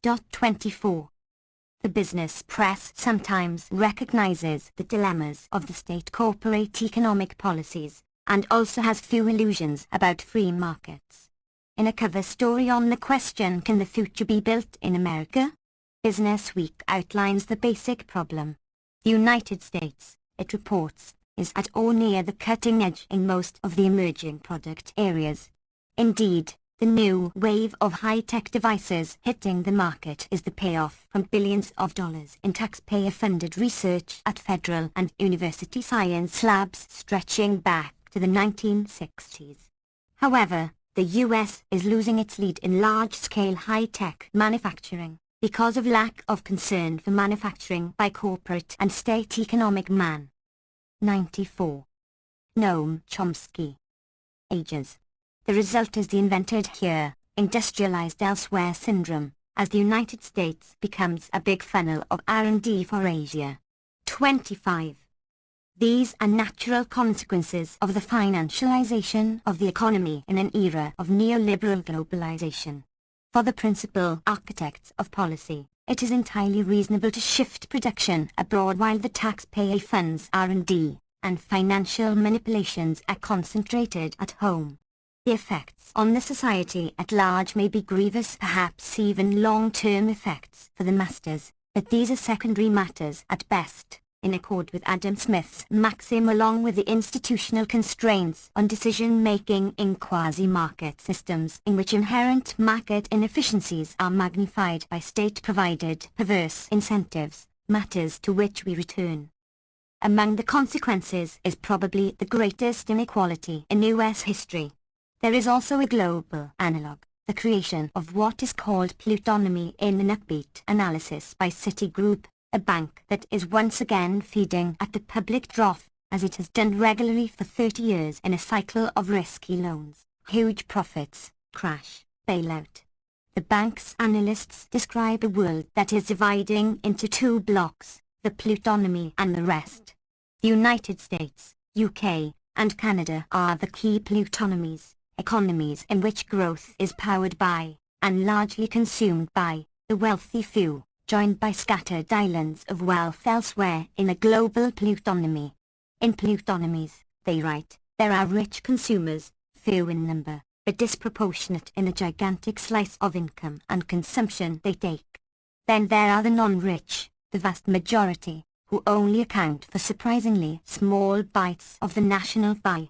2/3 of the world's economic growth, they estimate, is driven by consumption, primarily by the plutonomies, who of course monopolize profits as well. The Citigroup analysts are providing advice to investors. Investment strategy, they advise, should focus on the very rich, where the action is.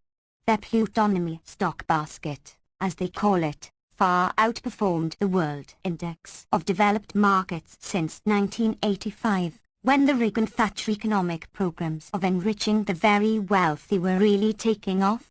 This is a substantial extension of the 80-20 rule that is taught in business. Democracy and development, their enemies, their hopes. 95.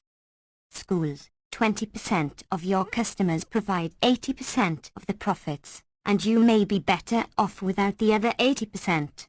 The business press explained years ago that modern information technology, in large measure a gift from an unwitting public, allows corporations to identify profitable customers and provide them with grand treatment, while deliberately offering skimpy services to the rest, whose inquiries or complaints can be safely sidetracked, creating a profitable form of consumer apartheid. The experience is familiar, and carries severe costs, How great when distributed over a large population, we don't know, because they are not included among the highly ideological measures of economic efficiency. Now this principle of economic rationality can be sharpened further and generalized worldwide, Citigroup cheerily proclaims. 26. Sometimes the effects are surreal. It is finally dawning on the last holdouts in the business sector that the growing environmental crisis is severe. Even the Wall Street Journal, one of the most stalwart news, ran a supplement with dire warnings about the climate disaster, urging that none of the options being considered may be sufficient and it may be necessary to undertake more radical measures of geoengineering, cooling the planet in some manner. 27 Many also understand that it will be necessary to reverse the vast state corporate social engineering programs since World War II, designed to promote an energy-wasting and environmentally destructive fossil fuel-based economy, and that a central element of these changes will have to be development of efficient high-speed rail systems. It is revealing to see how the problem is being addressed. The Wall Street Journal reported that U.S. Transportation Chief, Hood, is in Spain meeting with high-speed rail suppliers. Europe's engineering and rail companies are lining up for some potentially lucrative U.S. contracts for high-speed rail projects. At stake is $13 billion in stimulus funds that the Obama administration is allocating to upgrade existing rail lines and build new ones that could one day rival Europe's fastest. Hood is also expected to visit Spanish construction, civil engineering and train building companies. 28. Spain and other European countries are hoping to get U.S. taxpayer funding for the high-speed rail and related infrastructure that is badly 96. Noam Chomsky. Needed in the United States. At the same time, Washington is busy dismantling leading sectors of U.S. industry, ruining the lives of the workforce and communities. It is difficult to conjure up a more damning indictment of the economic system that has been constructed by state corporate managers. Surely U.S. manufacturing industries could be reconstructed to produce what the country needs, using its highly skilled workforce, and what the world needs, and soon, if we are to have some hope of averting major catastrophe. It has been done before, after all. During World War II, industry was converted to wartime production, and the semi-command economy not only ended the Depression, but initiated the most spectacular period of growth in economic history as the economy was retooled for war, also laying the basis for the golden age that followed. 29. The state corporate leadership has other commitments, but there is no reason for passivity on the part of the stakeholders, workers and community. With enough popular support, they could take over the plants and carry out the task of conversion themselves. That is not a particularly radical proposal. One standard text on corporations points out that nowhere is it written in stone that the short-term interests of corporate shareholders in the United States deserve a higher priority than all other corporate stakeholders. There have been some important concrete efforts.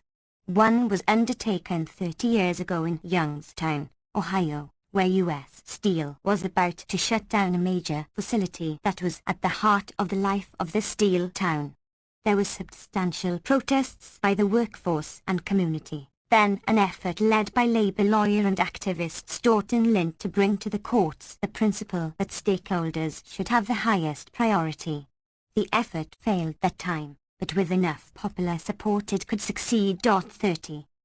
It is worth remembering that such ideas have deep roots in American history and culture. In the early days of the Industrial Revolution in New England, working people took it for granted that those who work in the mills should own them. They also regarded wage labor as different from slavery only in that it was temporary, Abraham Lincoln's view as well. The leading 20th century social philosopher, John Dewey, basically agreed. Much like 19th century working people, he called democracy and development their enemies, their hopes. 97.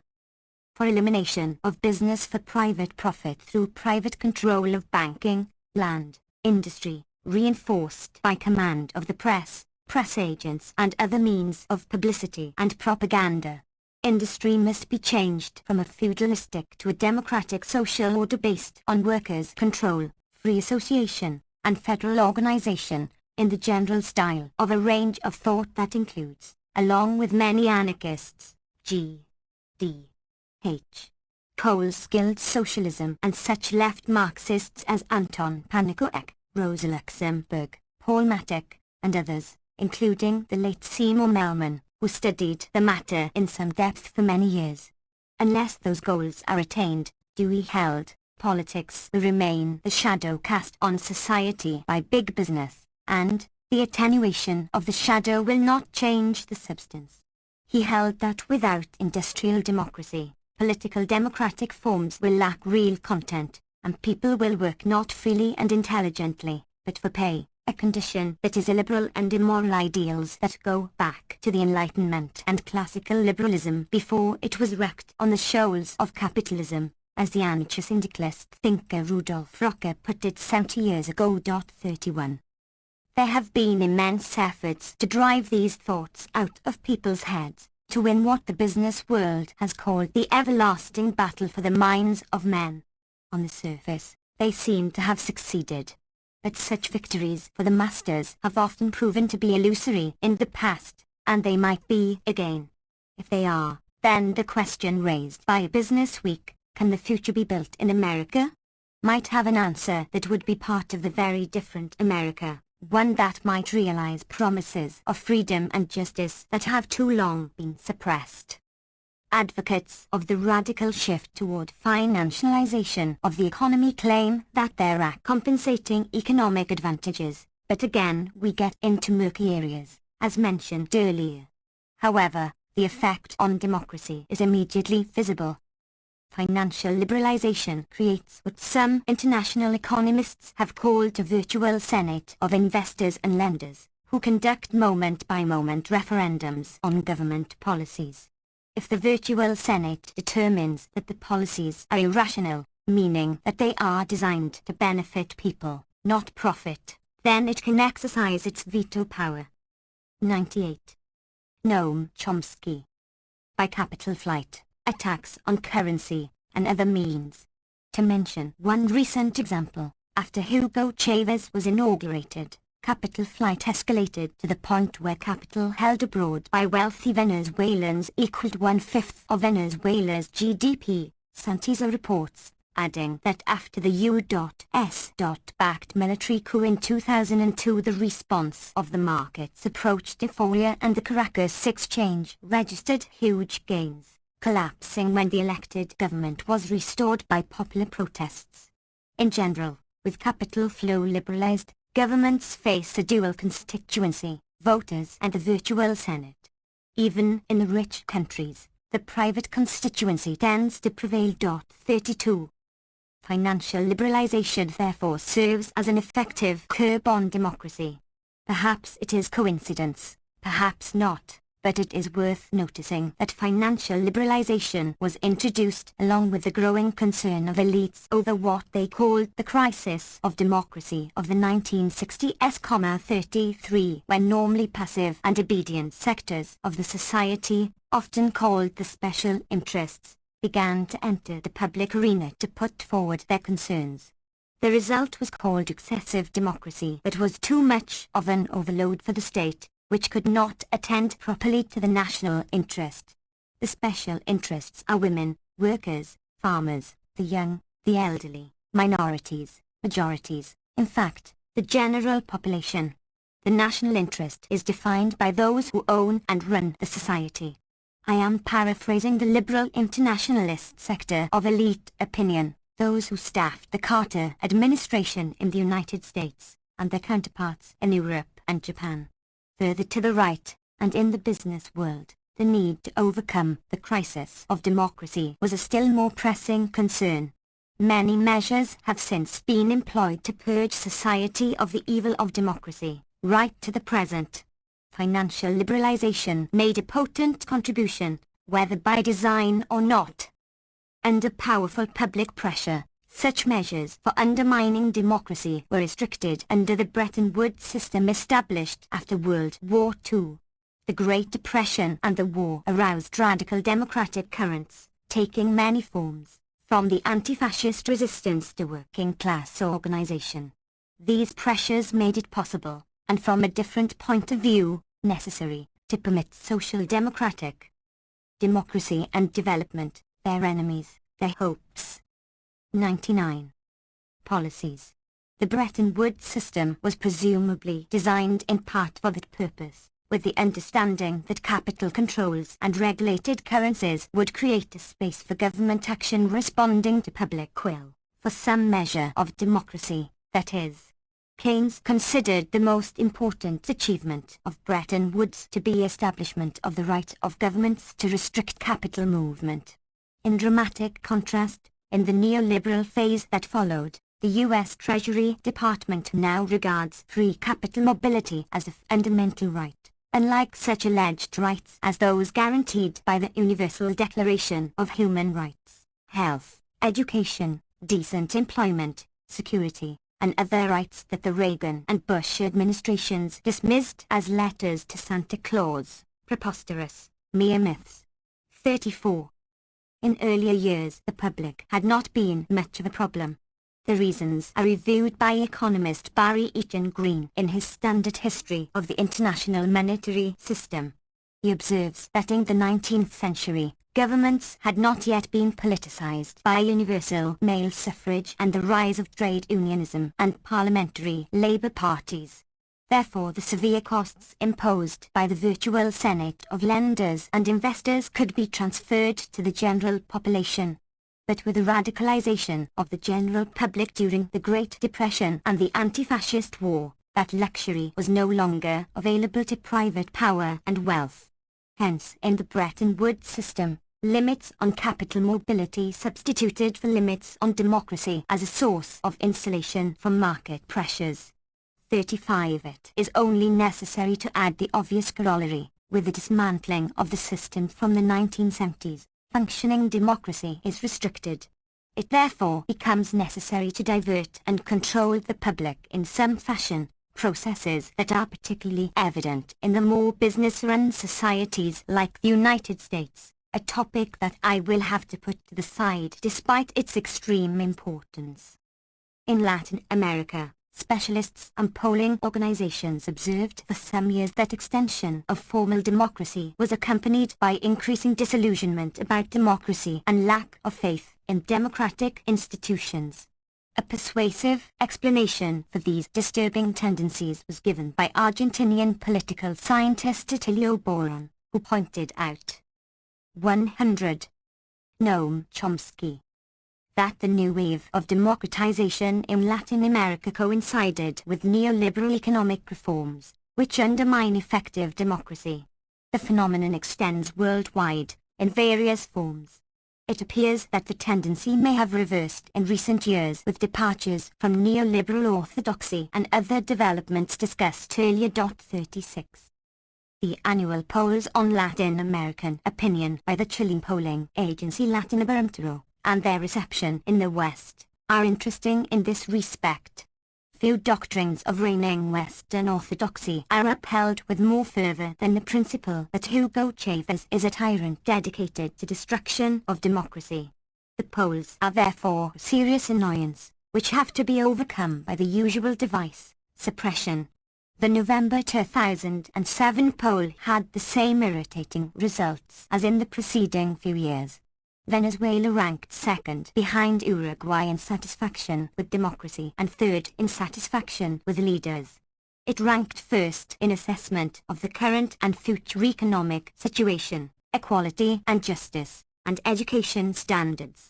True, it ranked only 11th in favoring a market economy, but even with this flaw, overall it ranked highest in Latin America on matters of democracy, justice, and optimism, far above U.S. favorites Colombia, Peru, Mexico, and Chile.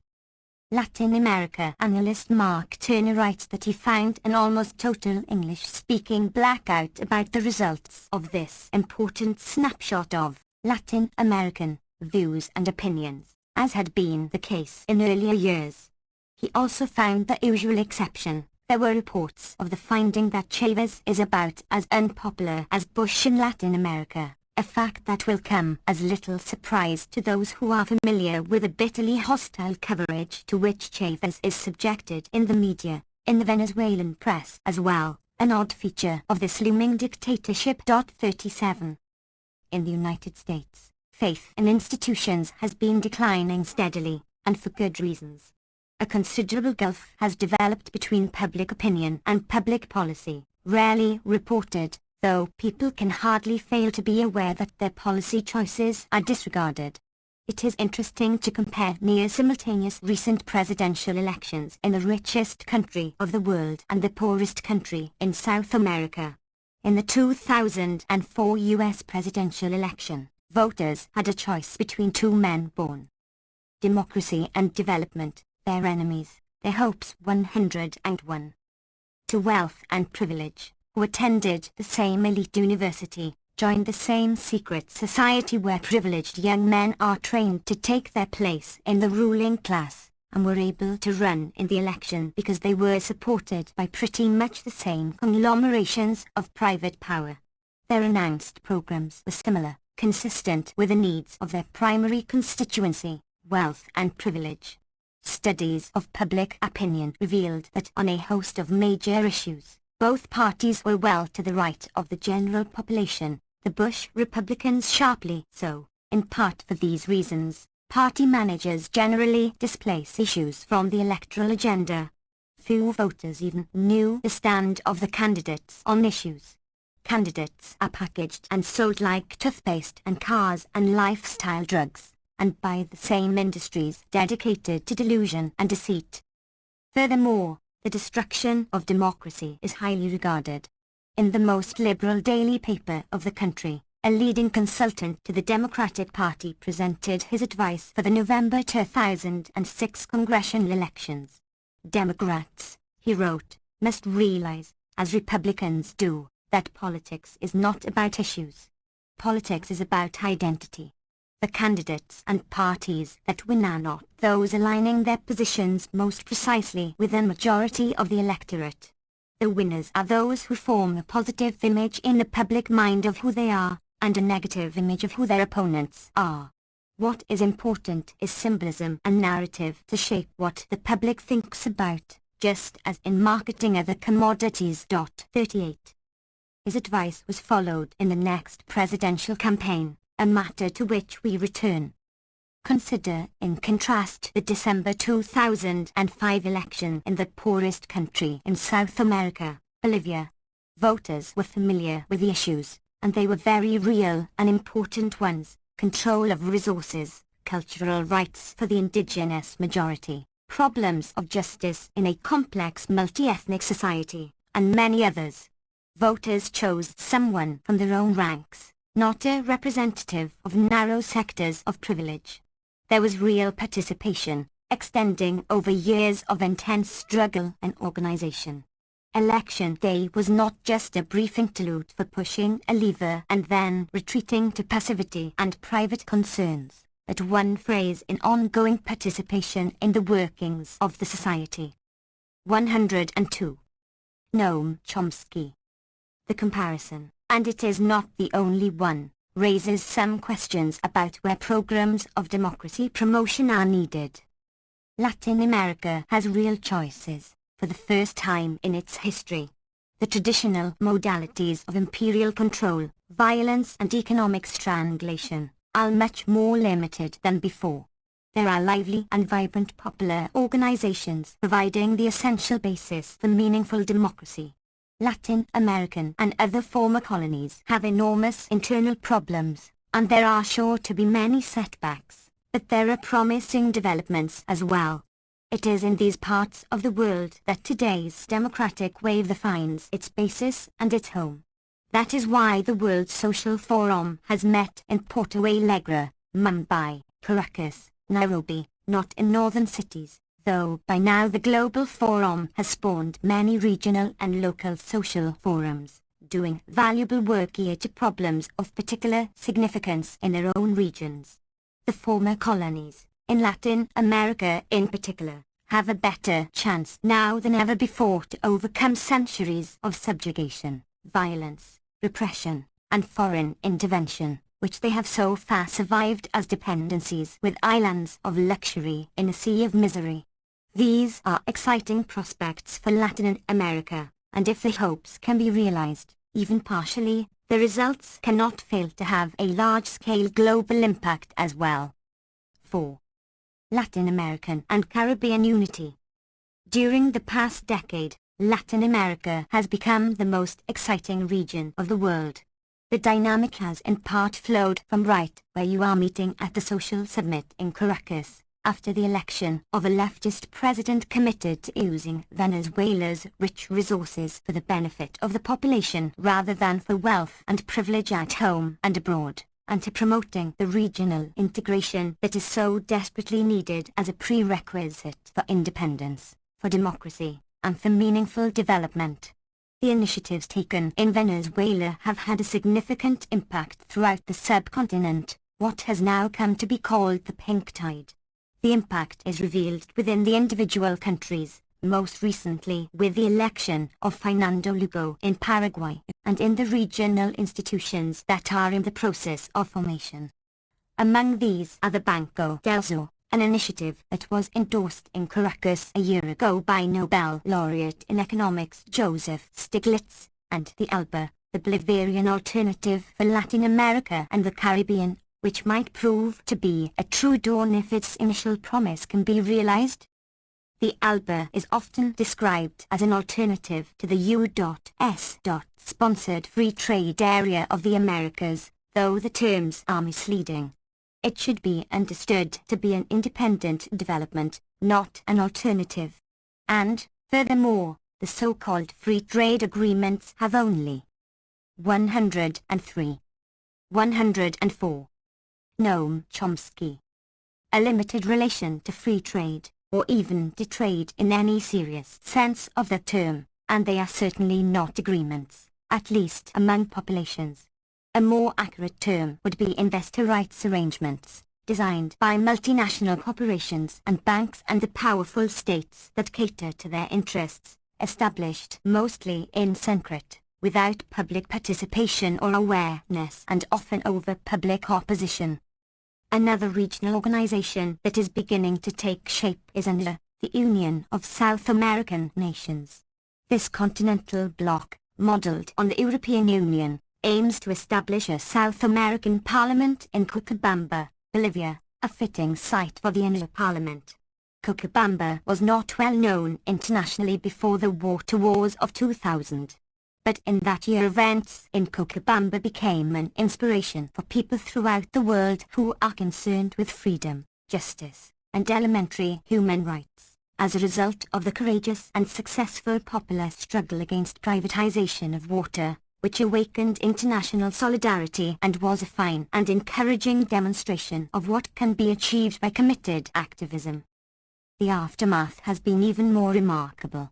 Bolivia has forged an impressive path to true democratization in the hemisphere, with large-scale popular initiatives and meaningful participation of the organized majority of the population in establishing a government and shaping its programs on issues of great importance and popular concern, an ideal that is rarely approached elsewhere, surely not in the Colossus of the North, despite much inflated rhetoric by doctrinal managers. Much the same had been true 15 years earlier in Haiti, the only country in the hemisphere that surpasses Bolivia in poverty, and like Bolivia, was the source of much of the wealth of the West. In 1990, Haiti's first free election took place, a stunning victory for democracy, as already discussed, quickly reversed with U.S. support. Washington finally permitted the elected president to return, but only on the condition that he adhere to harsh neoliberal rules that were guaranteed to crush what remained of the economy, as they did. And in 2004, the imperial powers that had destroyed Haiti, France and the United States, joined to remove the elected president from office once again, launching a new regime of Latin American and Caribbean unity. 105. Terror, though the people remain unvanquished and the popular struggle continues despite extreme adversity. All of this is familiar in Latin America, not least in Bolivia, the scene of Latin America's most intense confrontation at this moment between popular democracy and traditional U.S.-backed elites. 60 years ago, U.S. planners regarded Bolivia and Guatemala as the greatest threats to its domination of the hemisphere. In both cases, Washington succeeded in overthrowing the popular governments, but in different ways. In Guatemala, Washington resorted to the standard technique of violence, installing one of the world's most brutal and vicious regimes, which extended its criminality to virtual genocide in the highlands during Reagan's terrorist wars of the 1980s.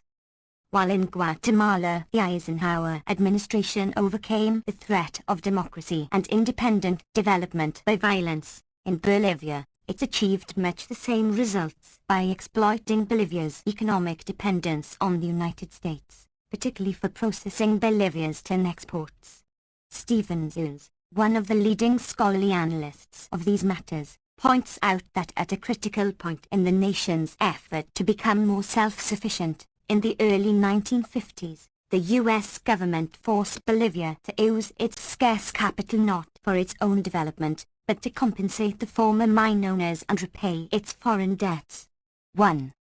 The economic policies forced on Bolivia in those years were a precursor of the structural adjustment programs imposed on the continent 30 years later, under the terms of the neoliberal Washington Consensus, which has generally had harmful effects wherever its strictures have been observed. By now, the victims of neoliberal market fundamentalism are coming to include the rich countries, where financial liberalization is bringing about the worst financial crisis since the Great Depression of the 1930s and leading to massive state intervention in a desperate effort to rescue collapsing financial institutions. We should note that this is a regular feature of contemporary state capitalism, through the scale today is unprecedented. A study by two international economists 15 years ago found that at least 20 companies, 106. Noam Chomsky, in the Fortune 100 would not have survived if they had not been saved by their respective governments, and that many of the rest gained substantially by demanding that governments socialize their losses. Such government intervention has been the rule rather than the exception over the past 2 centuries, they conclude from a detailed analysis.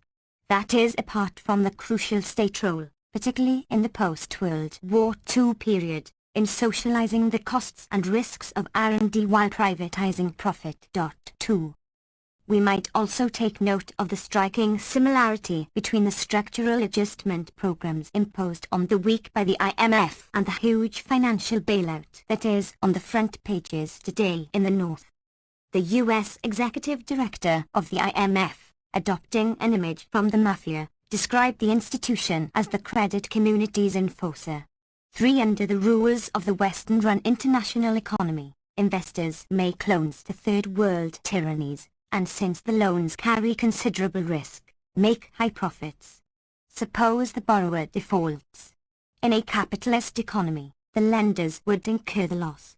But existing capitalism really functions quite differently. If the borrowers cannot pay the debts, then the IMF steps in to guarantee that lenders and investors are protected. The debt is transferred to the poor population of the debtor country, who never borrowed the money in the first place and gain little if anything from it. The method is called structural adjustment. And taxpayers in the rich country, who also gain nothing from the loans, sustain the IMF through their taxes. These doctrines do not derive from economic theory, they merely reflect the distribution of a decision-making power. The designers of the international economy sternly demand that the poor accept market discipline, but they ensure that they themselves are protected from its ravages, a useful arrangement that goes back to the origins of modern industrial capitalism and played a large role in dividing the world into rich and poor societies, the first and third worlds. This wonderful anti-market system, designed by self-proclaimed market enthusiasts, is now being implemented in the United States to deal with the very ominous crisis of financial markets. In general, markets have well-known inefficiencies. One is that transactions do not take into account the effect on others who are not party to them. These so-called Latin American and Caribbean unity. 107. Externalities can be huge. That is particularly so in the case of financial institutions. Their task is to take risks, and if well managed, to ensure that potential losses to themselves will be covered. To themselves. Under capitalist rules, it is not their business to consider the cost to others. Risk is underpriced, because systemic risk is not priced into decisions. That leads to repeated crises, naturally. This inherent deficiency of markets is well known. 10 years ago, at the height of the euphoria about efficient markets, two prominent economists, John Neatwell and Lance Taylor, wrote an important book in which they spelled out the consequences of these market inefficiencies and suggested means to deal with them. At the same time, international economist David Felix warned that the increasing frequency of financial crises during the period of financial liberalization could terminate in an uncontrollable one. Four such voices were unheard during the deregulatory rage that was then consuming the Clinton administration, under the leadership of those whom Obama has now called upon to put band-aids on the disaster they helped create. After the predicted disaster occurred, an emerging consensus developed among economists on the need for macroprudential supervision of financial markets, that is, paying attention to the stability of the financial system as a whole and not just its individual parts. Two prominent international economists added that there is growing recognition that our financial system is running a doomsday cycle. Whenever it fails, we rely on lax money and fiscal policies to bail it out. This response teaches the financial sector, take large gambles to get paid handsomely, and don't worry about the costs. They will be paid by taxpayers through bailouts and lost jobs, and the financial system is thus resurrected to gamble again, and to fail again. The system is a doom loop, in the words of the official of the Bank of England responsible for financial stability. 5. One might say better late than never, except that the chances of any meaningful financial regulation appear to be dim, given the grip of the financial industry on the government, matters to which we return. When crises hit the South, the masters of the international economy turned to the IMF solution. The costs are transferred to the public, which had nothing to do with the risky choices but is now compelled to pay their 108. Noam Chomsky. Costs. The poor countries are instructed to raise interest rates, slow the economy, pay their debts to the rich, privatize, so that the Western corporations can buy their assets, and suffer. The instructions for the rich are virtually the opposite: lower interest rates, stimulate the economy, forget about debts, consume, have the government take over, but don't nationalize. The takeover is a temporary measure to hand it back to the owners in better shape. And the public has almost no voice in determining these outcomes, any more than poor peasants have a voice in being subjected to cruel structural adjustment programs. Others do have a voice, and well-established practice is a good guide as to where to look and listen. The best guide I know of is political economist Thomas Ferguson's investment theory of politics, mentioned above, the thesis that to a good first approximation, we can understand elections to be occasions in which groups of investors coalesce to control the state, a very good predictor of policy over a long period, as he shows. For 2008, we would therefore anticipate that the interests of the financial industries, the major funders, who preferred Obama to McCain, would be most peculiarly attended to by government policy, in accord with Adam Smith's maxim. And so we find. For the world, there are many very serious crises, such as the food crisis, already mentioned, or the environmental crisis, which threatens real catastrophe for everyone.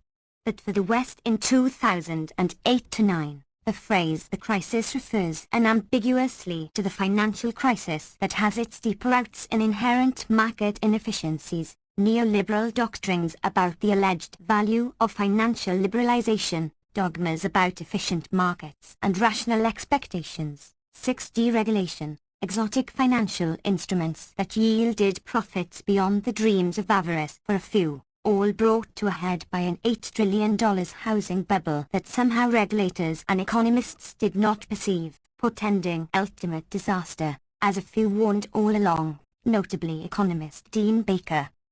The costs of underpricing of risk are magnified by the perverse incentives designed by policymakers, primary among them the government insurance policy called "too big to fail." After the bursting of the housing bubble in 2007, Fed Chairman Alan Greenspan was criticized. Latin American and Caribbean unity. 109.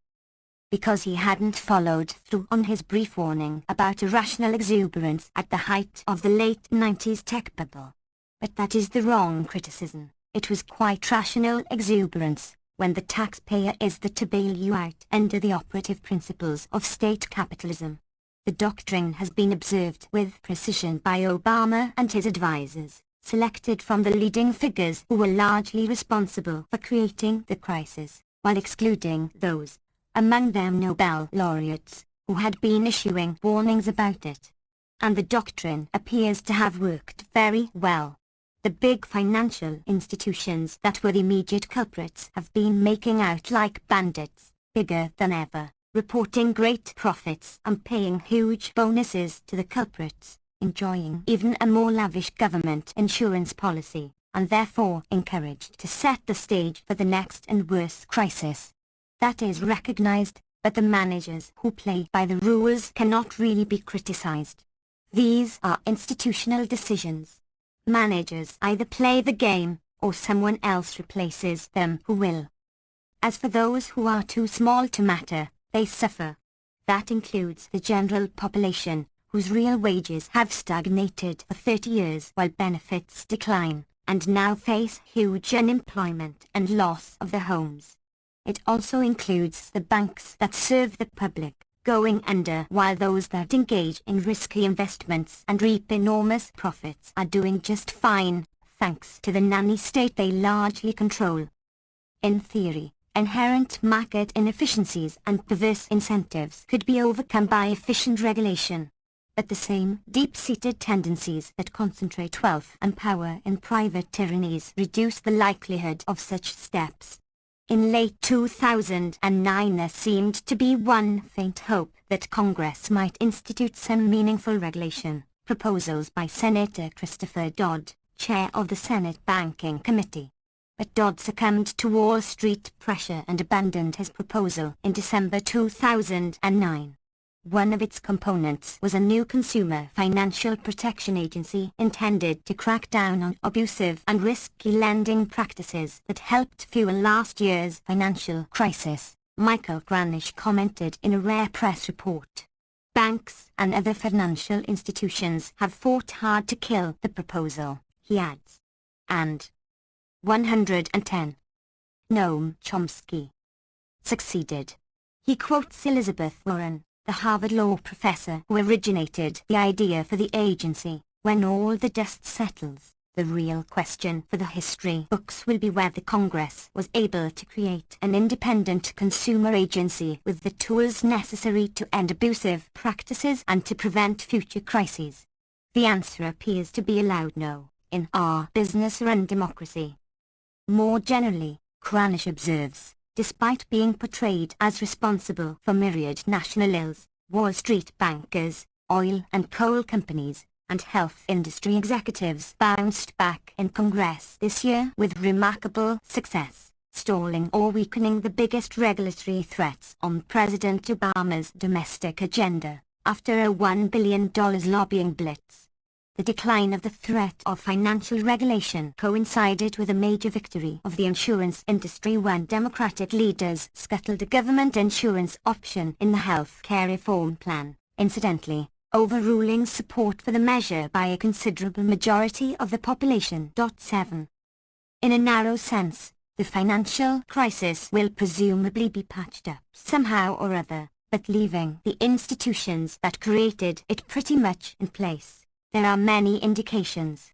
Thus, in June 2009, the Treasury Department permitted early repayments of its DAP loans to banking institutions, which reduces their capacity to lend, as was immediately pointed out, though it allows the banks to pour money into pockets of the few who matter. The mood on Wall Street was captured by two Bank of New York Mellon employees, who predicted their lives and pay would improve, even if the broader economy did not. 8. Financial institutions are exulting that talk of reform has been effectively beaten back. The likely result of the huge public bailout, the business press predicts, will be a package of worthy but lukewarm reforms that leave the global financial system and taxpayers exposed to another costly bust some years down the road. The most powerful may in the end gain the most. The crisis may be turning out very well for many of the behemoths that dominate U.S. finance. The press reports a series of federally arranged mergers safely landed troubled banks on the decks of more stable firms, and it allowed the survivors to Latin American and Caribbean unity. 111. Emerge from the turmoil with strengthened market positions, giving them even greater control over consumer lending and more potential to profit, and with even better opportunities to take risks and gain profits without concern from the consequences of failure, thanks to the government insurance policy. Martin Wolf of the Financial Times, the media's most respected financial commentator, writes that the financial system was saved from an abyss only by massive robbery of taxpayers to pay off the financial sector's creditors, a decision that was quite unbearable, but also correct, given the alternative. The lesson learned is that every systemically significant institution must be rescued in a crisis, though we cannot let stand the doctrine that systemically significant institutions are too big or interconnected to be allowed to fail in the crisis. In brief, a shocking indictment of financial liberalization. This virtual contradiction could, he believes, be overcome by preemptive tightening, the proposal of former chief economist of the Bank of International Settlements, William White, measures to compel the financial institutions to control their profit-seeking in advance. In a socio-economic system where even mild regulatory measures are easily beaten back, the proposal, however necessary, has about as much chance of realization as significant measures to prevent environmental catastrophe. 9. The reasons are similar. Business executives understand as well as other educated elites that the world is heading toward environmental catastrophe if no serious steps are taken to avert it. Nevertheless, they are dedicated to bringing about this result. They put huge efforts into convincing the public to reject what they know to be true and ominous. And they are successful, as polls illustrate. An enormous business-backed propaganda campaign is surely a factor in the very sharp decline of concern among Americans over global warming, to the point where by late 2009, barely 1/3 believe that it is influenced by human activity. 10. The standard explanation from the willingness of business executives to dismiss the fate of their grandchildren and even to destroy what they own is that short-term profits outweigh long-term considerations. That is not false. As noted earlier, institutional structures virtually require conformity to that principle. But the answer is 112. Noam Chomsky. Incomplete. Once again, the choice results from fundamental market inefficiencies, the pressure to ignore the impact on others in undertaking transactions, if one wants to stay in the game. In this case, the externalities happen to be the fate of the species, but the logic is the same. A more general conclusion is that markets may more or less work for a while, but unless sharply constrained they almost necessarily lead to disaster. And constraints are unlikely when major media are often adjuncts of business, the government is largely in its pocket, and the general public is marginalized in one way or another, and susceptible to manipulation. the success of the healthcare industry in 2009 in blocking meaningful reform of the notoriously inefficient and expensive US healthcare system, to which we return, did not pass unnoticed. Within weeks the energy-intensive industries, which had been pouring funds into lobbying against bills that might regulate fossil fuel use and emissions, adopted the successful model of the insurance industry. They began organizing public rallies with employees boozed in by the companies, portrayed as citizens' movements that are protesting government efforts to undermine the unconstrained use of oil, a principle that we hold dear, and is our future, in the words of a rodeo announcer recruited to express the will of the public, who happen to favor the measures the industries are opposing, but that is another footnote. The campaign is supported by the major business lobbies, the National Association of Manufacturers, the American Petroleum Institute, and the U.S. Chamber of Commerce, which mounted an expensive campaign of ads and rallies to try to win over key senators, particularly the moderate Democrats. So-called Republicans reliably follow instructions. In this case the efforts will not just break the bank but may also lead to environmental catastrophe, but profits for the next quarter, leading to huge bonuses for the CEOs, far outrank any such improper thoughts, and institutional structures virtually dictate such outcomes unless an aroused public intervenes. One of the prairie agencies hired to promote the cause, Bonner and Associates, conceded that letters they were sending purported to be from groups like the National Association for the Advancement of Colored People and Hispanic organizations were in fact forgeries. The error was quickly for Latin American and Caribbean Unity. 113. Given. That is quite unlike the treatment of Acorn, which works for the poor and oppressed and was virtually destroyed when some of its poorly paid employees were caught in a scam set up by a right-wing organization. And of course the major corporate brigands, like those ripping off billions of dollars for reconstructing Iraq, are exempt even from censure. 11.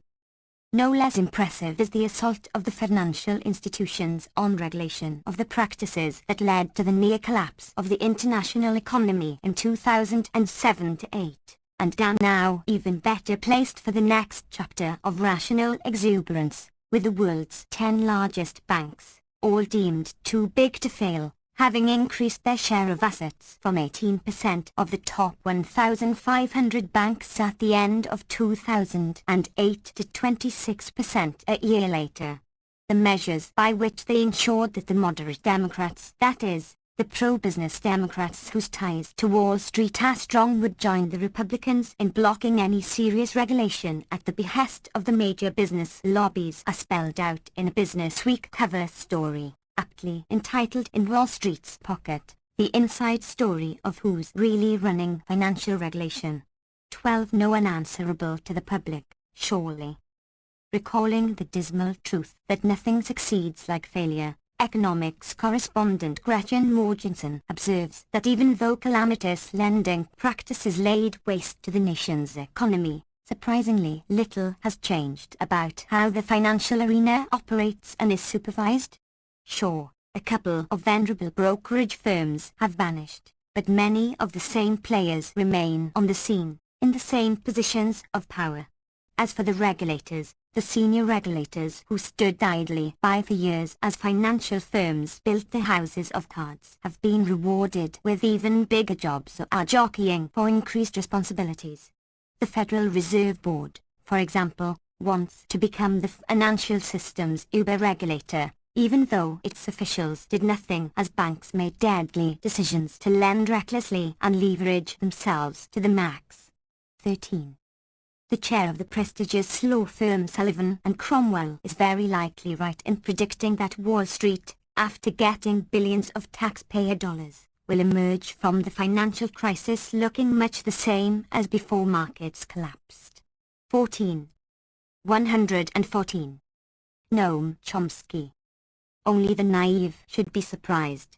A basic principle of modern state capitalism is that cost and risk are socialized to the extent possible, while profit is privatized.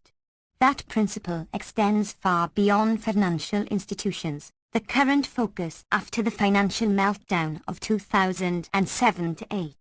But much the same is true for the entire advanced economy, which, as discussed earlier, relies extensively on the state for innovation, R&D, procurement when purchases are unavailable, direct bailouts, and numerous other benefits. Furthermore, financial liberalization has effects well beyond the economy. It has long been understood that it is a powerful weapon against democracy, for reasons already reviewed. There are some encouraging signs elsewhere, at least.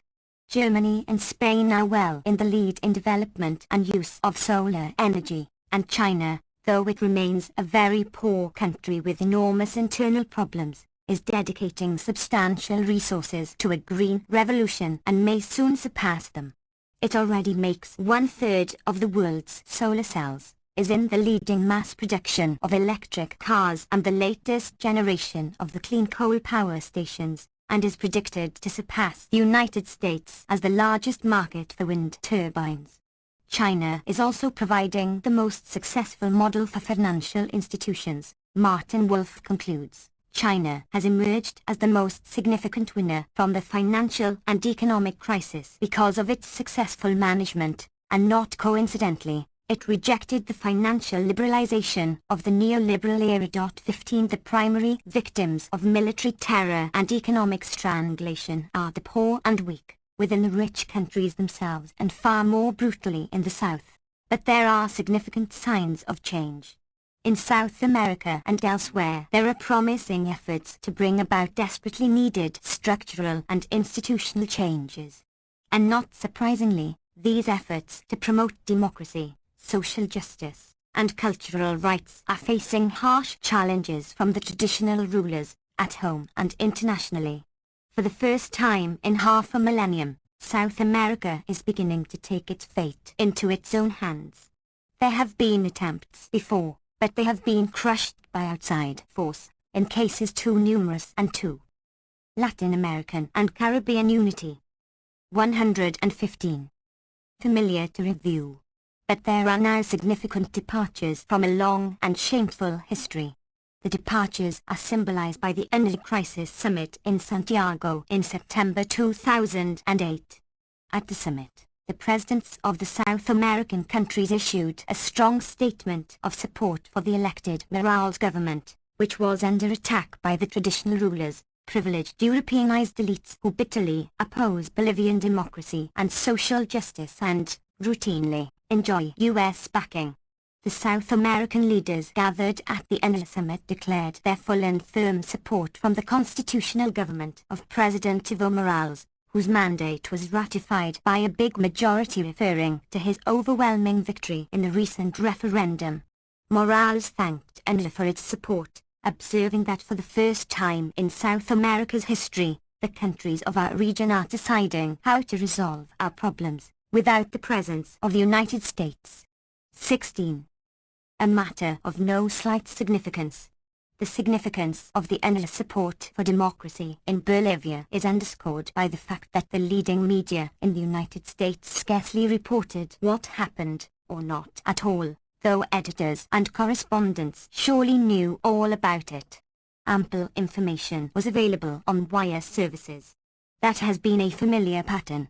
To cite just one example, the important Cochabamba Declaration of South American leaders in December 2006, calling for moves toward integration on the model of the European Union, apparently passed unreported by U.S. media. 17 There are many other cases, all illustrating the same fear among the political class and economic centers in the United States that the hemisphere is slipping from their control. Current developments in South America are of historic significance for the continent and its people. It is well understood in Washington that these developments threaten not only its domination of the hemisphere, but also its global dominance.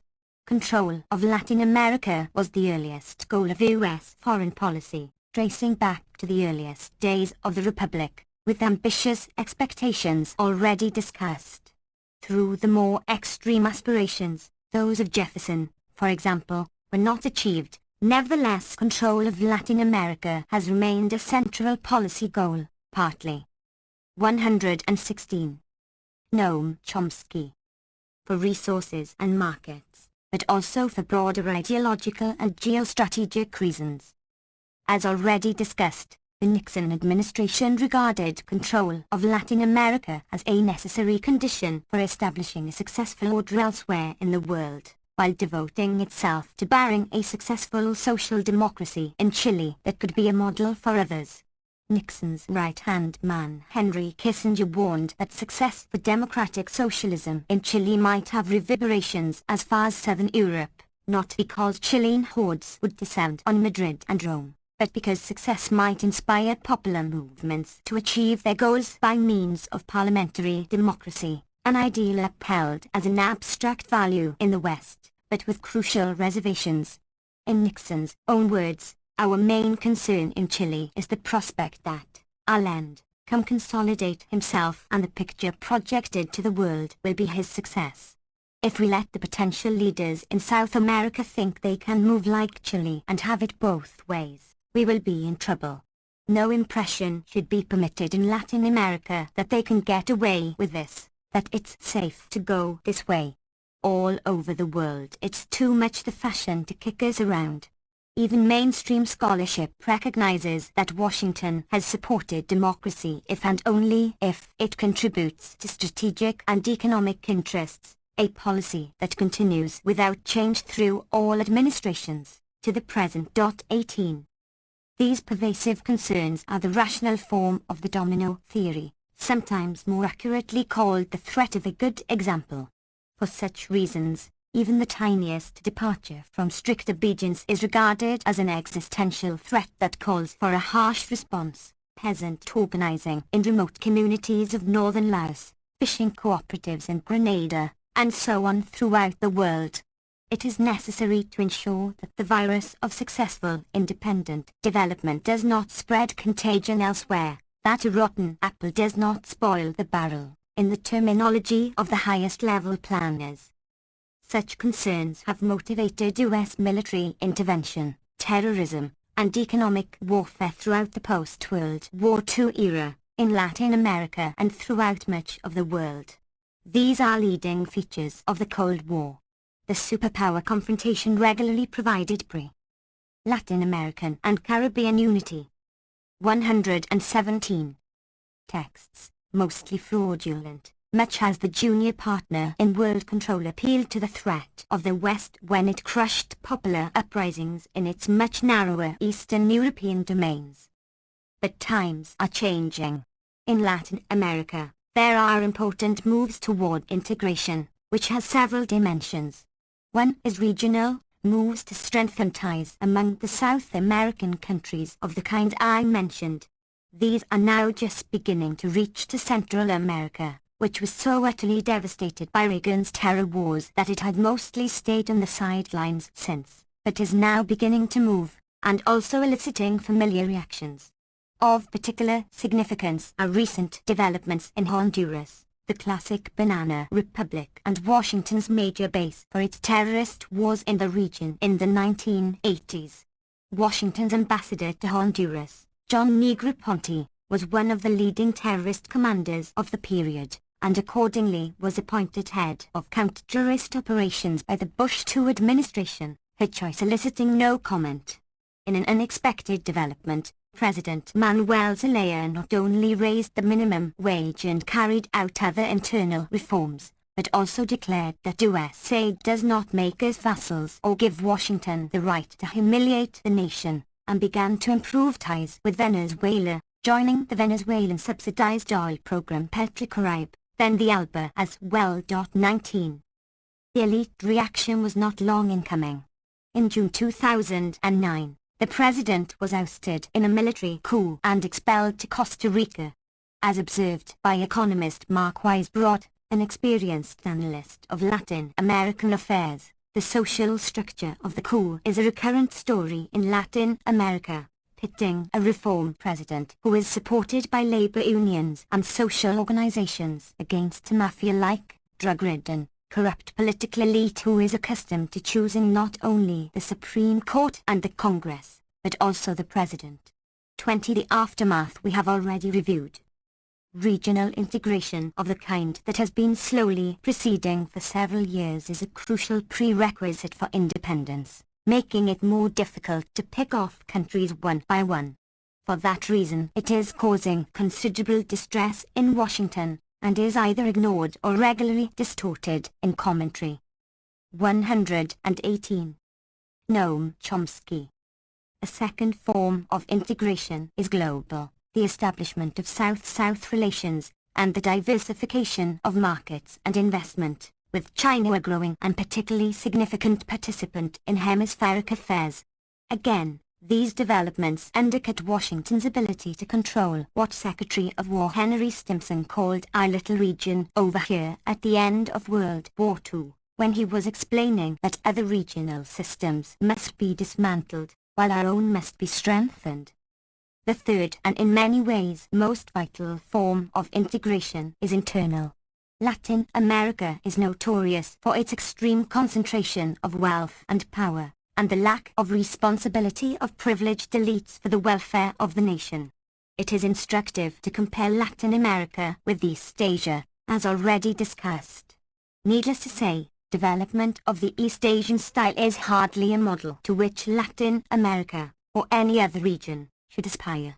The problems of developing truly democratic societies, based on popular control of social, economic, political, and cultural institutions, and overturning structures of hierarchy and domination, remain a serious challenge, posing formidable and essential tasks for the future. The problems of Latin America and the Caribbean have global roots, and have to be addressed by regional and global solidarity along with internal struggle. The growth of the social forums, first in South America, now elsewhere, has been one of the most encouraging steps forward in recent years.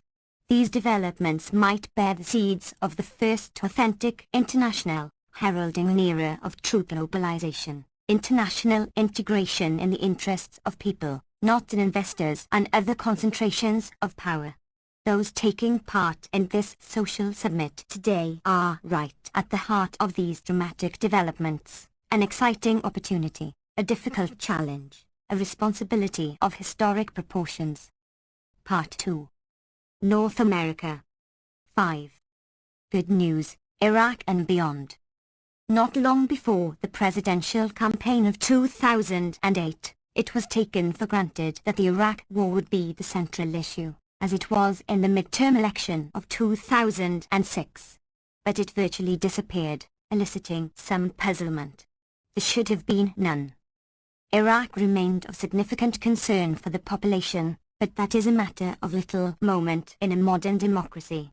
The important work of the world is the domain of the responsible men, who must live free of the trampling and the roar of a bewildered herd, the general public, ignorant and meddlesome outsiders whose function is to be spectators, not participants.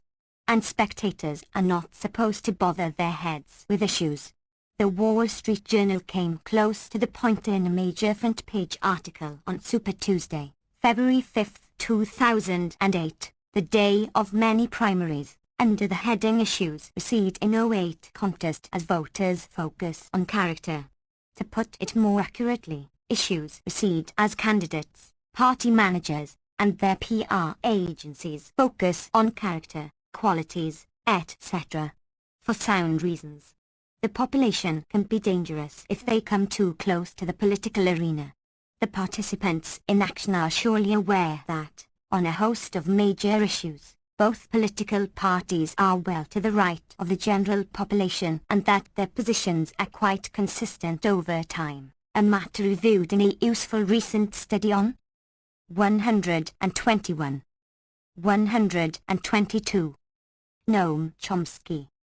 Foreign Policy by Benjamin Page and Marshall Boughton. The same is true on domestic policy. It is important, then, for the attention of the herd to be diverted elsewhere. 1. The quoted admonitions, taken from highly regarded progressive essays on democracy by the leading American public intellectual of the 20th century, Walter Lippmann, capture well the perceptions of intellectual opinion, largely shared across the narrow elite spectrum. The common understanding is revealed more in practice than in words, though some, like Lippmann, do articulate it. President Wilson, for example, who held that an elite of gentlemen with elevated ideals must be empowered to preserve stability and righteousness, to essentially the perspective of the Founding Fathers. In more recent years the gentlemen are transmuted into the technocratic elite and action intellectuals of Camelot, Strauss-Neokens, or other configurations. But throughout, one or another variant of the doctrine prevails, with its Leninist overtones. For the vanguard who uphold the elevated ideals and are charged with managing the society and the world, the reasons for Iraq's drift off the radar screen should not be obscure.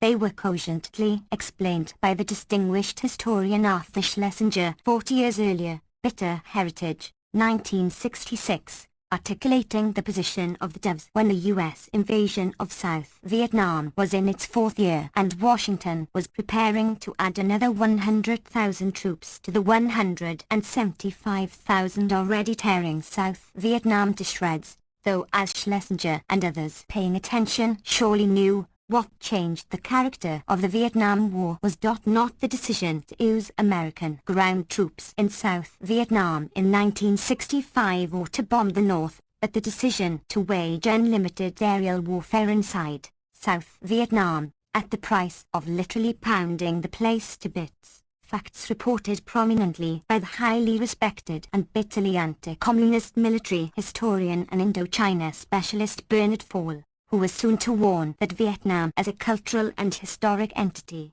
is threatened with extinction, as the countryside literally dies under the blows of the largest military machine ever unleashed on an area of this size. Good news, Iraq and beyond. 123. By the time Schlesinger wrote, the invasion launched by Kennedy was facing difficulties and imposing serious costs on the United States. So he and other Kennedy liberals were reluctantly beginning to question their hawkish stance.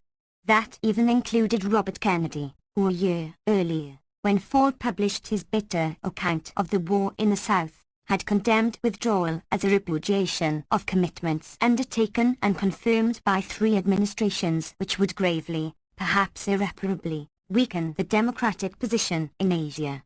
But by 1966, RFK, Schlesinger, and some other Camelot hawks began to call for a negotiated settlement, though not withdrawal, never an option, just as withdrawal without victory was never an option for JFK, contrary to many illusions. 3.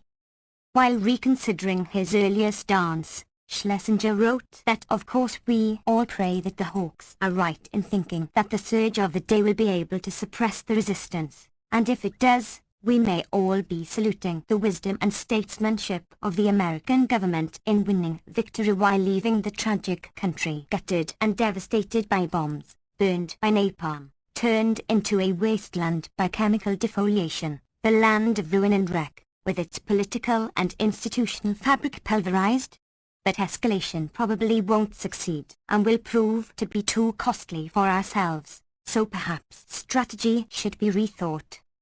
Attitudes toward the war at the liberal extreme were well illustrated by the concerns of the Massachusetts branch of Americans for Democratic Action. In late 1967, when opposition to the war was finally becoming a mass popular movement, the Ada leadership undertook considerable, and quite comical, efforts to prevent applications for membership from people they feared would speak in favor of an anti-war resolution sponsored by a local chapter that had fallen out of control. Howard Zinn and I were the terrifying applicants.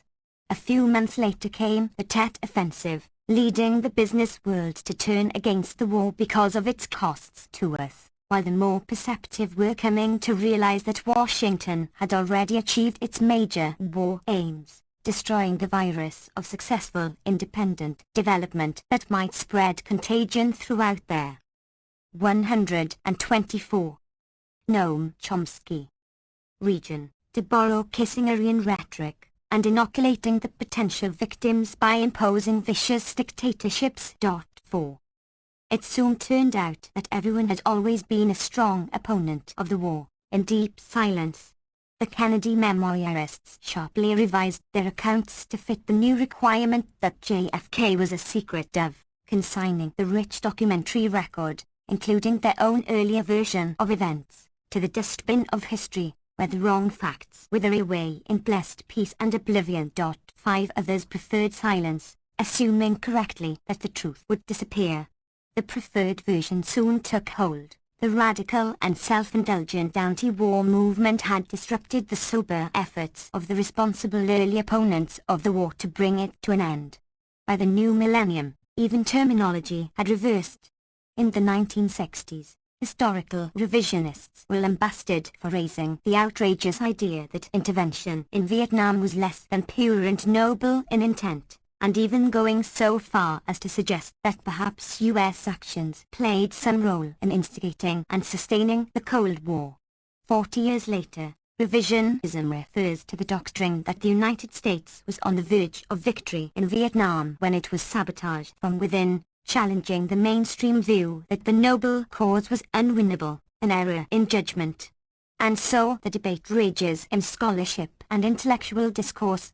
The terminological shift reflects a shift in the ideological spectrum, a considerable victory for the guardians of the imperial culture, among educated elites at least. At the war's end, in 1975, the position of the extreme doves was expressed by Anthony Lewis, the most critical voice in the newspaper of record, and the media rather generally. He observed that the war began with blundering efforts to do good. The phrase efforts to do good is close to tautology within the doctrinal system, blundering because of costs and failures, though by 1969 it had become clear to most of the world, and most Americans, that the intervention had been a disastrous mistake. The argument against the war, Lewis explained, was that the United States had misunderstood the cultural and political forces at work in Indochina, that it was in a position where it could not impose a solution except at a price too costly to itself. 6. Good news, Iraq and beyond. 125. By 1975, when Lewis wrote, most Americans had a radically different view. Some 70% regarded the war as fundamentally wrong and immoral, not as a mistake.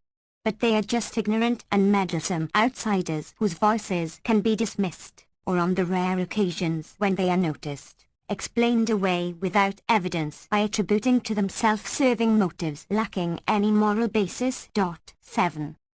Elite reasoning, and the accompanying attitudes, carry over with little change to critical commentary on the U.S. invasion of Iraq today. And although criticism of the Iraq War is far greater and more far-reaching than in the case of Vietnam at any comparable stage, nevertheless the principles that Schlesinger articulated decades ago remain in force in media and commentary. It is of some interest that Schlesinger himself took a very different and much more honorable position on the Iraq invasion, virtually alone in his circles. When the bombs began to fall on Baghdad, he wrote that Bush's policies are alarmingly similar to the policy that Imperial Japan employed at Pearl Harbor, on a date which, as an earlier American president said it would, lives in infamy. Franklin D. Roosevelt was right, but today it is we Americans who live in infamy.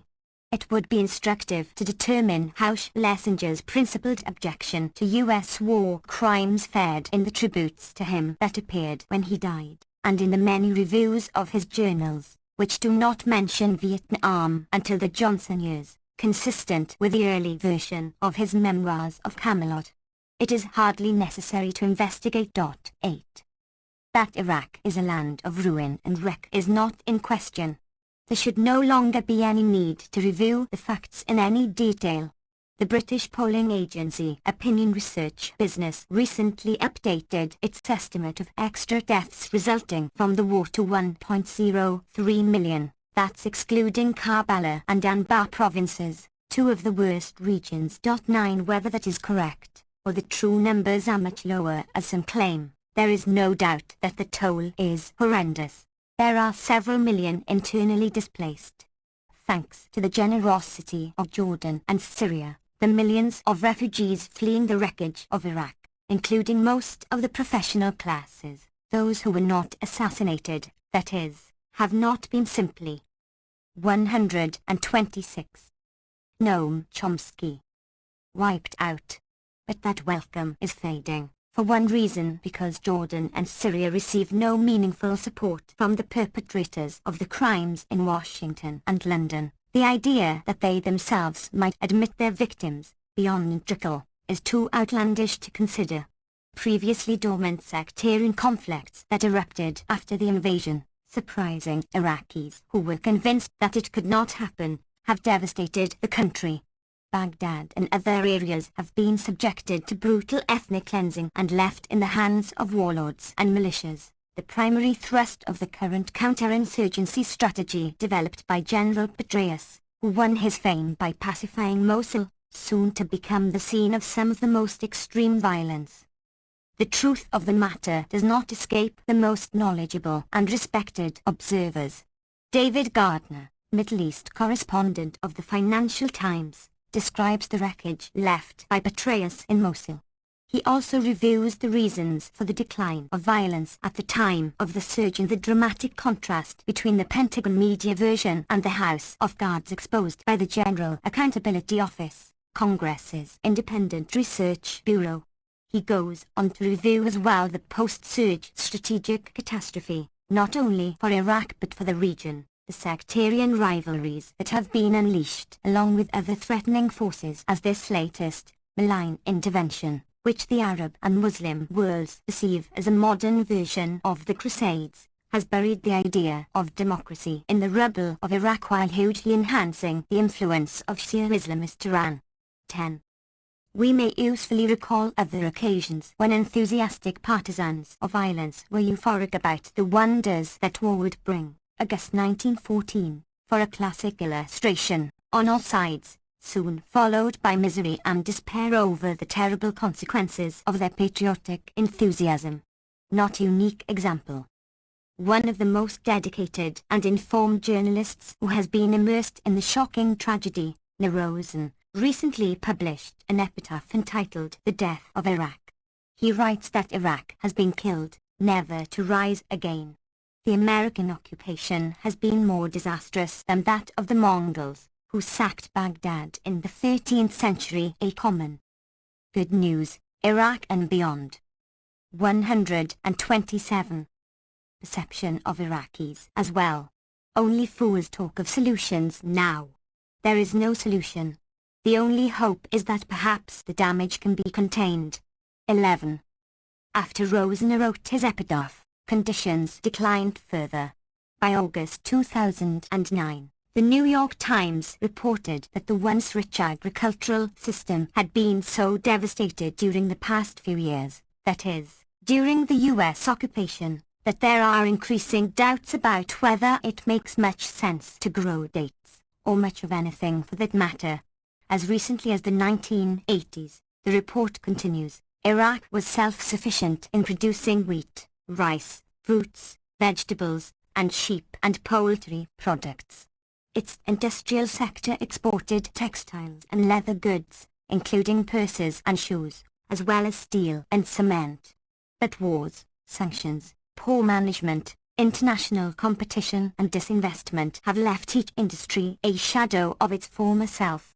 Slowly, Iraq's economy has become based almost entirely on imports and a single commodity, oil, now providing 95% of the government's revenues, leading to dependence on markets that are highly volatile, in large measure because of speculation in financial markets. The grim situation is perhaps nowhere more apparent than in the country's once bountiful date orchards. Iraq, which once produced 3/4 of the world's dates and grew 629 different varieties, is now and also ran, falling behind Egypt, Iran and Saudi Arabia. Last year, the country produced 281,000 tons, according to the Ministry of Agriculture, about half the level of the mid-1980s. Likewise, the number of date processing factories is down to 6 today, from 150 before the American-led invasion in 2003. Iraqi dates are now packaged in the United Arab Emirates, 865 miles away. 12. The U.S.-led sanctions also took a brutal toll, as did Washington's strong support for Saddam Hussein through the period of his worst atrocities in the 1980s, when he was so admired in Washington that his most shocking crimes, the murderous slaughter of Kurds, were denied by the Reagan administration and congressional protests were blocked. The excuse offered is that Iran was more dangerous, but apart from the cynicism, such apologetics cannot be taken seriously. Well after Iraq's war with Iran, the United States continued to support Saddam, even to expedite his development of weapons of mass destruction. Nuclear. 128. Noam Chomsky. Weapons specialist Gary Mulholland testified to Congress in 1992 that if you look at the nuclear weapon program, you can see that if Saddam Hussein had not invaded Kuwait in August 1990, Iraq would be very close to making a bomb today with American machine tools, American instruments for controlling the quality of nuclear weapon material, American computers for nuclear design, and Iraqi scientists trained in America in the techniques of nuclear detonation, in 1989, well after the end of the Iraq-Iran War. Also the UN found American equipment at chemical and ballistic missile sites. The UN early this year sent the US State Department a confidential list of American equipment that had turned up in chemical and ballistic missile programs.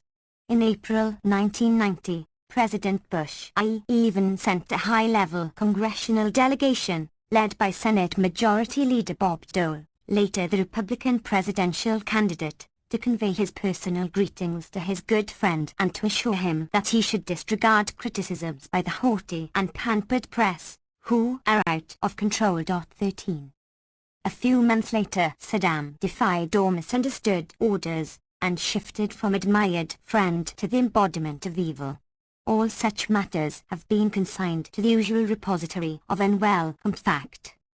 Through the wreckage of Iraq today is too visible to try to conceal. The assault of the new barbarians is carefully circumscribed in the doctrinal system, often with the agency delicately obscured, and almost always excluding the horrendous effects of the Clinton sanctions, one of the great crimes of the last decade of the millennium, including their crucial role in preventing the threat that Iraqis might gain control of their own country, sending Saddam to the same fate as Ceausescu, Marcos, Suharto, Chun, and many other monsters supported by the United States and UK until they could no longer be maintained.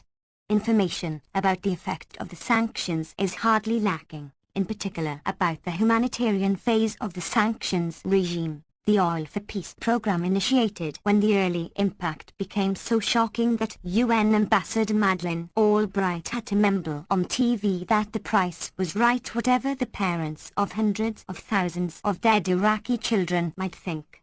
The humanitarian program, which graciously permitted Iraq to good news, Iraq and beyond. 129. Use some of its oil revenues for the devastated population, was administered by highly respected and experienced UN diplomats, who had teams of investigators all over the country and surely knew more about the situation in Iraq than any other Westerners. The first administrator, Dennis Halliday, resigned in protest because he found the policies to be genocidal. His assessment of the sanctions he administered is that they were intended, designed and sustained to kill civilians, particularly children, and that over 1 million people were allowed to die directly due to the impact of UN sanctions. 14. Halliday's successor, Hans von Sponeck, resigned 2 years later when he concluded that the sanctions violated the Genocide Convention. The Clinton administration barred him from providing information about the impact to the Security Council, which was technically responsible. As Albright's spokesperson James Rubin explained, this man in Baghdad is paid to work, not to speak.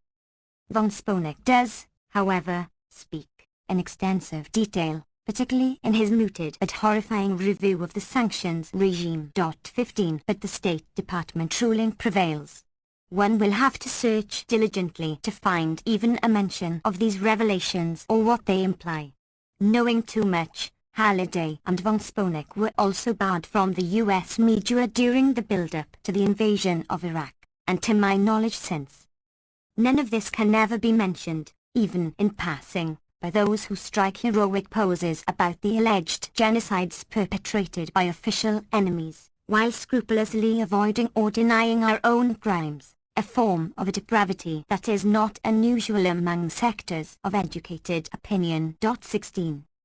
The assessments by Halliday and von Sponeck had considerable weight to the judgment by the very knowledgeable correspondent Jonathan Steele, referring to the invasion and its aftermath, on the appalling horror of what has become the greatest humanitarian catastrophe in the world, undertaken primarily to secure access to the country's oil reserves and to send a message of dominance across the region. 17. Returning to the 2008 presidential campaign, it is true that Iraq was a marginal issue. That is natural, given the spectrum of hawk-dove elite opinion. The liberal doves adhere to their traditional reasoning and at 130. Noam Chomsky. Attitudes, praying that the hawks will be proven right and that the United States will win a victory in the land of ruin and wreck, establishing stability, a code word for subordination to Washington's will. By and large, hawks are encouraged, and doves silenced, by the good news about Iraq. And there is good news. The U.S. occupying army in Iraq, euphemistically called the Multinational Force Iraq, carries out regular studies of popular attitudes, a crucial component of population control measures, or COIN, in the currently favored term for age-old counterinsurgency doctrine. In December 2007, the Pentagon released a study of focus groups, which was uncharacteristically upbeat. The survey provides very strong evidence that national reconciliation is possible and anticipated, contrary to prevailing voices of hopelessness and despair, Karen DeYoung reported in the Washington Post. The survey, she continues, found that a sense of optimistic possibility permeated all focus groups. And far more commonalities than differences are found among these seemingly diverse groups of Iraqis. This discovery of shared beliefs among Iraqis throughout the country is good news, according to a military analysis of the results. 18. The shared beliefs were identified in the report. To quote DeYoung, Iraqis of all sectarian and ethnic groups believe that the U.S. military invasion is the primary root of the violent differences among them, and see the departure of occupying forces as the key to national reconciliation. So according to Iraqis, there is hope of national reconciliation if the invaders, who are responsible for the internal violence, withdraw and leave Iraq to Iraqis. The conclusions are credible, consistent with earlier polls, and also with the apparent reduction in violence when the British finally withdrew from Basra, having decisively lost the south, which produces over 90% of government revenues and 70% of Iraq's proven oil reserves by 2005, according to Anthony Cordesman, the most prominent, and respectably hawkish, U.S. specialist on military affairs in the Middle East. 19. The December 2007 report did not mention other good news. Iraqis appear to accept the highest values of Americans, which should be very gratifying. Specifically, they accept the principles of the Nuremberg Trial. Good news, Iraq and beyond. 131. Bill that sentenced Nazi war criminals to hanging for such crimes as supporting aggression and preemptive war. The main charge against Foreign Minister von Ribbentrop, whose position in the Nazi regime corresponded to that of Colin Powell and Condoleezza Rice, also strong supporters of aggression and preemptive war, more accurately, in their case, preventive war, a doctrine that does not even have the limited legitimacy of preemptive war. The tribunal defined aggression clearly enough. Invasion by its armed forces of one state of the territory of another state. The invasion of Iraq is a textbook example. If words have meaning, we need not tarry on the pretexts. Thoroughly exploded even before the aggression was launched, and decisively shortly after.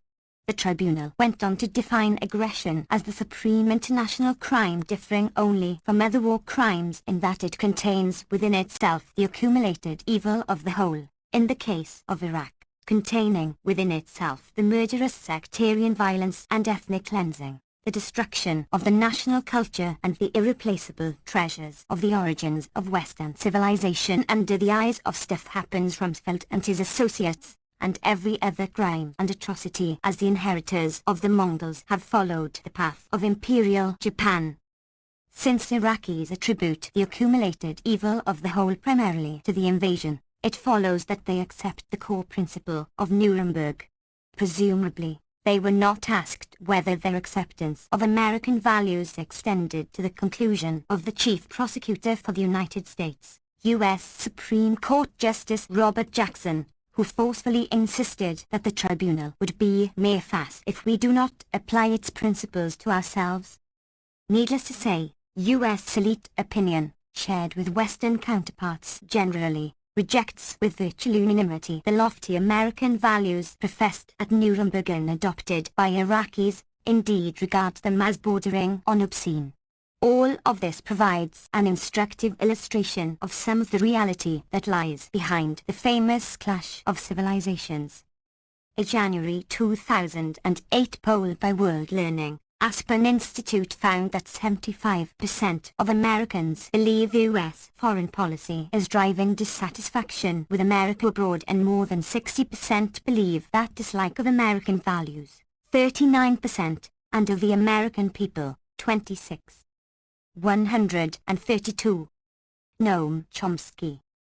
Percent is also to blame. The perception is inaccurate, fed by propaganda. There is little dislike of Americans, and dissatisfaction abroad does not derive from dislike of American values. Rather, from acceptance of these values and recognition that they are rejected by the U.S. government and elite opinion. 20. Other good news had been reported by General Petraeus and Ambassador Ian Crocker during the extravaganza staged on September 11, 2007, to drum up support for the administration and its impressive achievements. Perhaps we should call the commander Lord Petraeus, in light of the reverence displayed by the media and commentators on this occasion. Parenthetically, only a cynic might imagine that the date was chosen to insinuate the Bush-Cheney claims of links between Saddam Hussein and Osama bin Laden, so that by committing the supreme international crime they were defending the world against terror, which increased sharply as a result of the invasion as anticipated, sevenfold according to an analysis by terrorism specialists Peter Bergen and Paul Cruikshank, using data of the government-linked Rand Corporation. 21. Petraeus and Crocker provided figures to show that the Iraqi government had greatly accelerated spending on reconstruction, reaching a quarter of the funding set aside for that purpose. Good news indeed, until it was investigated by the Government Accountability Office, which found that the actual figure was 1/6 what Petraeus and Crocker reported, a 50% decline from the preceding year. 22. More good news is the decline in sectarian violence, attributable in part to the success of the ethnic cleansing that Iraqis blame on the invasion. There are simply fewer people to kill in the cleansed areas. But it is also attributable to Washington's decision to support the tribal groups that had previously organized to drive out Iraqi al-Qaeda, to an increase in U.S. troops, and to the decision of Muqtada al-Sad's Mahdi army to stand down and consolidate its gains. 23. What the press calls halting aggression. By definition, only Iraqis can commit aggression in Iraq, or Iranians, of course. Though there are few signs of it several years later, it is not impossible that Petraeus's strategy might someday approach the success of their good news, Iraq and beyond. 133. Russians in Chechnya, where fighting is now limited and sporadic, and Grozny is in the midst of a building boom after having been reduced to rubble by the Russian attack, C. J. Chivers reports, also on September 11th, as Petraeus provided the good news. Perhaps someday Baghdad and Fallujah too will enjoy electricity restored in many neighborhoods, new businesses opening and cities' main streets repaved, as in booming Grozny. Possible, but dubious, in the light of the likely consequence of creating warlord armies that may be the seeds of even greater sectarian violence, adding to the accumulated evil of the aggression. 24. If Russians rise to the moral level of liberal intellectuals in the West, they must be saluting Putin's wisdom and statesmanship for his achievements in his murderous campaign in Chechnya. A few weeks after the Pentagon's good news from Iraq, New York Times military Iraq expert Michael Gordner wrote a reasoned and comprehensive review of the options on Iraq policy facing the candidates for the presidential election. One voice is missing: Iraqis. Their preference is not rejected. Rather, it is not worthy of mention. And it seems that there was no notice of the fact. That makes sense on the usual tacit assumption of most discourse on international affairs. We own the world, so what does it matter what others think? They are unpeople, to borrow the term used by British diplomatic historian Mark Curtis in his work on Britain's Crimes of Empire, very illuminating work, accordingly deeply hidden. Routinely, Americans join Iraqis in unpeoplehood. Their preferences to provide no options. 25. To cite another instructive example, consider Gerald Saib's reflections in the Wall Street Journal on time to look ahead in Iraq. Saib is impressed that debate over Iraq is finally beginning to go beyond the cartoon-like characteristics of what has come before and is now beginning to confront the right issue, the more profound questions. The more profound questions are the long-term ones. Regardless of how things evolve in a new president's first year, the U.S. needs to decide what its lasting role should be in Iraq. Is Iraq to be a permanent American military outpost, and will American troops need to be on hand in some fashion to help defend Iraq's borders for a decade or more, as some Iraqi 134. Noam Chomsky. Officials themselves have suggested. Will the U.S. see Iraq more broadly as a base for exerting American political and diplomatic influence in the broader Middle East, or is that a mistake? Is it better to have American troops just over the horizon, in Kuwait or ships in the Persian Gulf? Driving these military considerations is the political question of what kind of government the U.S. can accept in Iraq. 26.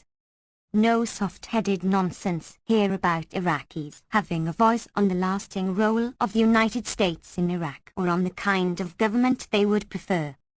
Saib should not be confused with the columnists in the journal's opinion pages.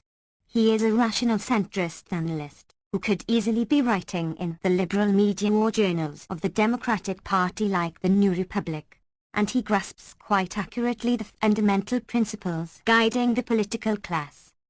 Such reflections of the imperial mentality are deeply rooted. To pick examples almost at random, shortly after the Petraeus celebration, in December 2007, Panama declared a day of mourning to commemorate the U.S. invasion of 1989, which killed thousands of poor people, so Panamanian human rights groups concluded, when Bush I-bombed the El Corralo slums and other civilian targets. The day of mourning of the unpeople scarcely merited a flicker of an eyelid here.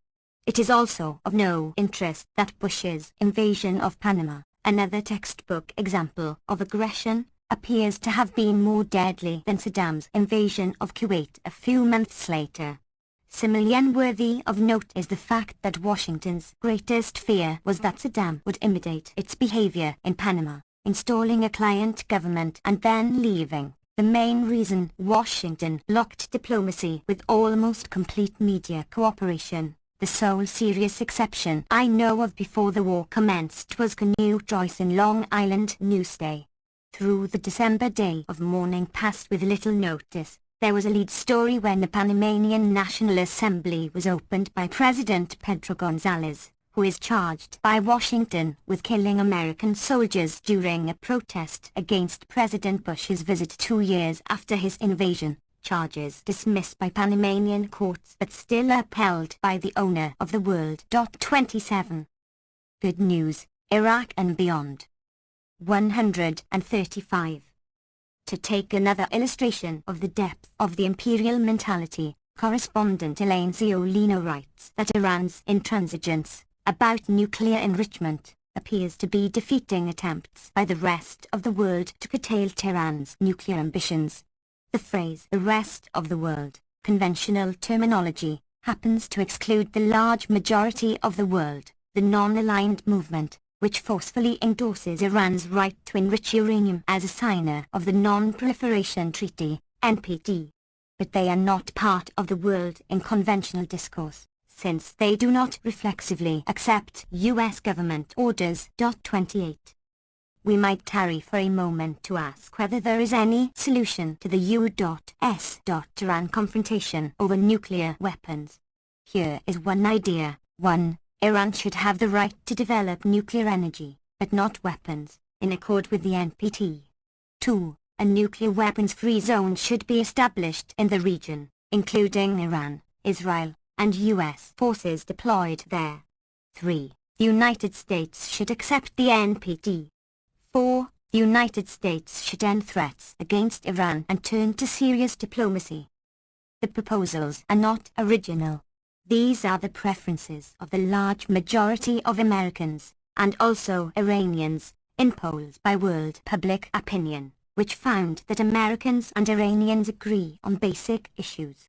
At a forum at the Johns Hopkins School of Advanced International Studies when the polls were released, Joseph Sirensen, Senior Vice President for National Security and International Policy at the Center for American Progress, said the polls showed the common sense of both the American people and the Iranian people, who seemed to be able to rise above the rhetoric of their own leaders to find common-sense solutions to some of the most crucial questions facing the two nations, favoring pragmatic, diplomatic solutions to their differences.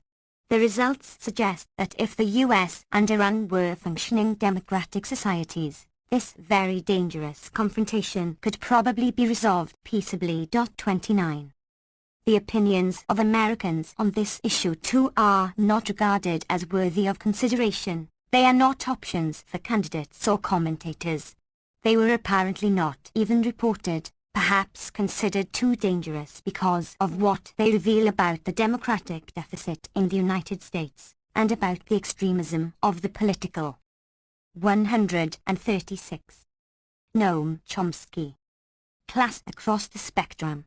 If public opinion were to be mentioned as an option, it would be ridiculed as politically impossible, or perhaps offered as another reason why the public must be put in its place, as Lippmann sternly admonished. There is more to say about the preference of Americans on Iran. On point 1, above, as noted, American opinion happens to accord with the stand of the large majority of the world. Hence, Americans too are not part of the world, as conventionally defined. With regard to point 2, the U.S. and its allies have accepted it, formally at least. UN Security Council Resolution 687 of April 1991 commits them to the goal of establishing in the Middle East a zone free from weapons of mass destruction and all missiles for their delivery, and the objective of a global ban on chemical weapons. Article 14. The United States and UK have a particularly strong commitment to this principle, since it was this resolution that they appealed to in their efforts to provide a thin legal cover for their invasion of Iraq, claiming that Iraq had not lived up to the conditions in 687 on disarmament. As for point 3, 80% of Americans feel that Washington should live up to its commitment under the NPT to undertake good faith efforts to eliminate nuclear weapons entirely, a legal commitment as the World Court determined, explicitly rejected by the Bush administration. Turning to point 4, Americans are calling on the government to adhere to international law, under which the threats of violence that are voiced by all current candidates are a crime, in violation of the UN Charter. The call for negotiations and diplomacy on the part of the American people extends to Cuba, and has for decades, but is again dismissed by both political parties. 30. The possibility that functioning democracy might alleviate severe dangers is regularly illustrated. To take another current example, of great importance, there is now justified concern about Russian reactions to US aggressive militarism. That includes the extension of NATO to the east by Clinton in violation of pledges to Mikhail Gorbachev, but particularly the vast expansion of offensive military capacity under Bush, and more recently, the plans to place missile defense installations in Eastern Europe. Putin is ridiculed for claiming that they are a threat to good news, Iraq and beyond. 137. Russia. But US strategic analysts recognize that he has a point. The programs, they argue, are designed in a way that Russian planners would have to regard as a threat to the Russian deterrent, hence calling for more advanced and lethal offensive military capacity to neutralize them. A new arms race is feared. 31. Recent polls under the direction of strategic analysts John Steinbrunner and Nancy Gallagher reveal a striking disparity between what US and Russian leaders are doing and what their publics desire, again indicating that if these countries were functioning democracies, in which the population had a voice, the increasingly fragile U.S.-Russian strategic relationship could be repaired, a matter of species survival in this case. 32. In a free press, all these matters, and many more like them, would merit regular prominent headlines and in-depth analysis. Having brought up Iran, we might as well turn briefly to the third member of the famous axis of evil, North Korea.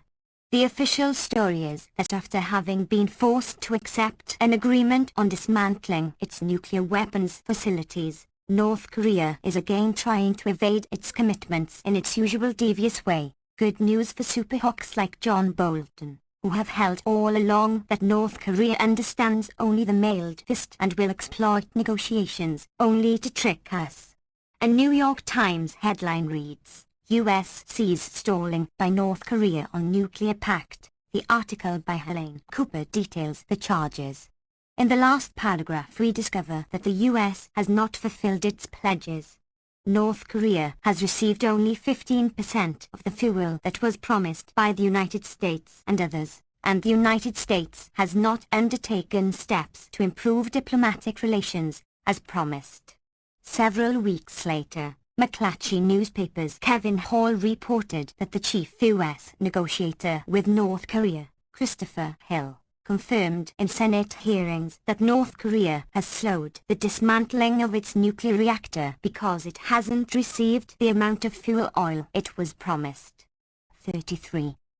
From the specialist literature, and asides here and there, we learn that this is a consistent pattern. North Korea may well have the worst government in the world, but they have been pursuing a pragmatic tit-for-tat policy on negotiations with the United States. When united. 138. Noam Chomsky. States takes an aggressive and threatening stance, they react accordingly. When the United States moves towards some form of accommodation, so do they. When Bush II came into office, both North Korea and the United States were bound by the Framework Agreement of 1994. Neither was fully in accord with its commitments, but the agreement was largely being observed. North Korea had stopped testing long-range missiles. It had perhaps 1 or 2 bombs worth of plutonium, and was verifiably not making more. After 7 Bush years of confrontation, North Korea has 8 to 10 bombs and long-range missiles, and it is developing plutonium. The Clinton administration, Korea specialist Bruce Cummings reports, had also worked out a plan to buy out, indirectly, the North's medium and long-range missiles. It was ready to be signed in 2000, but Bush let it fall by the wayside, and today the North retains all its formidable missile capability. 34. What lies behind Bush's achievements is well understood. His axis of evil speech, a serious blow to Iranian Democrats and reformers, as they have stressed, also put North Korea on notice that the United States was returning to its threatening stance. Washington released intelligence reports about North Korea's clandestine program. These were considered to be dubious or baseless when the latest negotiations began in 2007, probably, commentators speculated, because it was feared that weapons inspectors might enter North Korea and the Iraq story would be repeated. North Korea responded by ratcheting up missile and weapons development. 35. In September 2005, under international pressure, Washington agreed to turn to negotiations within the six-power framework. They achieved substantial success. North Korea agreed to abandon all nuclear weapons and existing weapons programs and allow international inspections, in return for international aid and a non-aggression pledge from the United States, with an agreement that the two sides would respect each other's sovereignty, exist peacefully together and take steps to normalize relations. The ink was barely dry on the agreement when the Bush administration renewed the threat of force, also freezing North Korean funds in foreign banks and disbanding the consortium. Good news, Iraq and beyond. 139. That was to provide North Korea with a light water reactor. Cummings alleges that the sanctions were specifically designed to destroy the September pledges, and to head off an accommodation between Washington and Pyongyang. After Washington scuttled the promising September 2005 agreements, North Korea returned to weapons and missile development and carried out a test of a nuclear weapon. Again under international pressure, and with its policy in tatters, Washington returned to negotiations, leading to an agreement, though it is now dragging its feet on fulfilling its commitments. Cummings concludes that Bush had presided over the most asinine Korea policy in history. These last years, relations between Washington and Seoul have deteriorated drastically. By commission and omission, Bush trampled on the norms of the historic U.S. relationship with Seoul while creating a dangerous situation with Pyongyang.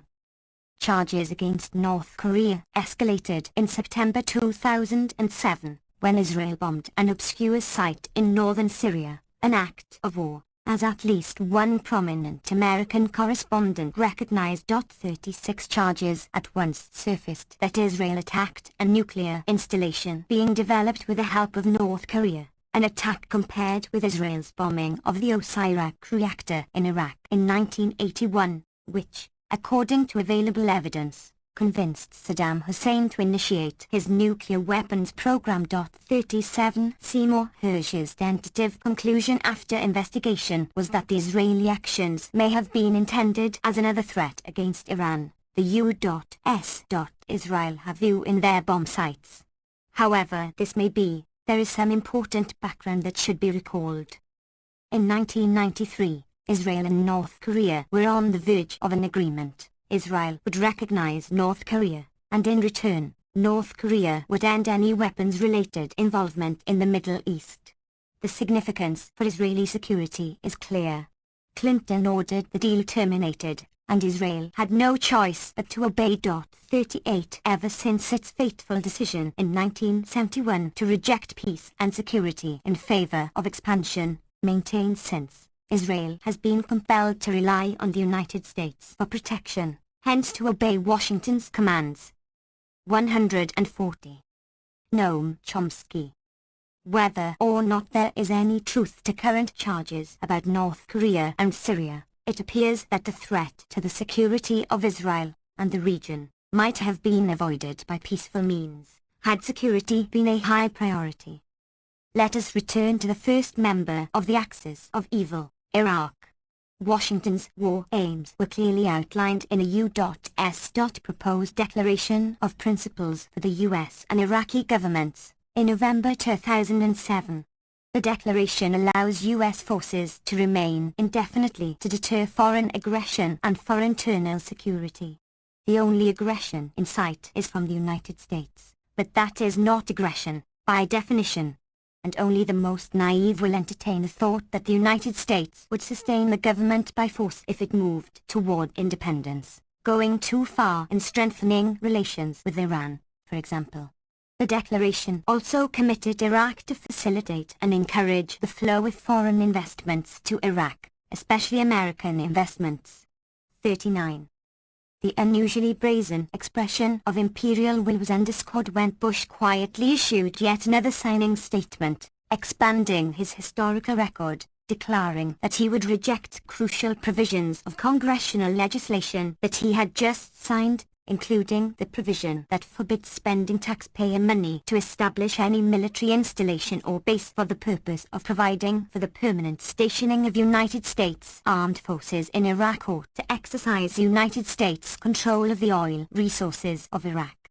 Shortly before, the New York Times had reported that Washington insists that the Baghdad government give the United States broad authority to conduct combat operations, a demand that faces a potential buzzsaw of opposition from Iraq, with its deep sensitivities about being seen as a dependent state. 40. More Third World irrationality.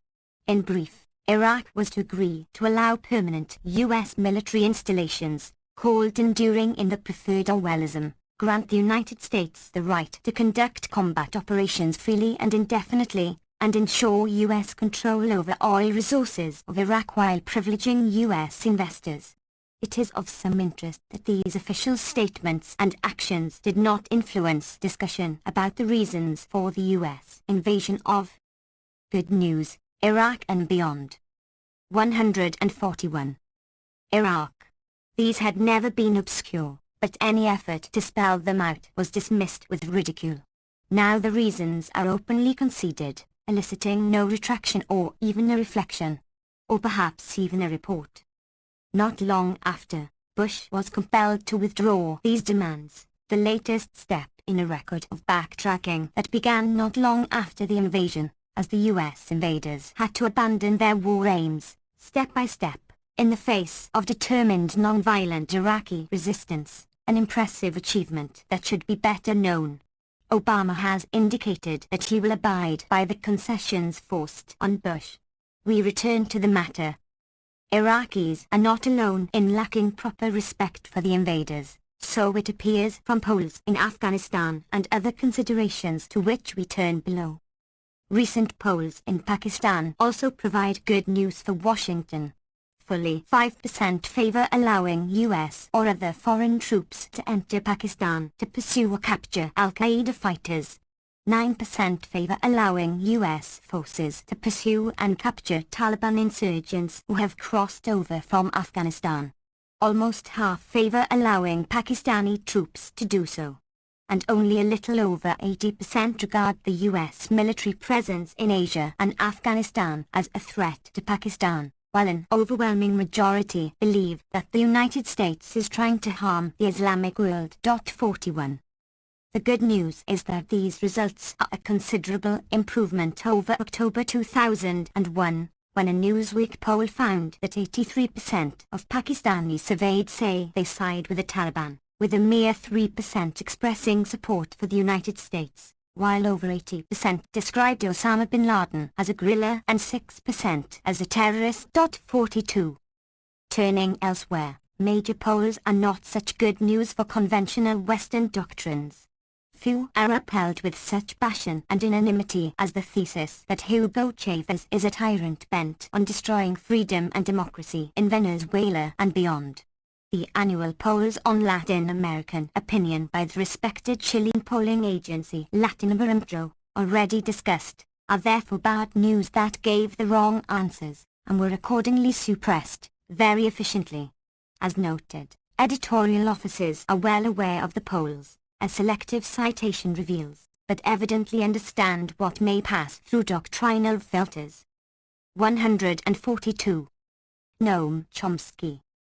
Also receiving scant notice was a declaration of President Chavez at the year's end granting amnesty to leaders of the U.S.-backed military coup that kidnapped the president, disbanded Parliament and the Supreme Court and all other democratic institutions, but was soon overturned by a popular uprising. 43 That the West would have followed Chavez's model in a comparable case is, to put it mildly, rather unlikely.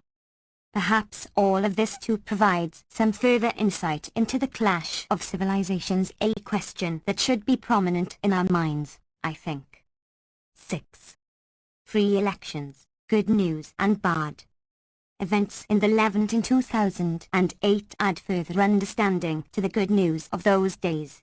In January, in a remarkable act of courageous civil disobedience, tens of thousands of the tortured people of Gaza broke out of the prison to which they had been confined by the U.S.-Israel alliance, with the usual timid European support, as punishment for the crime of voting the wrong way in a free election in January 2006.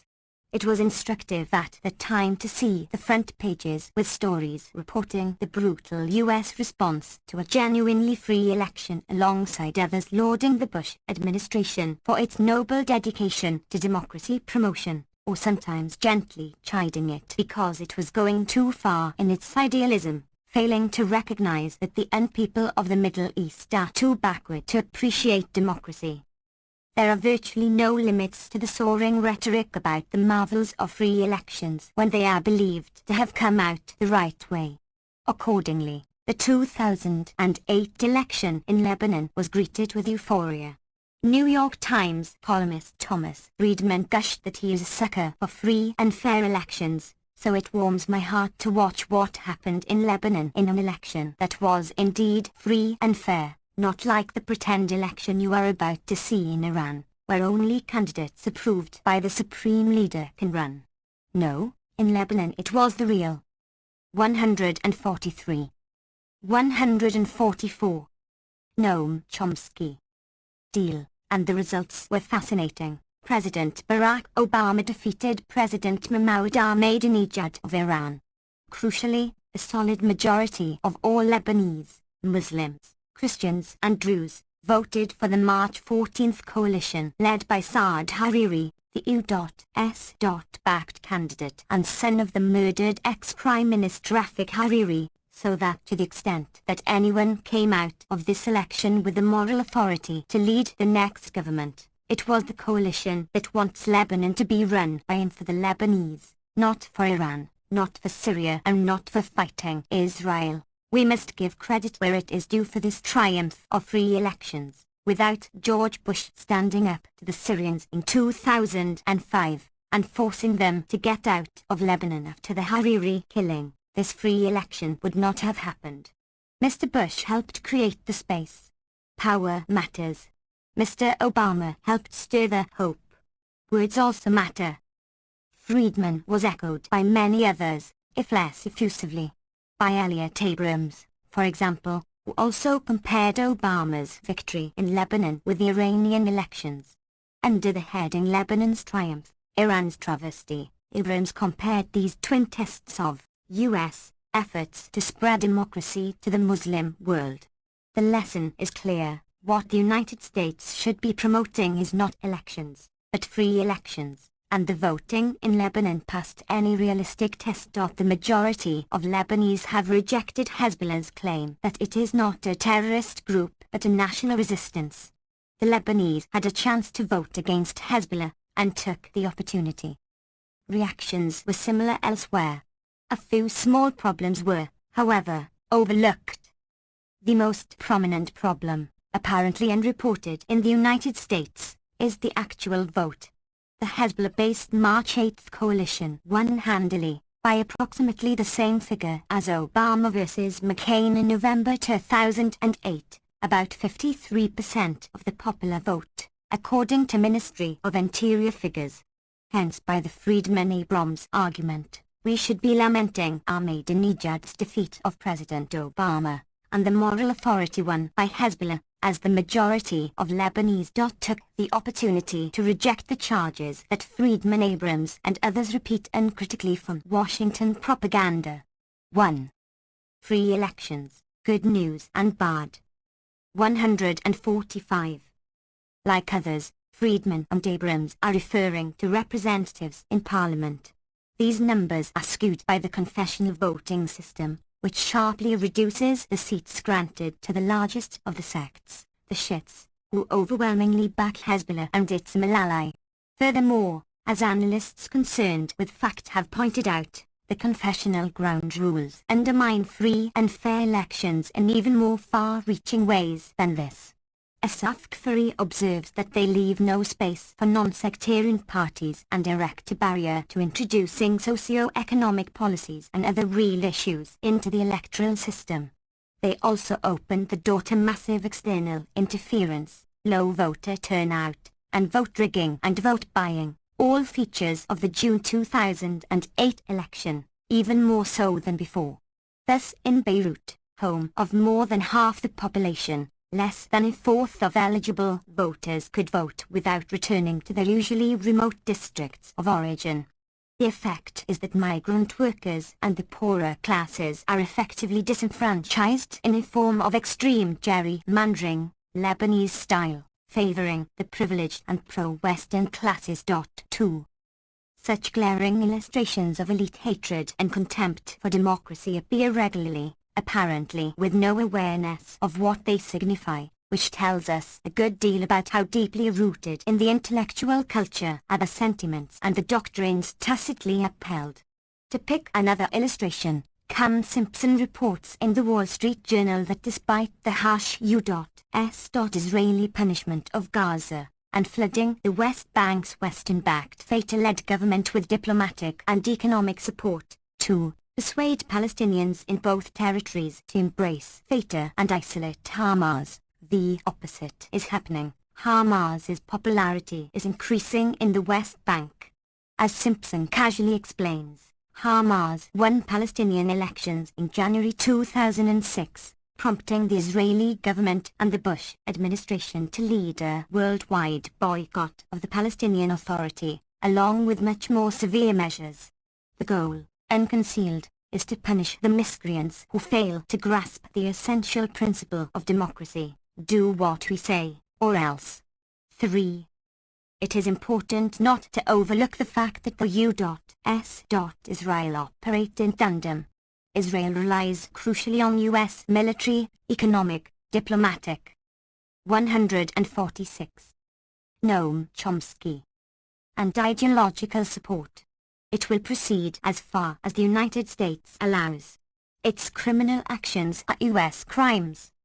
In response to the unfortunate free elections of January 2006, U.S. Israeli punishment of the people of Gaza sharply increased, beginning with many killings in early June, then escalating sharply after the capture of an Israeli soldier, Gilad Shalit, on June 25. That act was bitterly denounced in the West. Israel's vicious response was regarded as understandable if perhaps excessive. These thoughts were untroubled by the dramatic demonstration, at once, that they were sheer hypocrisy. The day before the capture of Corporal Shalit on the front lines of the army attacking Gaza, Israeli forces entered Gaza City and kidnapped 2 civilians, the Muammar brothers, taking them to Israel, in violation of the Geneva Conventions, where they disappeared into Israel's prison population, including almost 1,000 held without charge, often for long periods.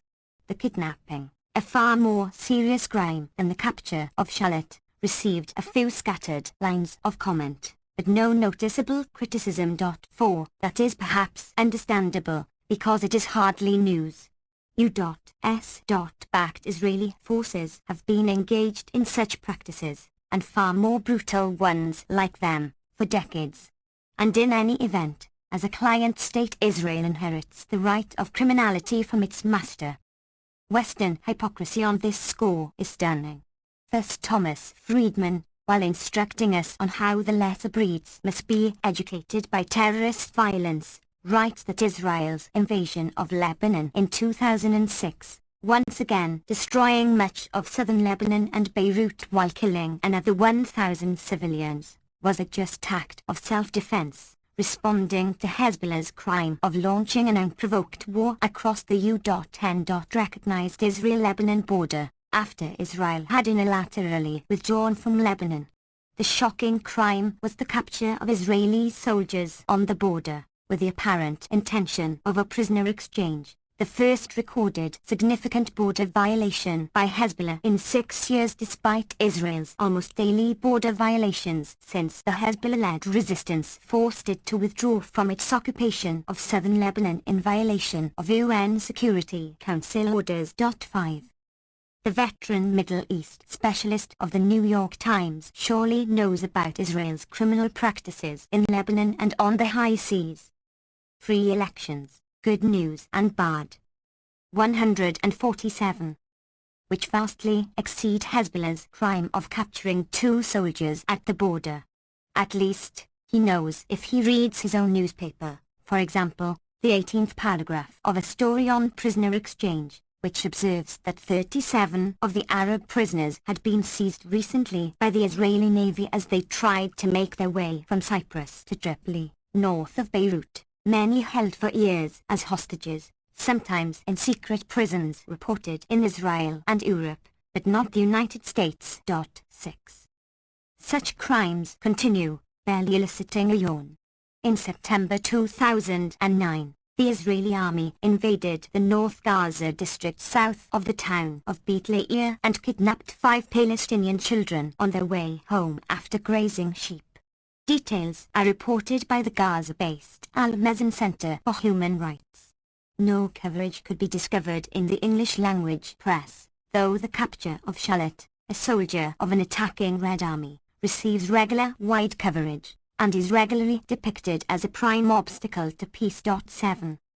Returning to the aftermath of the unacceptable authentic free election in Gaza, U.S. Israeli atrocities escalated once again in June 2007, after a civil war that left Hamas in control of the territory. That is commonly described as a Hamas military coup, demonstrating again their evil nature. The real world is a little different. The civil war was incited by the United States and Israel, in a crude attempt at a military coup to overturn the elections that brought Hamas to power.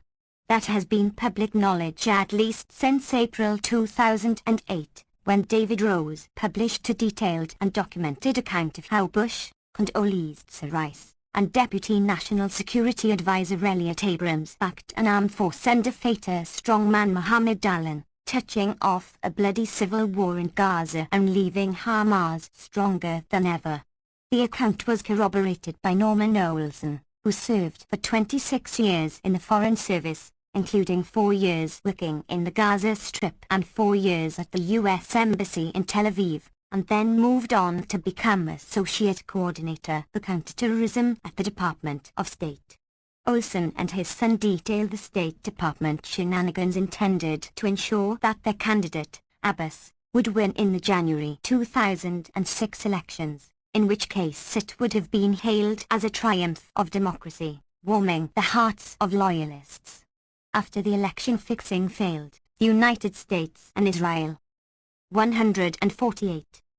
Noam Chomsky turned to the punishment of Palestinians for voting the wrong way, and began arming the militia run by Dahlan.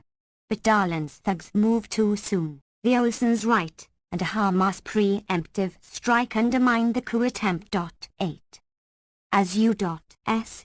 backed Israeli savagery reached new heights in Gaza, the criminal pair continued their work in the other part of the occupied territories, the West Bank, which they have been systematically isolating from Gaza since the Oslo peace process began in 1993. There Israel is carrying forward its U.S. backed programs to take over valuable territory and resources, breaking up the fragments remaining to Palestinians by settlements and huge infrastructure projects, and hundreds of checkpoints mostly for harassment, imprisoning the whole by takeover of the Jordan Valley, and expanding settlement and development in Jerusalem to ensure that there will be no more than a token Palestinian presence in the historic center of Palestinian cultural, commercial, and social life. All settlement-related activities are illegal, but those in Jerusalem are doubly so, in this case, in violation of Security Council orders that go back 40 years. Non-violent reactions by Palestinians and solidarity groups are viciously crushed. There is little notice. even when Nobel laureate Mayor Ed Corrigan Maguire was shot and gassed by Israeli troops while participating in a vigil protesting the separation wall, now better termed an annexation wall. There was apparently not a word in the English language print media, outside of Ireland. 10. It is useful to bear in mind that Israel understood at once that its settlement projects in the occupied territories, and anything related to them, are illegal. Israel's top legal authority on international law, Theodore Moran, a distinguished international lawyer and a leading figure in international tribunals, informed the government in September 1967 that civilian settlement in the administered, occupied territories contravenes the explicit provisions of the Fourth Geneva Convention, the core of international humanitarian law. The cabinet had already been informed of that by Justice Minister Yoav Shapira.